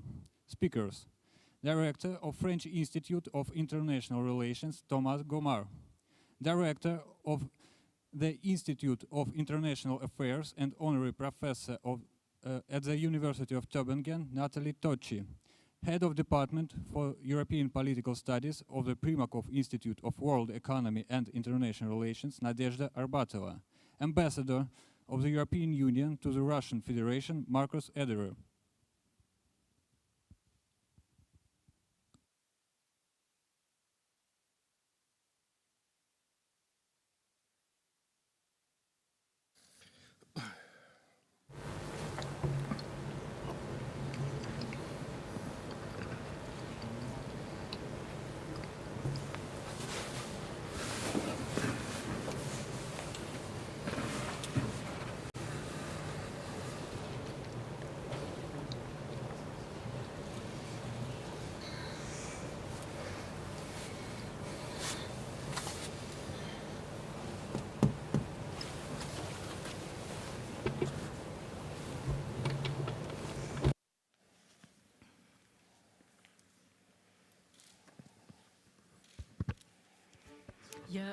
Я много очень писала по всем вот саммитам, по встречам. Но вы не видели, наверное, да? Нет. Прямо и по визиту Барреля, и по саммитам. Я могу вам все прям подборку пришли. А вы видели эту европейский маятник России? То, что European Pendulum of Russia.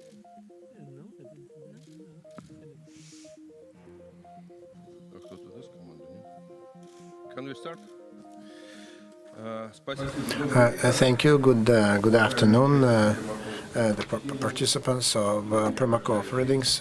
It's a great honor for me not only to speak from this rostrum, it's become a good tradition, but to be able to moderate this meeting, which in my view is very important, and it's formulated with the strategic view the EU global role in the post-pandemic period. So it's phrased in this way.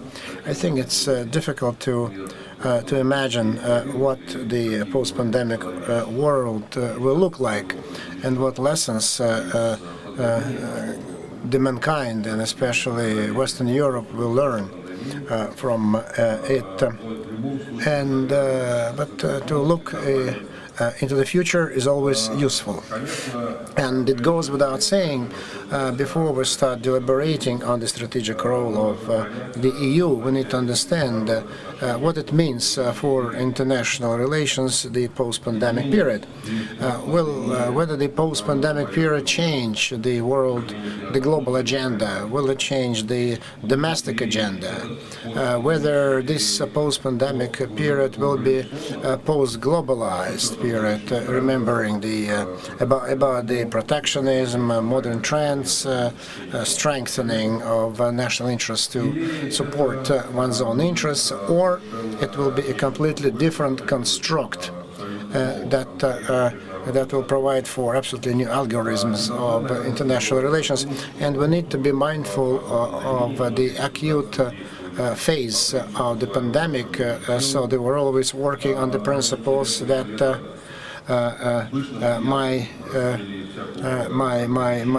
jacket is the closest to my body, and so then restrictions, sanctions flourished. The countries were thinking only about themselves.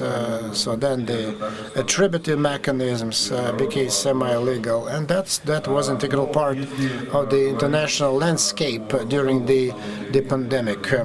But I think that everyone will come around to my way of thinking if I say that the post-pandemic reality will be multipolar and polycentric situation will become a reality, and it is it that will determine the status of international relations in the post-pandemic period. And if this is so, then the world will never be the globe of NATO, it will never be a globe of the European Union, it will have multiple ways of self-determination of different political systems, different countries, and it will not be restricted to only a few countries. And we'd like just to know what kind of instruments the EU is planning to use to secure its place under the sun. So if there is an axiom that the EU will try to become a sizable pole in this multipolar world, then what kind of instruments it will have to be able just to stand up for its right under the sun. And there are only two aspects that we need to discuss, and the whole gamut of the questions and challenges related to the green transformation. And the second, what is it that we need to pay attention to? Whether the EU will it strive to acquire military and economic autonomy. So how the EU will be building its relations with the rest of the world? Will be the competition based on general rules, or they will be concentrating on restraining their competitors? And as a result, we have a dilemma that everyone will have to decide. So how they see their relations with other poles, China, India, the United States, and certainly we're interested in Russia as well. So while the EU abandons the concept of four joint spaces or areas that for many years have been the main platform on the basis of which we were building relations, then with all due respect, so the five Mogherini principles so cannot be regarded as a sound and viable structure designed for the relations with Russia, because this is the platform that will never stand the test of time. And we work on the assumption that good relations between the EU and Russia it's in the interests of both systems, the EU and Russia, and I think that such good relations is a global asset for the EU as well. But now we can see that there are other prevailing trends to turn them into geopolitical liability for the United Europe. I'd like to start our discussion offering the word to those who are not here in this conference room and who are online with us right now. Just we need to pay our tribute to the digital age, and I would like to invite for the discussion our first speaker, Toma Gomar. Over to you, please. Thank you very much, Alexander. I'm very happy to participate in this new edition of the Primakov Readings. I participated in the first edition, so I see the progress made. It's a real pleasure also for me to be with Natalie and Nadezhda and Marcus to speak about that. And I would like also to thank Alexander Dinkin and the ИМЭМО team to continue the discussion with European colleagues. I do believe that it's highly important in the current circumstances. Let me start with three brief initial remarks. I don't want to be provocative, but it seems to me a little bit a paradox to speak about the EU global role in Moscow today after the visits made by Josep Borrell in last March. To be honest, we have the feeling sometimes in Europe that, and that's a big difference with the Chinese diplomacy or the US diplomacy, that there is a wish in Moscow to neglect the EU and precisely its global role. So thank you very much to ИМЭМО for having put, this title and this session on the agenda. The second initial remark, Alexander, as you know, I belong to those, and I think there are quite numerous around this table in the room. I belong to those who think that EU-Russia robust relation is a precondition for global stability. And unfortunately, as you said in your initial remarks, we are away from that. The third initial remark is about the description of the international scene or the international system after the pandemic. First of all, I do think that the pandemic has not yet finished, and that there are different sequences all over the world with these pandemics. But certainly, the EU is, I will be back on that, in a better shape than it was only a few months ago. So I would like to deal with three points quickly for this presentation. First of all, what has been produced by the pandemic? For me, this pandemic was sanitary in its roots, in its causes, and technological in its main consequences. We had many lockdowns, different regarding the various parts of the world. So the bodies were locked when all the minds were interconnected more ever than before.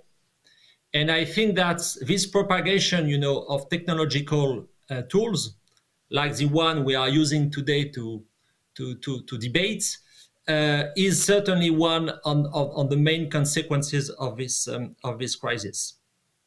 Second, for me, this pandemic was an accelerator of forces already visible before last February or last January. One of these latent force, it is the fact that now the EU is number 3 on the international scene, and that we have a sort of, I don't know if it's a proper wording, but a sort of duopoly between China and the US. During this pandemic, what was very important for the EU, it was our ability to finish the negotiation with the UK. And as you know, Brexit consumed a lot of political resources during the last 4 years. A footnote which is important maybe also for Russia and for discussion, since that when you read the integrated review produced by the UK, for the UK the main threat is Russia. It's a footnote which is, in my view, important to be underlined. Lastly, regarding what has been produced by this pandemic for the EU, obviously we had many difficulties, many troubles, some tensions between state members, within societies, no doubt. At the same time, it's quite remarkable to note what was done for the recovery plan, what was done for the EU to adapt, for instance, its vaccination plan, which is doing quite well at the time being. My second point is to focus on the European Green Deal. I could have, decided to focus on other issues such as space autonomy, such as, digital governance, but I would like to focus on that because it's of primary importance for Russia. For the EU, as you know, there is now a clear objective of decarbonization by 2050.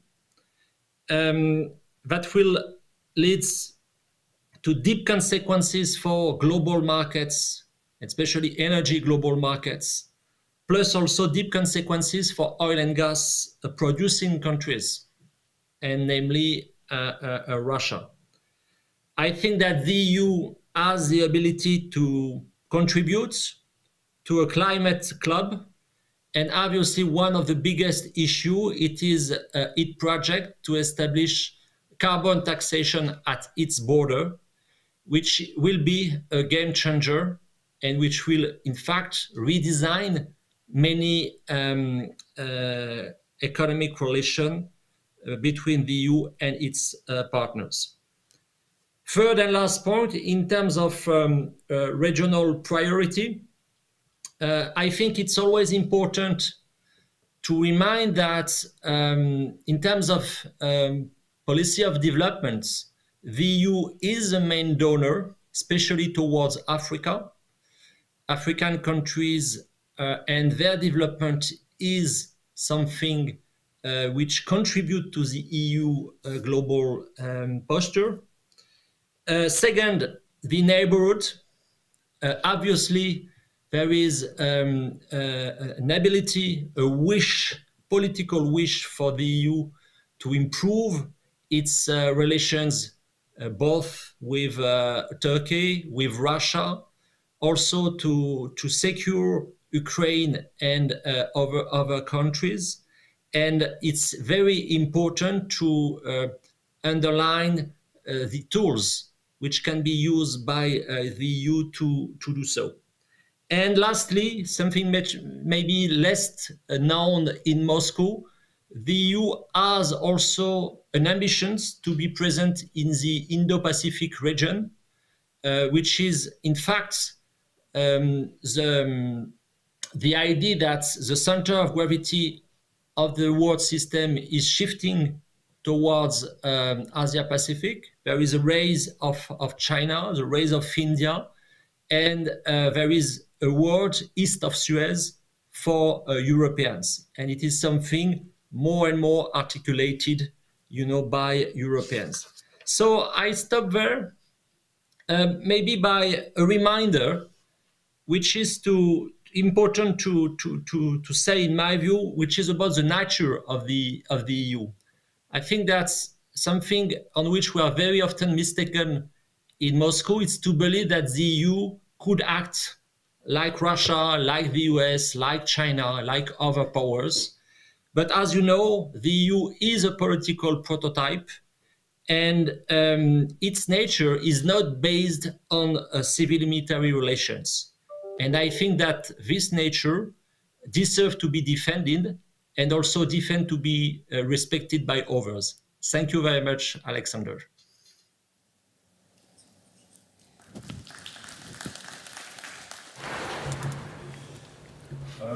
Thank you very much. Yes, I will.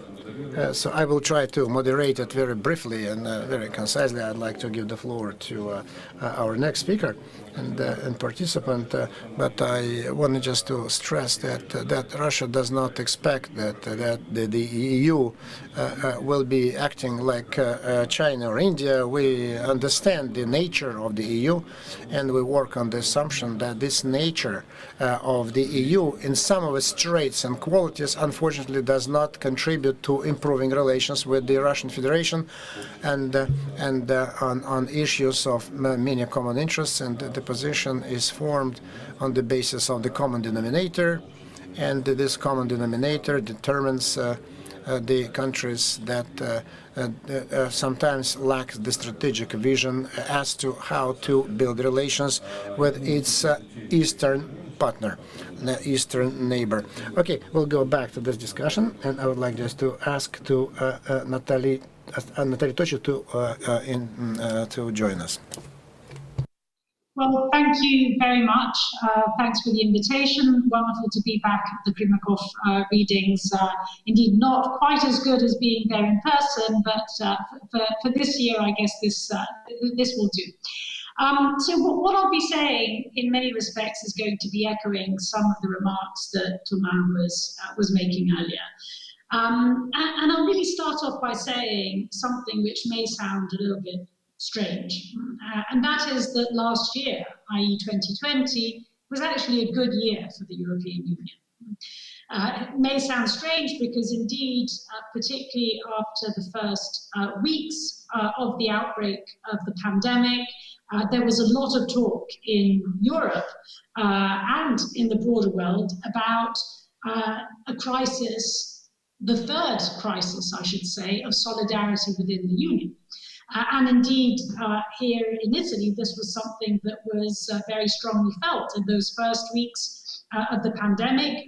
There was a general sense that the European Union was acting too slowly. It was not taking seriously enough the outbreak of the pandemic and the way in which it was affecting the first member states that were being hit. And of course, Italy was at the front line. And so there was this general sense of, here comes the third crisis.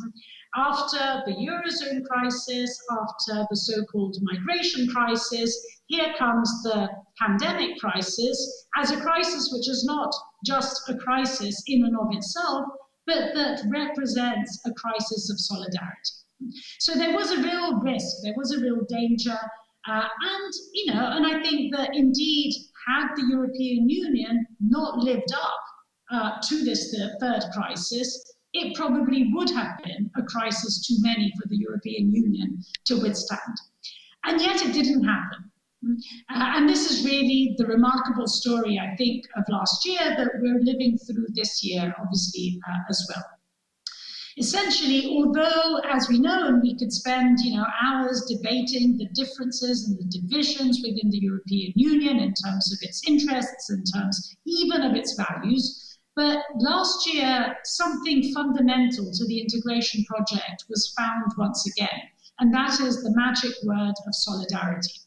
It was a word that was only halfway found with the Eurozone crisis. It was a word that was certainly not found with the so-called migration crisis, and it was found in the context of the pandemic for the simple reason that there was a growing appreciation across the Union that we may disagree with one another. Perhaps we don't even like one another all that much sometimes, but we are a community of fate. And as a community of fate, there was this growing recognition that we will only be able to exit this crisis together. And this is really, at the end of the day, the core of European integration, what binds us together. And refinding that was really of the essence. Now, having found that magic word, basically what was done through the course of the pandemic was two fundamental things which really create the prerequisites of a European global role, which inevitably hinges upon a European refound sense of unity, if you like, on the inside.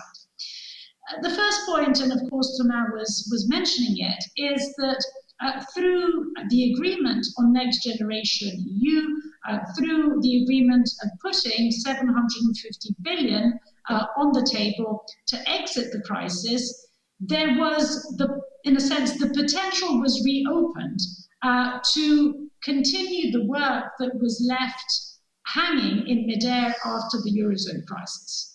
Now, of course, the proof is going to be in the pudding. It will depend on how this money is spent and therefore the extent to which it generates economic convergence within the Union, and above all, it generates trust between the member states. But essentially, Next Generation EU, and therefore through the prospect of a mutualization of future debt, through the prospect of raising own resources for the European Union, there is the promise to dust off the shelf what probably only few will remember, the report, for instance, of the 4 presidents back in 2012, which essentially traced the path that went from a monetary and banking union through a fiscal union to a political union. That possibility returns now to the table through Next Generation EU and the way in which this program will be implemented. So basically, through the pandemic, the EU refines the way in which integration has always happened, i.e. using the proverbial crisis and transform it into an opportunity. The second fundamental reason why the pandemic enabled and is enabling the European Union to refine, in a sense, both an internal sense as well as an external identity, is that it's given the European Union a story to tell.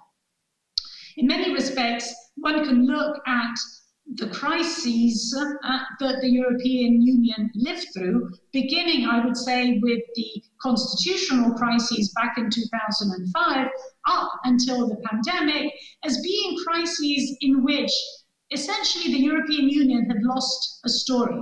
It had lost its narrative.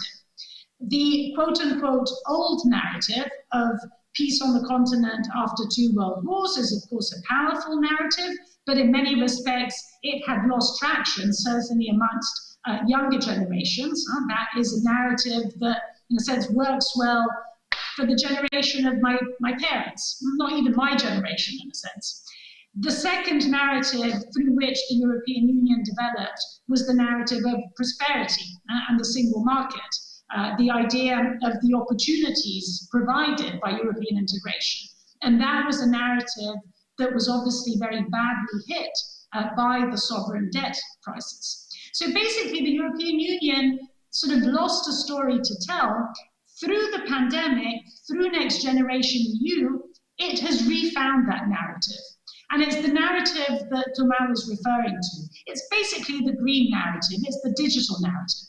Now, in all honesty, these were two pillars that already pre-pandemic were being presented as two of the main storylines of this commission.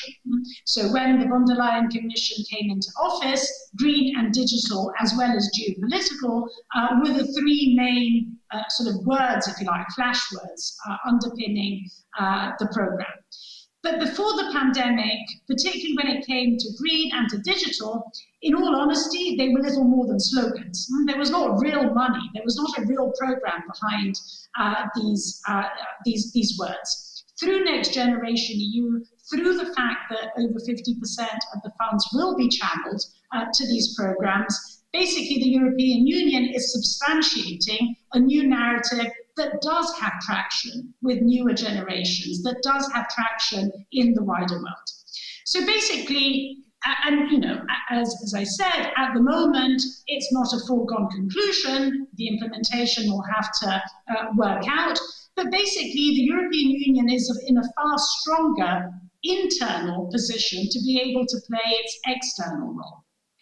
And the other point, which of course facilitates this, is that through the course of the pandemic, the wider world has, in a sense, also recognized something that is fundamental to European integration, which is the fact that when it comes to the major challenges of our age, which basically fall into the domain of climate, of digital, of demography, basically, these are all transnational, and of course pandemics, these are all transnational challenges which require multilateral solutions. They require multilateral solutions, and of course, as we know, multilateralism is one of the existential features of the European Union, of European integration.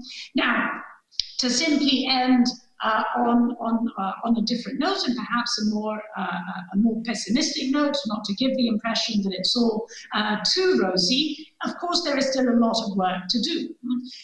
Although the European Union, as I said, has refound a green and digital story, although it can and it will contribute to a strengthening of global governance in these fields, it is clear that the so-called traditional challenges and threats still remain very much present, and particularly in the sort of space that we inhabit, both, of course, the European Union and Russia.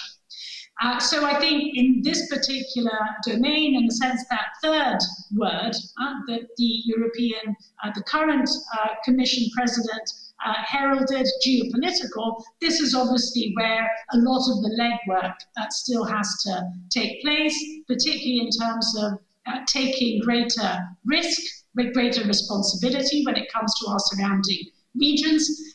So, as I said, I don't want to paint an excessively rosy picture, but I did want to put the emphasis on the fact that whereas the European project was a project in crisis up until the pandemic, through the pandemic, it has really opened up the potential and the opportunity to sort of make a fresh start. And I'll stop there. Спасибо большое. Thank you very much. I cannot refrain from asking a question to our presenter. We understand indeed that European Union in the present situation is looking for new strength point, new points of development. In a sense, the European Union found itself in a crisis of search for identity. And if we go back to the reason it was set up, so this goal of, reconciliating Germans and French, and the French was addressed indeed.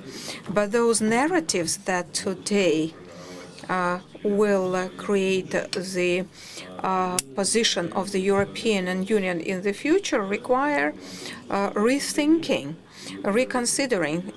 Just look at the pandemic and the nature where the virus doesn't know borders, and the green transfer and the green course that currently the European Union is going to use as the main tool to ensure leadership among other leaders in the global world. I will remind you that they earmark for the purpose of support of the post-pandemic economics 1.8 trillion euros, and out of them approximately 30 to 40% will be spent to develop green technologies to this green transfer. The European Union today works on the ideas of introducing so-called imposing the carbon footprint tax in many products, and the world faces the goal of digitalization of economy, which will certainly cause changes in social relations. It's absolutely clear to everyone. I would like to ask, all those topics on one hand are in the center of attention of the EU. On the other hand, they have this wide global character, this wide nature, and they cross the borders of this integration union. And we need to do everything so that within the old demarcation lines, the conventional agenda would not be complemented by the problems that we can avoid today, because everything that Natalia mentioned about the future of the European Union actually is relevant to Russia, not just because it is in line with our domestic agenda. Like Mr. Putin mentioned at the St. Petersburg Forum, but it also concerns the trade. We understand that through this green transfer of the economy, European Union thinks both about the climate problems and primarily considers them a tool to ensure competitive edge to their own industrial stakeholders, but we do not think it should be at the cost of the Russian interests. I want to ask a question. If the European Union is ready to have a dialogue with all the partners on the horizon, and that will certainly be determining the idea of the international relations in a year or two or three. Yes, I mean, if I may on this, I think the answer to that question is clearly yes. I mean, I think there is a broad recognition that when it comes to challenges like climate, as much as pandemics. This is not, these are not issues precisely because of their transnational nature that can be addressed within the European Union alone. I mean, they require global solutions. And whereas there are some policy areas where, if you like, I would say the sharing of values really becomes, in a sense, really trumps, if you like, everything else. I think when it comes to challenges like climate or like pandemics, we may not agree on many things, we may not even agree on fundamental values, but there is a fundamental need to work together. Now, the point, though, is, as far as the European Union is concerned, that there is an internal and there is an external component to all of this. So it is crucial that the European Union internally develops its policies, which of course requires reaching agreements. And for instance, if we just stick to the case of climate policy, it is clear that we will have to find the right balance and sort of bring together the aim of, for instance, energy transition, an ambitious energy transition, so as to reach our net neutrality goals by 2050, as well as developing effective just transition policies, because one cannot go without the other. So this is, in a sense, internal homework for the European Union to make. At the same time, it is clear, as I said, that there can only be global solutions to these challenges. The first, of course, in a sense, port of call for the European Union at this point in time is largely sort of turned to the United States, particularly with a Biden administration that shares a similar agenda, and where agreement, and we're seeing it, for instance, in the context of the G7, where sort of steps forward are being made, particularly when it comes to questions like a green taxonomy or climate finance. We still have some sort of steps to make when it comes to carbon pricing.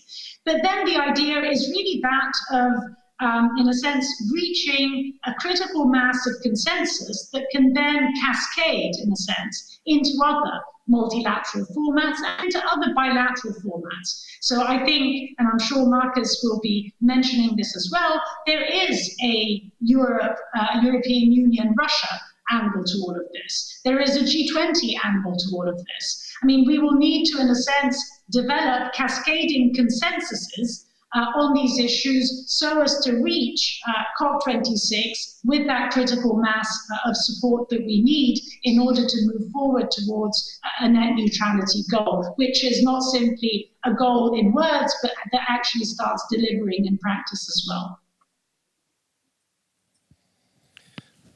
Спасибо большое. We thank you very much. I understand that you agree that global problems require a global approach. In a sense, they require joining efforts of the whole international community at the basis of equality to consider the interest of all the stakeholders of international community. So speaking about the kind of tilt to the USA, we here slightly forgotten about the politics and military subject. And it's important because what's happening today in the military area sets the framework for the things that we want or we don't want to see in the future. And that should determine the essence of our relations in future. And then I want to just recall the famous quote of the first General Secretary of NATO, Lord Eastwood, that said the purpose of NATO is to hold the United States in Europe, Russia outside of Europe, and Germany under Europe. That's what he said, end of quote. If we replace Germany to European Union, then the trends we observe in the military political area, then the merging that's happening between European Union and NATO demonstrates that military and political autonomy as a feature of future autonomy is under big question mark.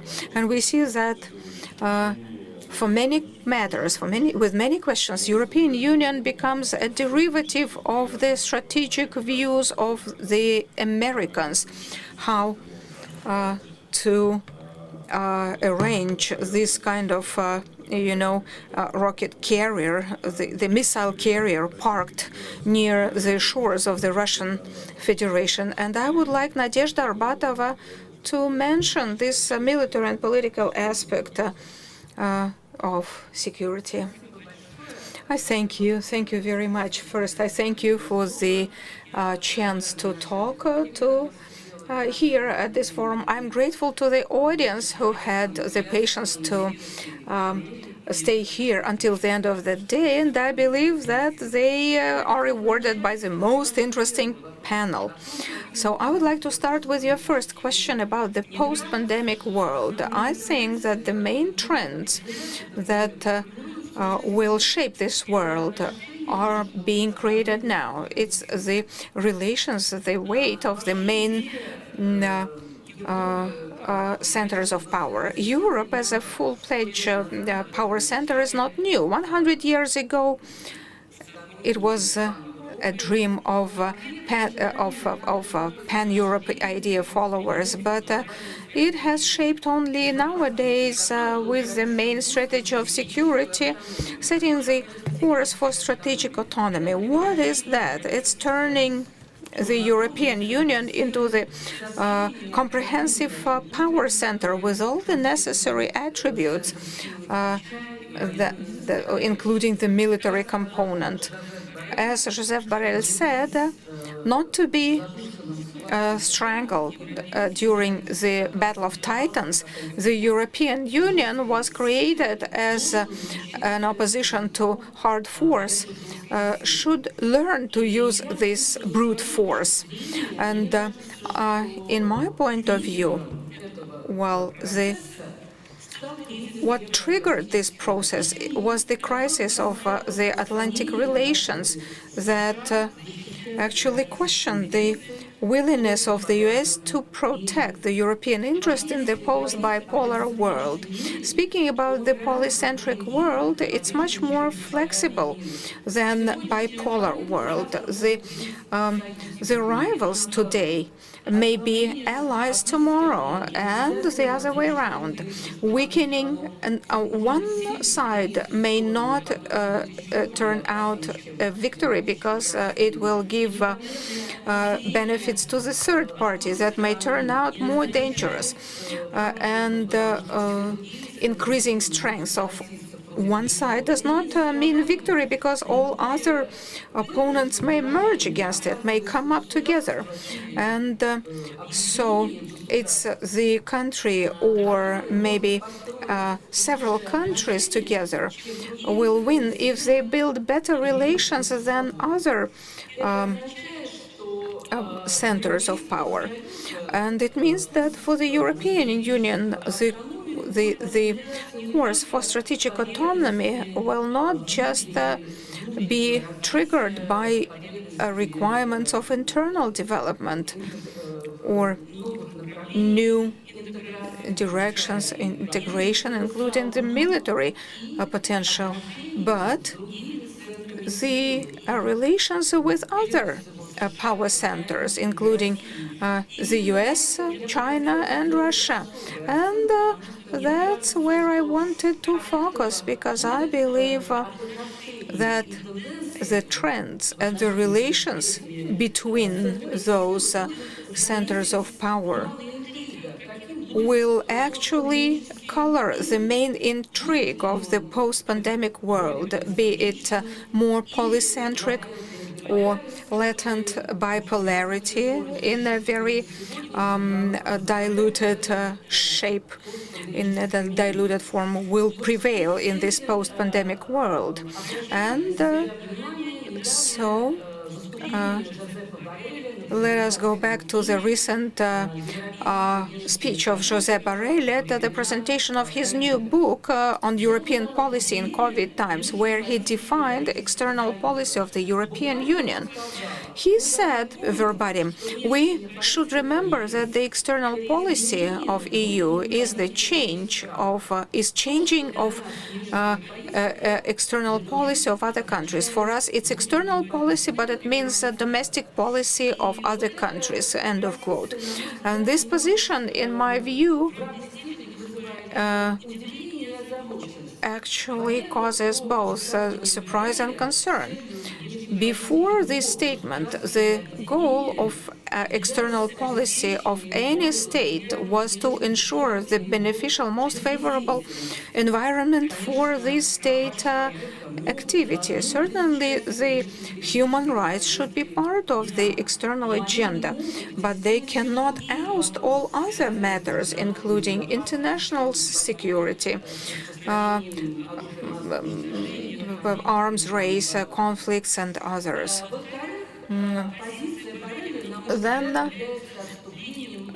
Borrell's position is actually a deviation from the global security strategy, which, in my view, was the first realistic conceptual document, and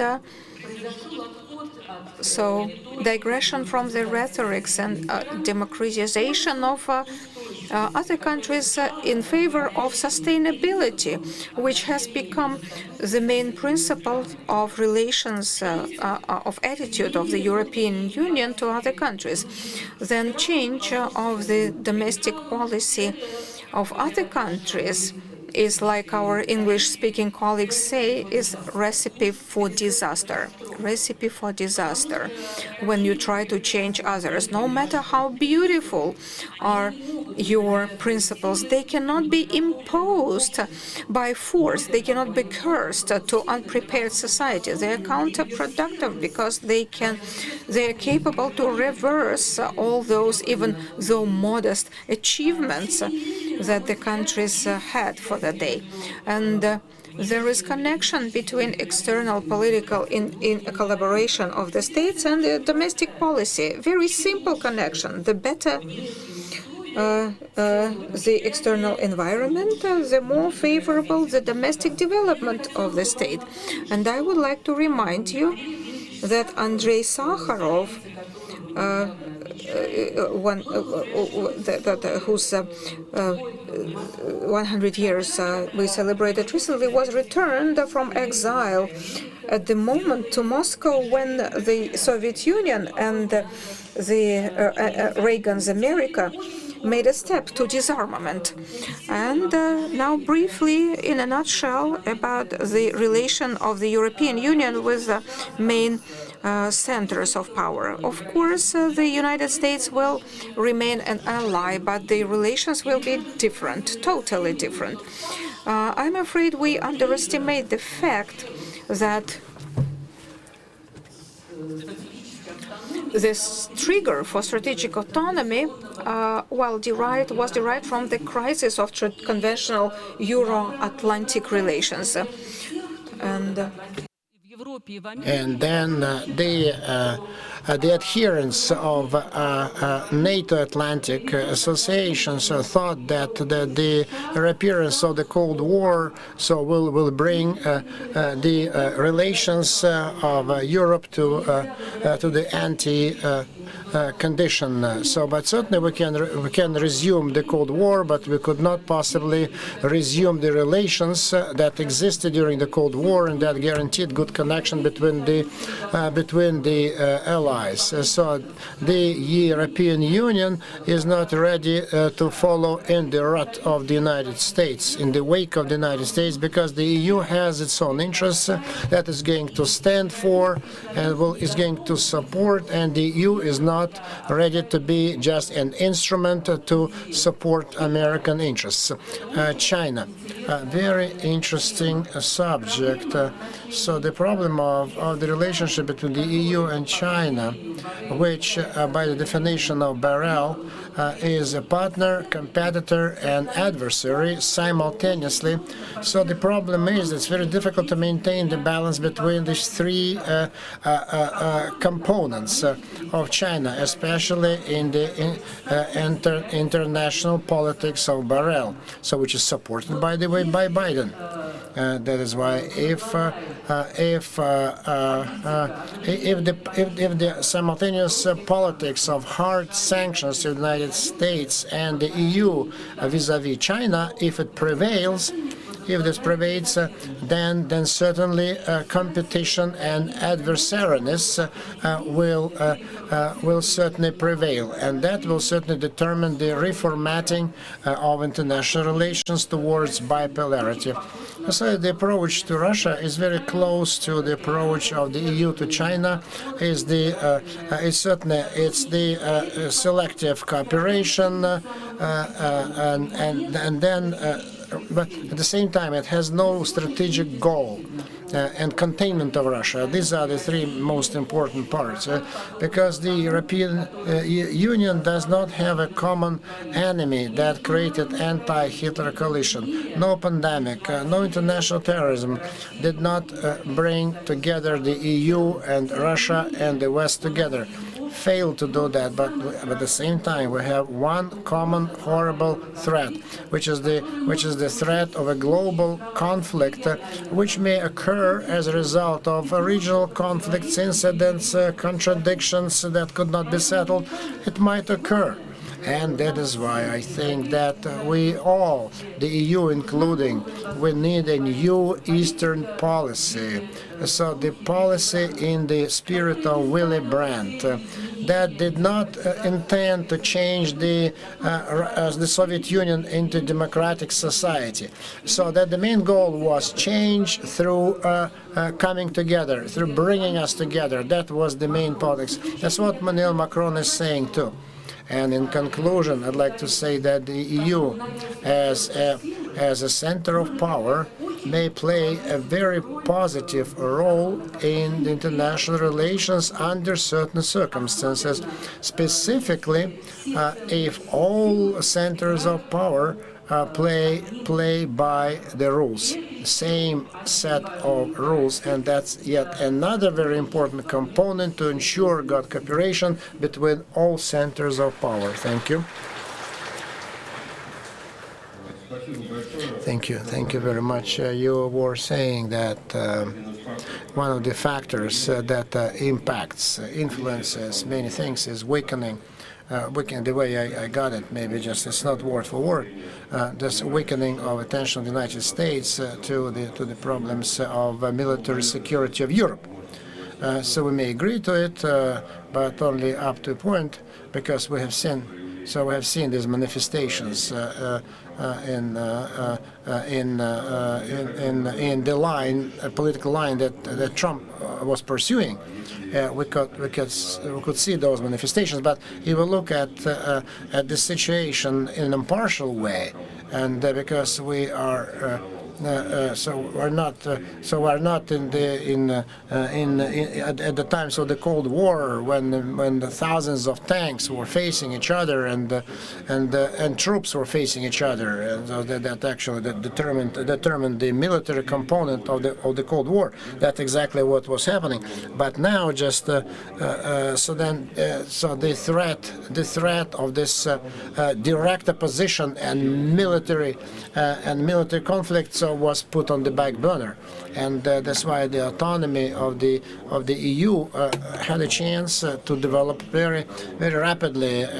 Then the United States exited from the agreement of the missiles of medium and average distance, and so then Europe turned into a site of deployment of American military missiles, And so Putin came out with a moratorium of deploying similar missiles in Russia. We remember the 70s and the 80s of the last century when the problems of medium-range missiles made people take the streets when American bases were blocked in Italy and Great Britain because of the deployment of medium-range missiles, nuclear in the 70s and 80s.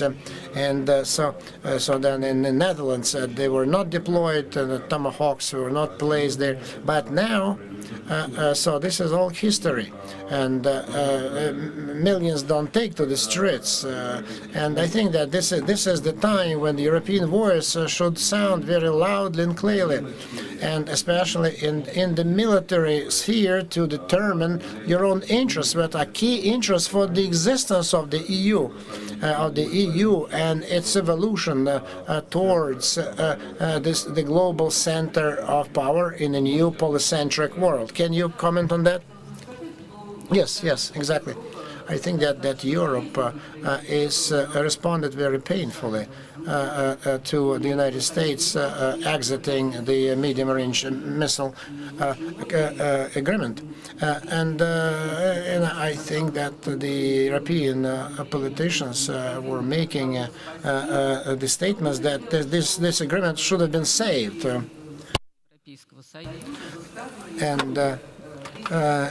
So then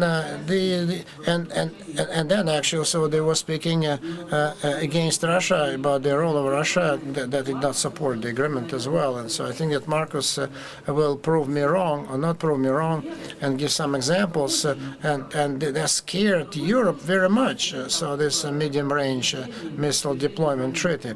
And so now just we try, and we remember this anti-missile movement. We remember it very well. And it's not there. Thousands don't take to the streets, but I think that will come. So I think that Europe was very much concerned that the Americans destroyed this agreement, and so we speak about the military potential that is needed. Everyone is saying Trump, so they're accusing Trump, complaining about Trump, that he destroyed. So everything had been destroyed before Trump came to power. Because even under Barack Obama, because Barack Obama was, after Clinton, the most pro-European president, and the Europeans understood there is no way back. That Europe, so then, is not part of the United States priorities anymore. That all the priorities go to China and Asia. And the protection of European interests in the Mediterranean, Eastern Mediterranean. So will be all. So gravitating towards the Europeans should decide that. America left them, and that is why. So there's a creation of the EU future, so about 50 projects, and the cooperation and integration, and the integration, two different things. But the military potential is, as I was saying. It's not a myth, but not yet a reality. But there is a movement towards that accomplishment. Thank you. Yes, but nevertheless, this is the situation on one hand. So then the priorities change, the role of the United States diminishes, but there is no clear vision that the Europeans could have as to the way they're going just to build security system in Europe, and we don't feel that they have this clear vision of how to build this security system. So then, so the Marcus Ederer, distinguished ambassador. So before I give him the floor, I cannot but quote one of the founders of the European Union, the first federal chancellor, Konrad Adenauer, and who was suggesting that we all live under the same sky, but the horizons are different for everyone. And Jean Monnet, who, as we know, was preparing the famous declaration of Aber-Chemin on May the 9th, 1950, was saying that the world peace cannot possibly be maintained without making ultimate effort that would be commensurate to the dangers that it contains within.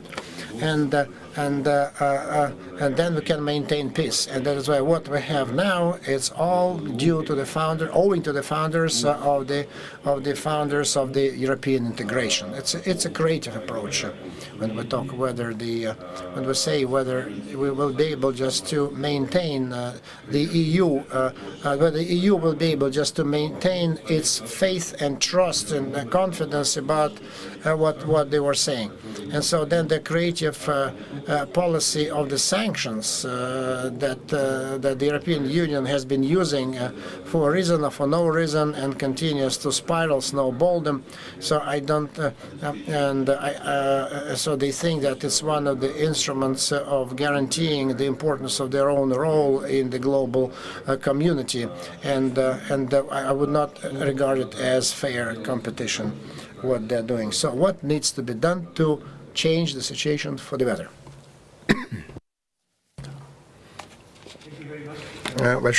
To Alexander Dinkin and his ИМЭМО team for not only organizing this conference every year, but also for inviting me to this panel.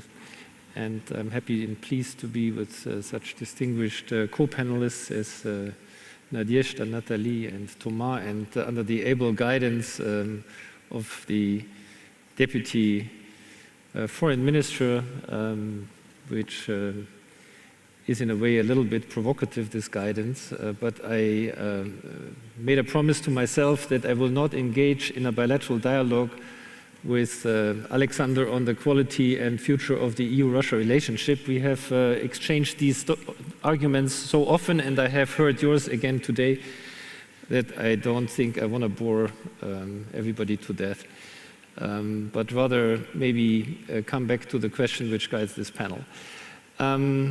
If you look at the second part of the question, and it has been mentioned by some, what is the post-pandemic world like, in which we all have to position ourselves, the EU, for the purpose of this panel, Russia, China, the United States, everyone. It has become a conventional wisdom that the crisis, this particular pandemic, has accelerated existing trends, but I would suggest to you that some of these trends have gained a gravity which means that in some ways this world will be reshaped also from what we knew before. We see a number of trends which determine this post-pandemic world, and as somebody said, we are not really post yet, but the future always starts in the present. We have a less predictable world. We have a more polarized world, and I think even Alexander would agree with that. A most polarized world also between governments which feature democratic governance and governments which feature autocratic governance. We have shaping competition, if not confrontation, between the United States and China, which may be the epitome of my previous argument. We have a new form of globalization, which some call already deglobalization, but with a massive trend to reshoring critical assets on our own territories, or looking at the reordering of the value chains, regionalization of the value chains. We have a crisis of multilateralism, which is of importance for the European Union. And we will have to fight with the remainders of this pandemic. As long as not everybody is vaccinated, I think we are all not safe. And we may need to go through further rounds of vaccination. And I agree with those who have said today that it's a world which actually requires more cooperation and not less cooperation. But the pandemic has also shown that we had, on a very important challenge which should have united us, we had less cooperation, and indeed, actually we fell apart on a number of important issues. And we had competing narratives, to say it very neutrally, if not disinformation campaigns. And therefore, I think it should come as a warning that future challenges, as they develop in front of our eyes, should be handled in a better and more cooperative way. It will not surprise you that I very much agree with what Thomas and Nathalie have said, so I will not go into detail, but just to take this area of health. The EU is now at a level of 50% of all Europeans having received the first shot and almost 25% having received their second shot. And the EU has exported 240 million doses of vaccines produced on EU soil to other countries. With this, the EU is the leading international actor having exported vaccines to other countries. I do not want to talk about others today. I mean, you can make your own calculations when I speak, and I will not name Russia, I will not name the United States, but I mean, these figures speak for themselves. 1/3 of all doses which have been administered through COVAX, this international initiative to bring vaccination in particular to the developing world, 1/3 has been provided by the EU. And I could go on. So I agree with Nathalie that, you know, according to the good Chinese proverb, this crisis has also turned out to be an opportunity for the EU to reorder, to reset itself as an important international player, and I think it will also pay off in the future when we talk about the post-pandemic world. Let me concentrate on one aspect which has been mentioned. It plays into this idea of sovereign autonomy, and I would say that in the post-pandemic world, the EU will have to start with its strengths to play this role of gaining sovereign autonomy. One is, of course, that the EU is and remains an economic superpower, biggest market, but even if you look at the import-export figures, it will remain an economic superpower, a technological power, but it will be, and I think that should be our ambition, it will be the green power. It will be the leading green power. And if you look at carbon neutrality as the new geopolitical frontier, then you can also make the argument that the ones who arrive there first will lead, also in geopolitical terms, as being fossil energy independent, as being leading on norms and standards, defining this new world, post-fossil world, and will be leading technologically. And I think that the EU is uniquely positioned to play that role. I mean, not only do we have the most developed emissions pricing system, the emissions trading system, we have developed the most cutting-edge technologies.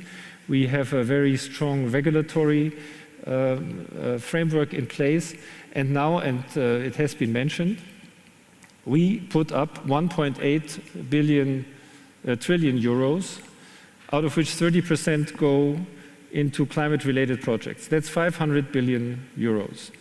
I agree with Nathalie, it needs to be spent wisely, but if spent wisely, plus the 20% which has been earmarked for digital matters, the EU has a very good chance to survive in this new geopolitical world, which will very much be dominated by those who have heard the shot, who are moving ahead, while, as it has been said also, cooperating with others, not only in the Paris agreement setup, there's Article 6, we all have to agree on certain communal standards, but also bilaterally. And maybe the only argument I will make about the EU-Russia relationship, which is in bad shape, as everybody would agree, is that if we manage to green that relationship, we will also be able to hopefully stabilize it.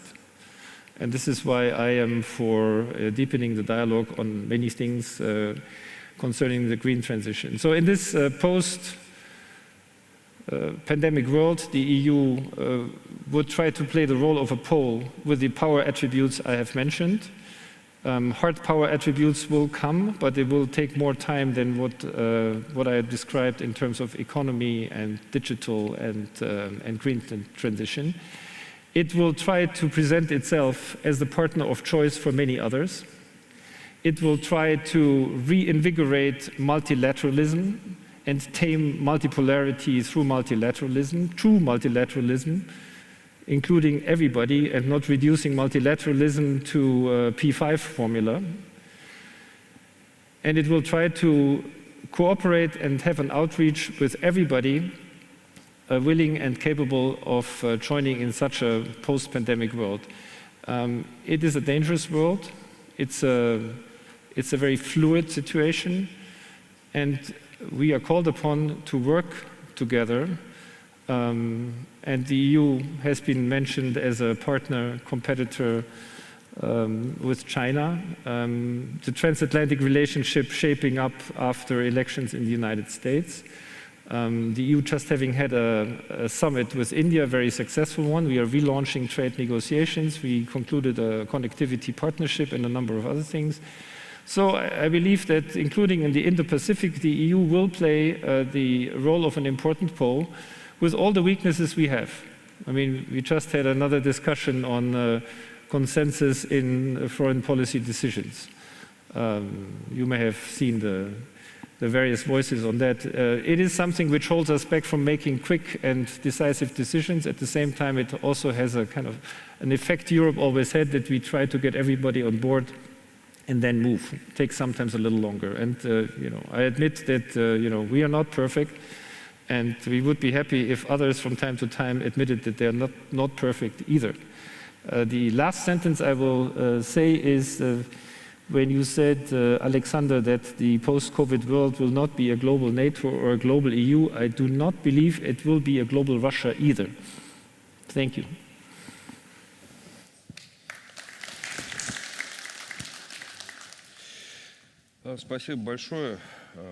Thank you very much.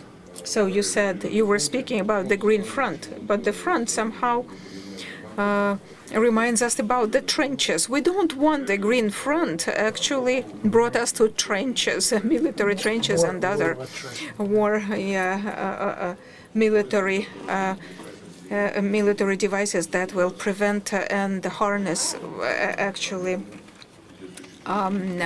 weaken the efforts of the states for the global interests. And today we mentioned in the visit of Mr. Beryl in Moscow in a negative context. But in fact, I want to say that around this Mr. Beryl's visit, there were many conspirological theories, but speaking about one of the results of this visit, the gist was that the Russian side and the European sides were unanimous that with all the difficulties of our present period in the relations between the European Union and Russia, we need to look for the new agenda and areas like healthcare, like digitalization, and green transition in all aspects are the areas that require not just the start of the dialogue, but they will require objective, unbiased, for the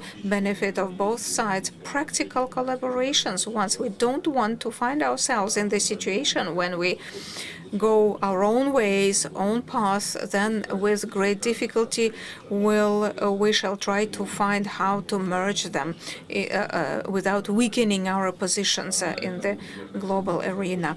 That's how I would like to finish the first part of our work and ask from the audience if they have questions to the yes. We shall start with the front row.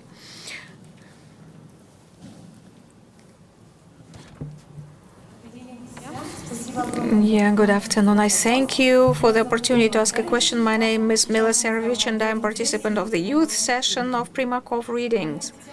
I would like to ask Ms. Natalie a question. May I? Ms. Natalie, yes.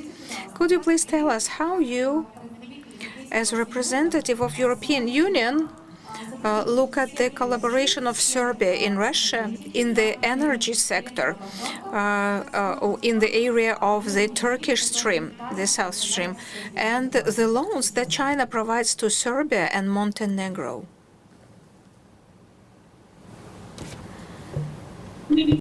Firstly, let me highlight the fact that I'm not a representative of the European Union, so I can only speak for myself. I mean, when it comes to Serbia, but I would say more broadly, when it comes to the Western Balkans, I mean, it's very clear that whether we're looking at it in terms of energy or whether we're looking at it in terms of other policy areas, this is becoming, and this has become, another of the main quote-unquote battlegrounds between of the so-called, in a sense, geopolitical rivalry that we've been witnessing. And whether we're looking at it in terms of Russia's role or whether we're looking at it in terms of China's role, it is clear that this is the way in which, and it is not just over the course of this pandemic, but really over the course of the last few years, that this has become increasingly prominent. I think that when it comes to energy, it is clear that, and this connects to a point that I was making earlier, and about the global dimension, in the sense of this challenge, is a global dimension for which the European Union obviously bears its part of responsibility, which means that it has to do also its part in terms of assisting those countries, beginning with countries in the neighborhood, of course, the Western Balkans being first and foremost, to make that journey.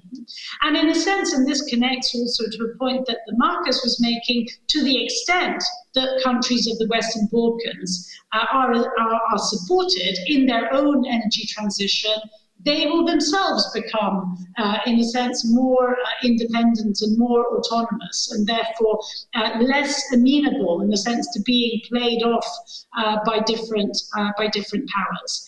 So I think that ultimately the European Union has an interest in assisting countries like Serbia to make this journey, both because of the policy imperative in and of itself of green transition, of energy transition, but also because by making this transition, it also enables countries like Serbia to essentially sort of make their own path rather than being pushed and pulled in different geopolitical directions.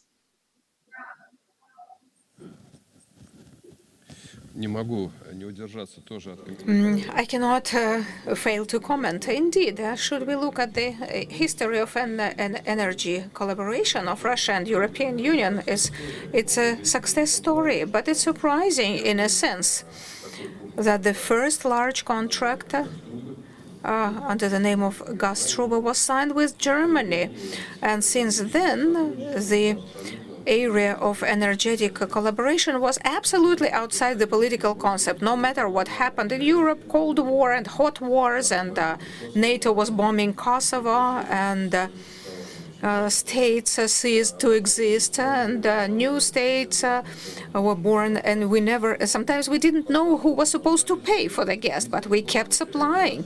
And indeed, it was a tangible basis for the European security.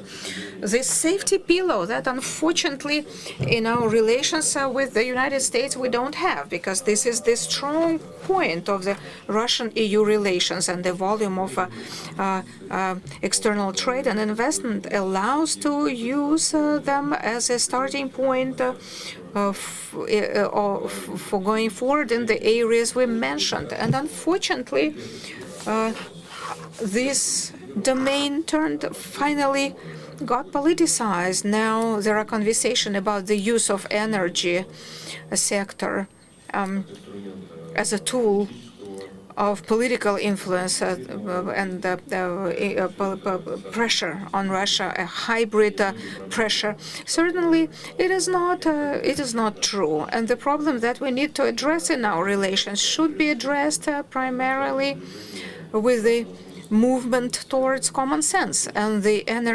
cooperation in the energy area possess the great potential to look at it without any bias or politics and clearly see the interests of all parties. And now the question from the right, and I can see, yes, Mark, the floor is yours. Dear colleagues, I liked the words of Nadia Arbatova that we have the most interesting session. It's true, indeed. And I like the words of Mr. Ambassador that the European Union is not perfect. So to follow up, I have a couple of questions. But in order to be properly understood, dear aliens, dear presenters, we love France, we love Italy, we support wonderful relations with Germany for almost 1,000 years, though we had everything in our mutual relations over that 1,000 years. A year ago, we met here and we spoke about colossal breakthrough of the European Union into the future, because a year ago there was an agreement about the settlement of debts outstanding and the European Union of next generation. A year has elapsed and this program has not been started, though the nation states actually came up with the plans of the funds allocated. 1 year is a long time. Why does it take so long? And to how the European Commission is satisfied with the plans of reforms that Italy, France and other countries should perform, because this is the criteria and condition of getting and spending the funds. Now, we are happy that the European Union is leveling off and coming out of the pandemics. In fact, the production and the distribution and the supply of the vaccine, and the European Union booked 2 billion doses of vaccines in order to inoculate, and as in the fall there will be the next wave, and there will be a chance to continue vaccinations. Yes, indeed, it is a huge step forward, but along with that, there are other turbulent questions. Like, for instance, question to Germany. Germany actually, yes, agreed to accept the concept and plans of the European Union of the next generation, but the public opinion in Germany, some parties against it. Against, sharing the debt. Will it actually damage the leading role of the Christian Democratic Union at the next election? And speaking about the green transition is our future. Everyone is ready, but at what cost? What's the cost of it? What is the customs fee at the border to the carbon footprint? About it's coming back to the Middle Ages, when those feudals actually imposed taxes on the right to trade. Would it be right to tax not those who produce, but those who consume? It could completely change the concept of green transition. And a little question about Indo-Pacific. There is a colossal economic interest in collaboration and interaction, but there is military and political aspect. That is the battleships that are moved across the oceans, and the involvement of the France and the European Union into the military activity. So what's the foundation for that? On the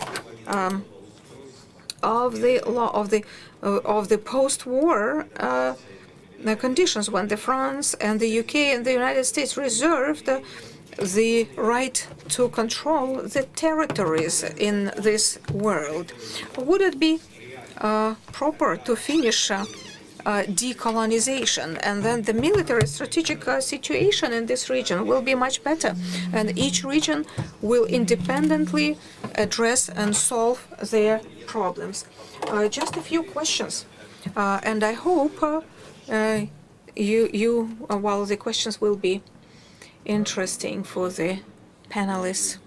Yes, our guest from the EU, who would like to reply online, offline? Rhetoric questions. These were rhetoric questions. Rhetoric.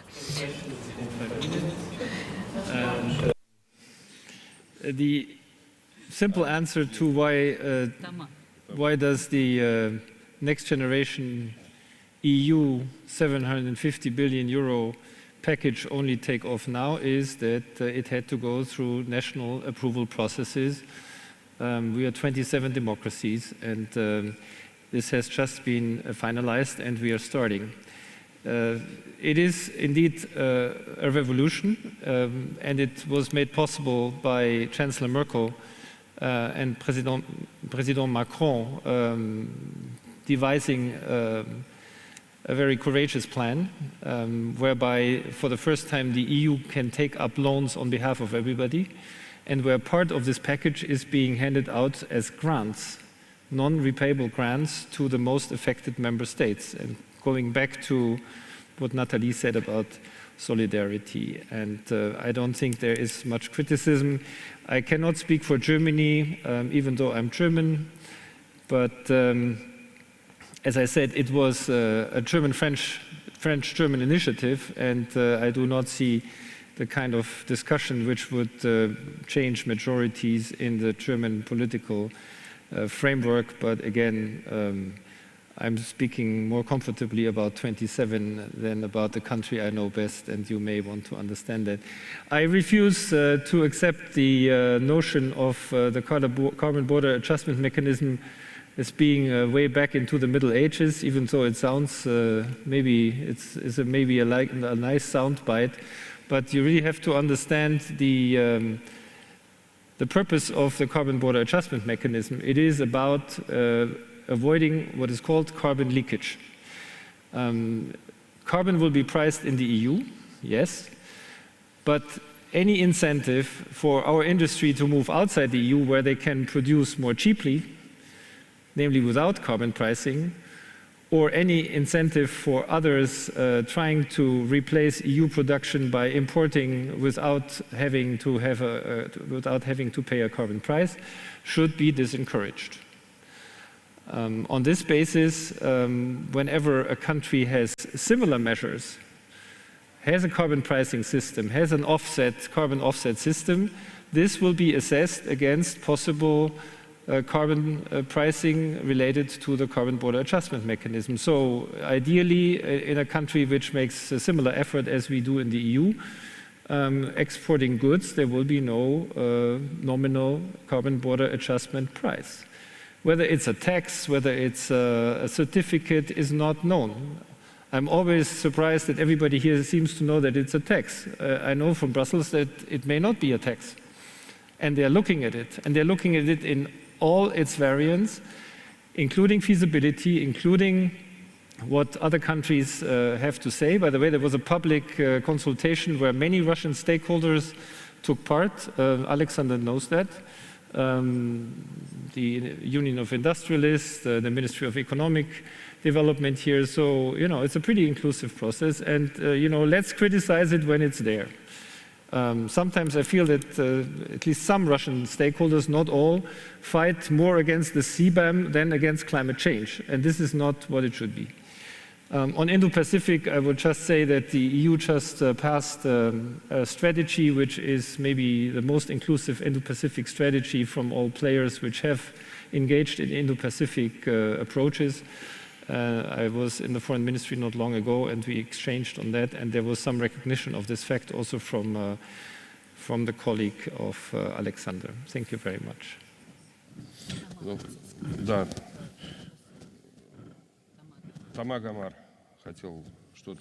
So then, who else wanted to have a say?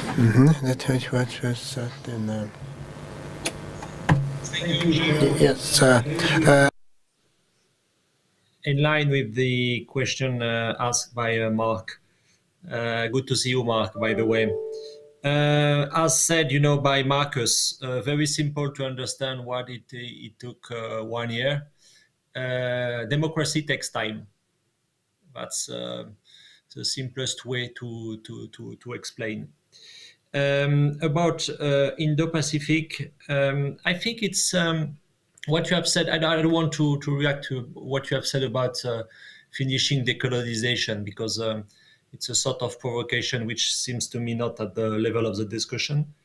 Having said that, I think that what is important to understand with the Indo-Pacific dimension, it is also the European wish to try to procure sort of flexibility in the region. You know, there is a very political strong demand coming from the ASEAN countries, for instance, or coming from Japan, or coming from South Korea, or coming from Philippines, to avoid the polarization of the situation between the US and China. And the fact that the EU and European countries would like to be present, and also in a different way than the US and China is seen, and I have many contacts, on that as something beneficial. Now, two other things to try to maybe to put discussion at another level. I think that in our discussion there is still a big difference. It is a fact that in Europe at the time being, I mean, either in Moscow or in Brussels, we have a very strong difference about what was the most important thing in 1989. And I think that for us it was the Berlin Wall. And before the Berlin Wall, we had Tiananmen repression. And I think the question we should try to deal with jointly is, what is the most important event? Was it Tiananmen or was it Berlin? And I think that for Europeans, for EU countries, it is clearly Berlin. The second thing is also about what was said about energy cooperation. Obviously, and I would be in line with what was said by others, it's an example of cooperation. I mean, the prospects are pretty good for Russia, because in terms of energy transition, there will be a need for Russian gas for the next 10 years. That's pretty okay for the next 10 years. After that, it's much more unclear, because the rhythm, the tempo of the energy transition is something not so easy to anticipate. But I think we should also try to think larger. We are facing, an overlapping, in my opinion, between the geopolitics of oil, which is very well known by all of us, and in which Russia has an important role to play. I mean, when I say geopolitics of oils, it's obviously gas and so on. But we have an overlap with something much more difficult to understand, which is the geopolitics of data. And the key word, for Europeans, it is in fact connectivity. We do believe that Indo-Pacific is important, because for us, globalization sounds with maritimization and with connectivity. And I think that on that, it seems to me that quite often when I discuss with Russian colleagues, it seems to me that Russia is very, very focused only on geopolitics of oil for obvious reasons. But maybe it could be also beneficial for all of us to try to anticipate the consequences of this overlapping between geopolitics of oils and geopolitics of data. Because on that, I think that Russia needs to have discussion.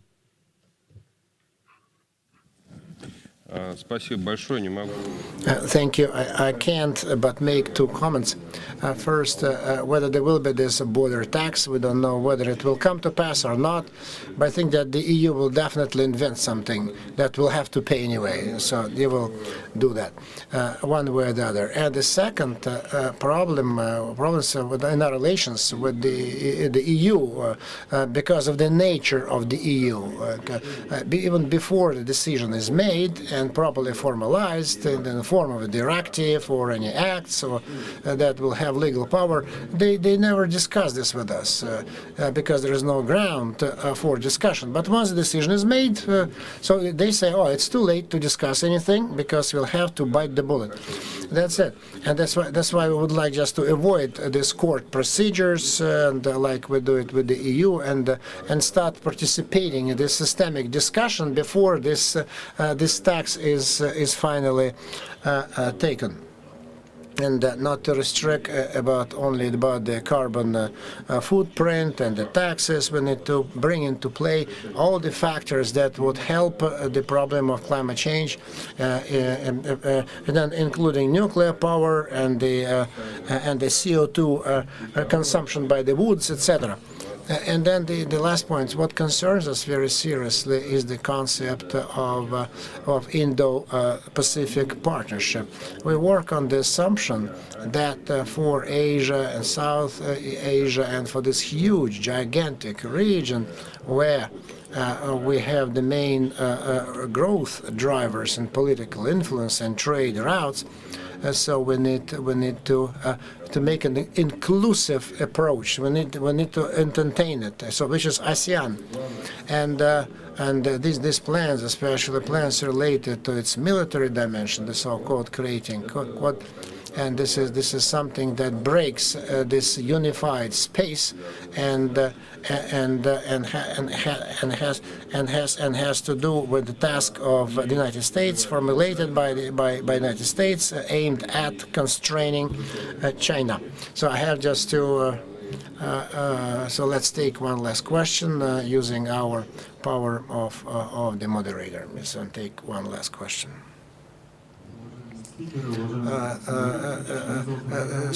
Distinguished speakers, I participated in the young generation session of Primakov Readings, and I'm very much interested in.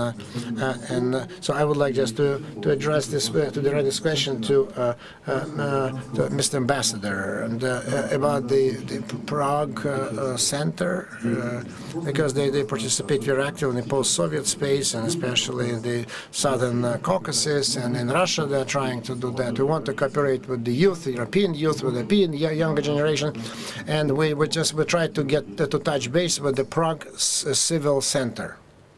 What the Prague Civil Center and the youth movement.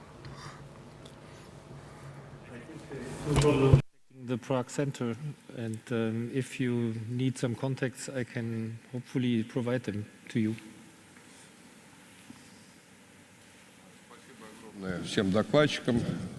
I'd like to thank all the speakers and the organizers for this unique chance to deliberate, to discuss, and to get to think about the global EU role in the post-pandemic world. And unfortunately, we need to be responsible with the time discipline, so we have not covered every rat hole. But I'd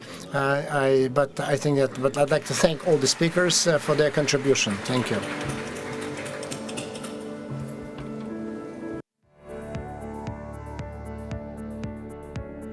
Уважаемые дамы и господа, сейчас мы приглашаем вас на ужин. Обеденный зал расположен на первом этаже. Dear ladies and gentlemen, now we are inviting you to have a dinner. The dinner hall is on the ground floor.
you.